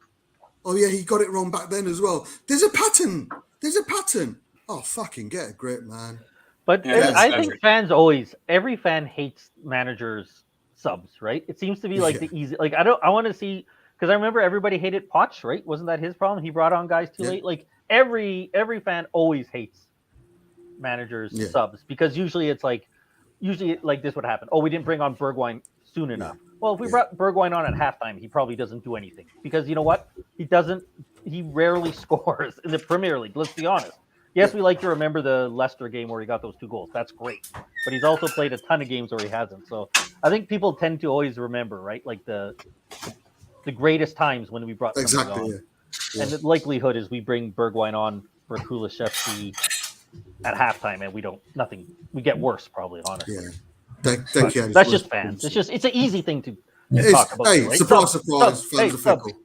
Yes, super Tottenham here. The problem with Spurs is we don't dominate games. What I mean by that is against organized teams, we don't seem to be in the game. Well, against Newcastle, I think we did dominate them. Yep. Everton, we dominated them. Yep. Leeds, we dominated them. So, I think against organized teams, we have times where we struggle. It's something that it comes down, again, to what we're talking about, our depth. We have a bit too much reliance on certain players to be good all the time. Right, like Bentancur didn't have a great game today, so we struggle because we don't have. I mean, again, if we had Skip healthy, that would be great because he could be somebody to come in. If Kane and Son aren't doing great, we don't really have somebody else in the midfield that can come in to provide some of that creativity, as we talked about. So, in a point, he has a little bit of a point. I think it's something that it's an area we need to improve on, and our wing backs, right? If we had them to help us out, but. Yeah. So I get against organized teams, sure, but it's probably true for a lot of clubs too, right? I'm sure like Liverpool fans have probably had that argument too about Klopp. Oh, these guys are organized, and now we can't take advantage. Yeah, like Man City did struggle against Atletico. I mean, they barely nudged out 1-0 against them, and that's a very well defensively organized team. And Man City, you could argue, is the best team in world football, and even they struggled against a team that was organized. I think it's something we need to look at improving, but I think most people, Bob being a positive guy, Colin being the positive end, I think they would probably agree too, right? We need to. I don't think anybody really thinks this is a finished product team, right? We still need. We still need. 100%. Oh, we need to improve big time. Even the people calling for Dyer. There's no doubt Conte's made Dyer better and Davis better, but we're not going to win stuff with those. I've said this. What I'd be more comfortable having Dyer on the bench next season than I would have been having him at the beginning of this season under Nuno. So, but of course we need to improve in quality, man. Goes without saying. Yeah. And we get those players in, and then we'll look a lot better against. You know what I mean? You have those guys coming off the bench that provide. It will look a lot better, and it's not a. Sorry, I say it's an easy change, but I think the reliability is there now, isn't it, Scott? So next season, and I'm just using this as an example, we've got a De Vrij, Romero, and I don't know another, and a De Vrij goes down injured. I'd be more comfortable with a Davis or a Dyer coming on. Yep. For a replacement than if it was the beginning of the season and we had them two as options. So Conte's managed to do that. So I wouldn't sell them because they would be absolutely great squad players. So Angel here. I only question the strict Lucas for the sub. I think Lucas for Kulusevski, Bergwijn for Son. Bergwijn deserves more minutes lately. Could have used him earlier in the match. Yeah, I guess you could say so. But then again, why does he deserve more minutes? I'm one of Stevie, but Colin knows this. I'm a massive Bergwijn fan. But what is justifying his minutes right now? I assume maybe because he's had some success recently playing for the Netherlands, right? He scored a few goals. Yeah. Maybe that's what it is. But I mean, sure, it would be nice to get him minutes, but again, like instead of Son, who's he coming in to replace? It's tough. I suppose I kind of worded that wrong. My issue with this, big up Angel, thanks for the comment. My issue about this comment isn't the fact he's asking for Stevie Bergwijn. Why is it an issue today? Why suddenly are we questioning all this all of a sudden because of? I mean, it wouldn't have been an issue, had we won. Yeah, I suppose you can use that narrative for anything. I just think just calm down. Just calm down. Lucas has come on always before Bergwijn, and 5-0s and 5-1s and 4-1s, and we've never questioned it. I'm Bergwijn. Everybody. Oh, sorry. Yeah, don't worry. I'll let you talk right after. Don't worry. It's a mishmash of a team. We've done well to win so many games, in my honest opinion. We have done well, yeah. Spot on. It's a jigsaw missing pieces. We're cutting pieces to fit them in, like spot square. And we're fourth. Yeah. And we're fourth. Yep, it's spot on. Jigsaw pieces missing, left, right, centre. Absolutely. Yet we're fourth.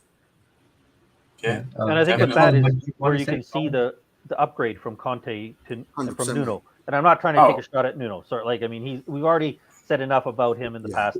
But you just see that difference, right? Yeah. Is that Conte can take those jigsaw puzzle pieces that don't fit together and smash them together to make somewhat of a picture. It might not be the most beautiful picture, but I think part of it's his passion. I think he's able to get the players up for it so much more than our previous manager was. I think some of Conte's passion, I think, rubs off onto the players, and so I think he's got them playing harder and playing with just with a more intense. I don't know. They're just. We saw how everyone didn't really seem like they were giving it their all for Nuno, and having a manager with a different mentality, or at least. We don't know how Nuno's mentality was, I guess, because he didn't do a whole lot of interviews and wasn't very open in them. It didn't seem like, but we know that Conte is very emotional and very invested in what he's doing and wants to win at all costs, and that has to rub off on the players. I mean, I can't see it not. But I was just going to bring up how important that our match versus Arsenal is going to be. I mean, in this race for top four, that's essentially a 6-pointer right there.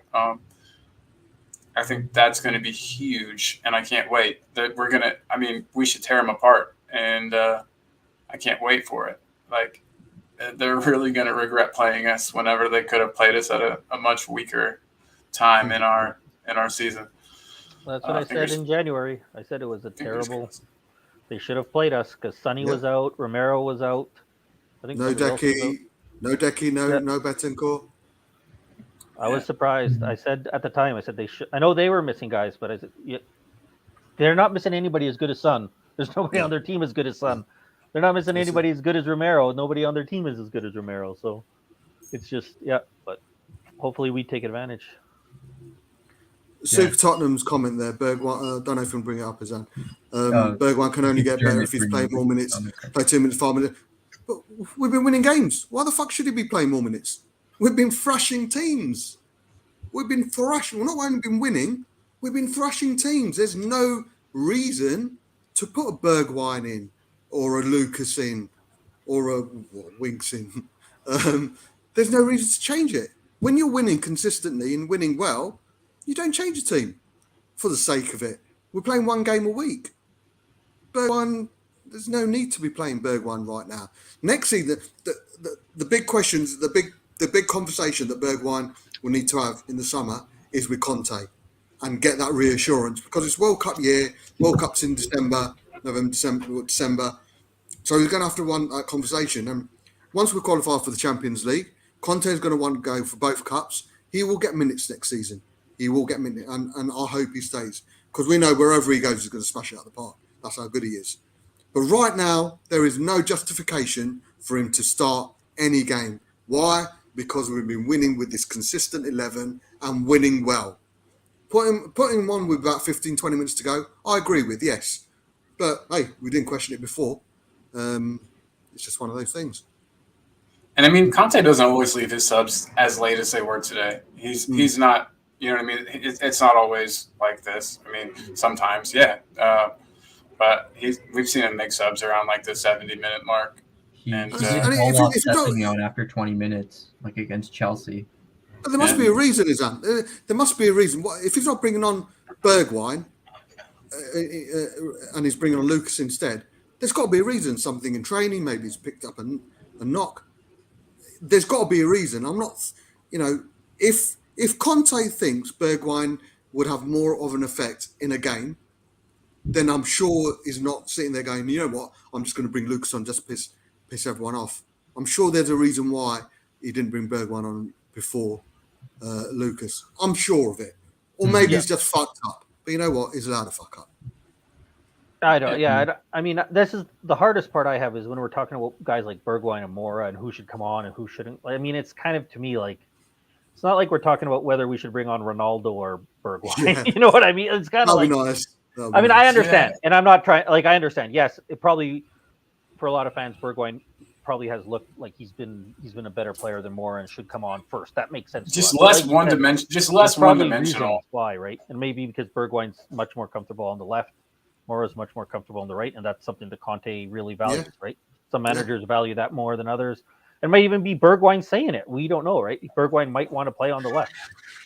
So, but I agree. Yeah, it's not. Hey, Bergwijn, you know me. I prefer Bergwijn over Lucas. Obviously, I'd rather Bergwijn come over Lucas. We all know that. But I kind of have to say, like, I agree with Bob. I trust Conte to make that decision.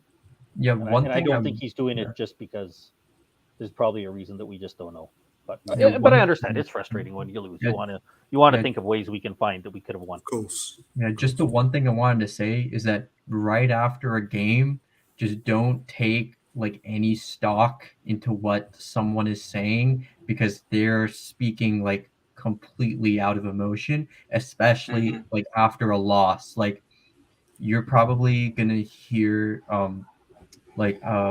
I hear this a lot from people that really strongly want Levy out, and like personally, I also do want Levy out. Like I'm just saying that.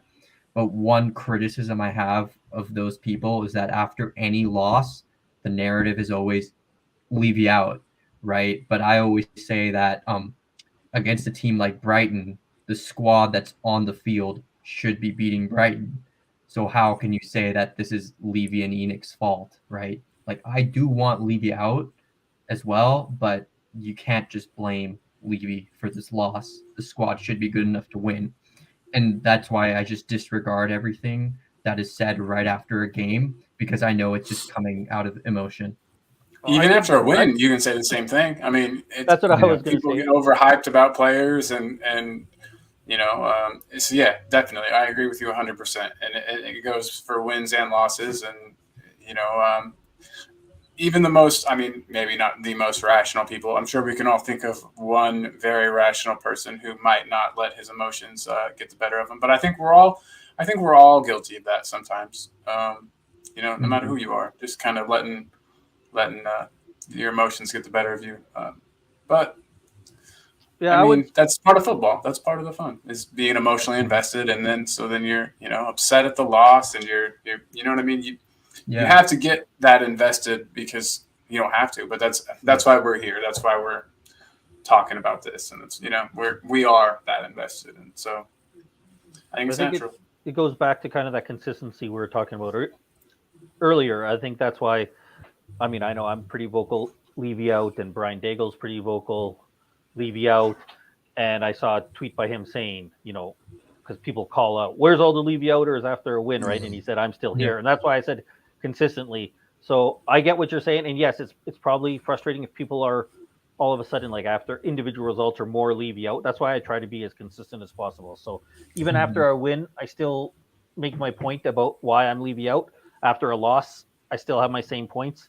And I think that I stay consistent with that. And the reasons don't change because that's because I don't make my decision on Levy out, Levy in based on individual results. It's more of a whole big reason. And those don't change based on individual results. So if you keep that consistency, then that's why. If you're saying, oh, we lost this game, now we need Levy out. Well, that's, I mean, as somebody who's Levy out, that's ridiculous, right? Like, But the reason why I would blame Levy for this result is like we talked about, we don't have the depth that we wanted to bring on the players. And that's the same thing even when we win. We don't have the depth of players we want to bring on. That doesn't change just because we win a game or lose a game. That depth issue is a consistent issue that we've had for years and years and years. So, but yeah, but I do understand. You're right. People like getting over the top about it after a win or a loss is. It suddenly becomes a bandwagon. Yeah. It suddenly becomes a bandwagon, which it shouldn't be. We all know where the issue is. We all know there's a bigger picture. We all know if there's no ambition at the top, it will, filter down to everywhere within the club. But we like to also deal with the here and now. And here and now, right now, we're fourth. We're on a good run. Let's support. And then the summer is when we start gazing at Levy, the board, and see how they're going to back the best manager. I would say Conte getting us into the top four this season is a bigger achievement than when Poch did it the first time round. Easily. Hands down. Easily. You mean just because of like where he started, where we were in the table whenever he took over? Mid-season, changing the mentality, making average players better. Whereas Poch, he did a bit of an overhaul, didn't he? Yeah, I'd say he made some average players better too. Yeah. He did. Mason, but man, I think it's usually a little bit easier when you come in at the summer, right? You have that time to input your thing. And I think the other thing, I know we like to focus on Conte, and that's right. We have the best manager we have to back. I think we also have to remember we have Kane and Son still in their prime. Yeah. Like to think about them when they go, the chances of us replacing them with players that quality it's slim for anyone. Not even us. Like even City would be hard pressed to bring in that quickly. Like so that's a factor too. We have Kane and Son right now. That we need to. This is the time to win. Kane, Son, Conte. Like we have that level of player with that manager. It's on them too, right? We're going to have these players the way they're playing. We need to win. That's our best chance to win. 100%. Yeah. I will need to go in about 2 minutes, guys. I just need to prep for the wall. Yeah, I need to prep for that as well. Yeah. Get all my anger in place.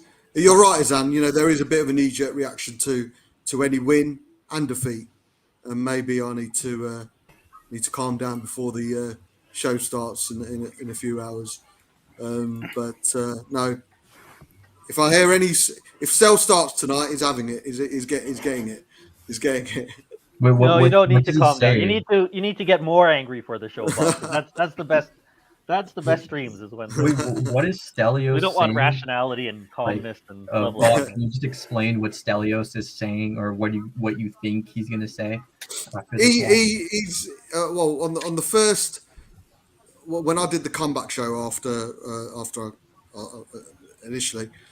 He was convinced we were going to get fourth because he was like, you know what, Bob's defeated. Anything's possible. Yes, we're going to get four. That was his mindset. But now he doesn't think we're going to get it. I'm not speaking for him. I'm sure he'll back himself. But he sent out a tweet earlier saying, I've been saying for God knows how long, we're not going to get fourth with these average players, blah, blah, blah, blah, blah. And I was going to reply, and I thought, you know what, you're coming on the stream later. I'll speak to you face to face. Is these average players that have got us from 9th and 8 points behind top 4 to 4th and a plus 18, plus 10 goal difference over Arsenal. Yeah. Again, a knee-jerk reaction from certain fans, and unfortunately, I think Stel's fallen foul of that. But I will speak to him later. Then again, I think I do need to be fair. He is consistent. He is consistent. It can just be a bit of a wally sometimes. Looking like he might lose that bet with Ellie. Yeah, that's what he's worried about. I have to say, Bob, it's always great to see you on screen, man. You're such an inspiration. How you feeling, buddy? How you feeling? Like I've been 12 rounds for Mike Tyson. All right. Did you win? No, I lost terribly. Well, you went 12 rounds, mate. That's good going. Yeah. If I sit and do nothing, I'm grand. It's when I start moving. That's when it starts. That whole excuse, yeah. Yeah. You know what I mean? Yeah. But don't do fuck all. I'm ill. Yeah, that one. I've used that many times. Yeah. Yeah, but I mean, today it's just a bad day at the office, isn't it, mate? Yeah, that's all it is. That's it. We'll be fine. We'll be absolutely fine. I mean, I'm still convinced we're going to get third. I'm that delusional. we can wait and see. Let's get fourth first. Well, I definitely will be getting the Brian Daigle tattoo, the Tottenham on tour on my backside or on my arm, but I haven't decided yet. But I am leaning your way, Bob. Hey, you save money on a letter, but big up, guys. Thank you for having me on. No, thanks for having me on. Thanks for coming on, Bob. It's always a pleasure to have you on this channel, Bob, and you're always welcome anytime, sir. Big up, man. I hope to see you later on. Yeah, I'll be watching later on. See you later. Bob. See you later, man. See you later. Big up. See you, man. Big up the NHS, by the way. Big up. Yeah. And on that note, I probably also should head out myself. I'm gonna bring this stream to Izhan. I have to say, man, you have put in one hell of a shift. We're now reaching nearly 5 hours. So you've done a 5-hour stream on your debut. Ooh. That's impressive. So I have to say you have been fantastic, man. And you're a great addition to TTG. And I'm going to love the future streams we're going to do with you. Yeah, I think I'll just leave the watch-alongs for you and the Saturday games afterwards. I think you, Mark, and Colin, what a great trio for doing the Saturday shows. I'd be quite happy just leaving it to you, Tree. Absolutely brilliant. Really enjoyed watching it from the background sort of thing. So, yes, man. I appreciate you having me on. Thank you, man. Yeah. And Scott as well. Thanks for coming on, man. You've always been a pleasure on this channel. Yeah. Should we get through some of these last bit of comments, Izhan, and then we'll call it a show then? Yeah, for sure. Yeah. Do you want to read them out there, sir? Yeah. So Angel says, not as a starter, more so Bergwijn instead of Lucas being the first sub. Conte seems to be very strict with Bergwijn on for Son, Lucas on for Kulusevski. I think that's just because Bergwijn is more comfortable on the left and Lucas is more comfortable on the right. Because like under Mourinho, Bergwijn played on the right quite a bit, didn't really do much. So I think that's why. Ed says Bergwijn went to press. Mora won't be happy not playing, but we have heard a whisper of complaint. It's about discipline and dedication. Yeah, look, there's a lot of rumors concerning Bergwijn leaving. There have been some rumors of Mora possibly going back to Brazil. But I think that Bergwijn, he will get game time next season when we're in the cups, and if we can actually make a run in Europe, unlike crashing out of the Conference League in the group stages. Yeah. We've got Edem here, and then we've got Super Tottenham. No need to get angry. I'm used to it as a Spurs fan over the years, but that's it. Yeah. We're all used to it. Familiar old feeling, this, right? We've seen it is. Scott, where can people find you, sir? I'm usually just on, all over the streams and the chats. I pop on here a lot. It seems lately I've been coming on talking to you guys. It's a great channel. I love it. Colin talking ball as well. And other than that, I don't have a channel. I leave it up to you guys. I got a busy household, so I can't have reliable hours like it takes to have my own channel. So I'll pop around and try to pop into any channel that I can, chat in the comments, and come on when I can. But thanks for having me, Dermot. It was great. No problem. Thanks for coming on, Scott. I met you, but it was a pleasure. Thanks for coming on. Yeah, Izhan, you've done a wonderful job, man. Please, everyone, get over to Bob's Spur tonight for On the Wall. I'm sure it's going to be a classic. Another episode. We'll be back with we're going to probably do a pre-record of the player profiles, me and Izhan and Mark tomorrow. So that'll probably going out tomorrow night. And then Bobby and Mark are back on Tuesday at 1:15. If Izhan wants to come on, I don't know if Izhan will be free for that as well. And then we're on again next Thursday at 1:15. And then we're back again next weekend with another watch along with Izhan and Mark and whoever else wants to come on. And then we'll do another pre-record for the player ratings. But yeah, thank you all for watching. Please like and subscribe. Hit that notification bell. If you do want to become a channel member, hit the Patreon bell on the YouTube channel. If you want to donate, you can do the links in the going across, but the link's also on the YouTube channel at the top right-hand corner. And any last words, Izhan? Do you know any last bits of hope you give us Spurs fans? I just wanted to say thanks to everyone who came on, Scott, Mark, Colin, and Bob Spur as well. But look, it was a bad day at the office. I know the performance was bad, but like Bob said, this is the same team that got us 7 wins out of 9. So let's just go again next week. Come on, you Spurs. That's all we can do. But listen, thank you all for watching, and we'll see you again very soon. God bless and goodbye.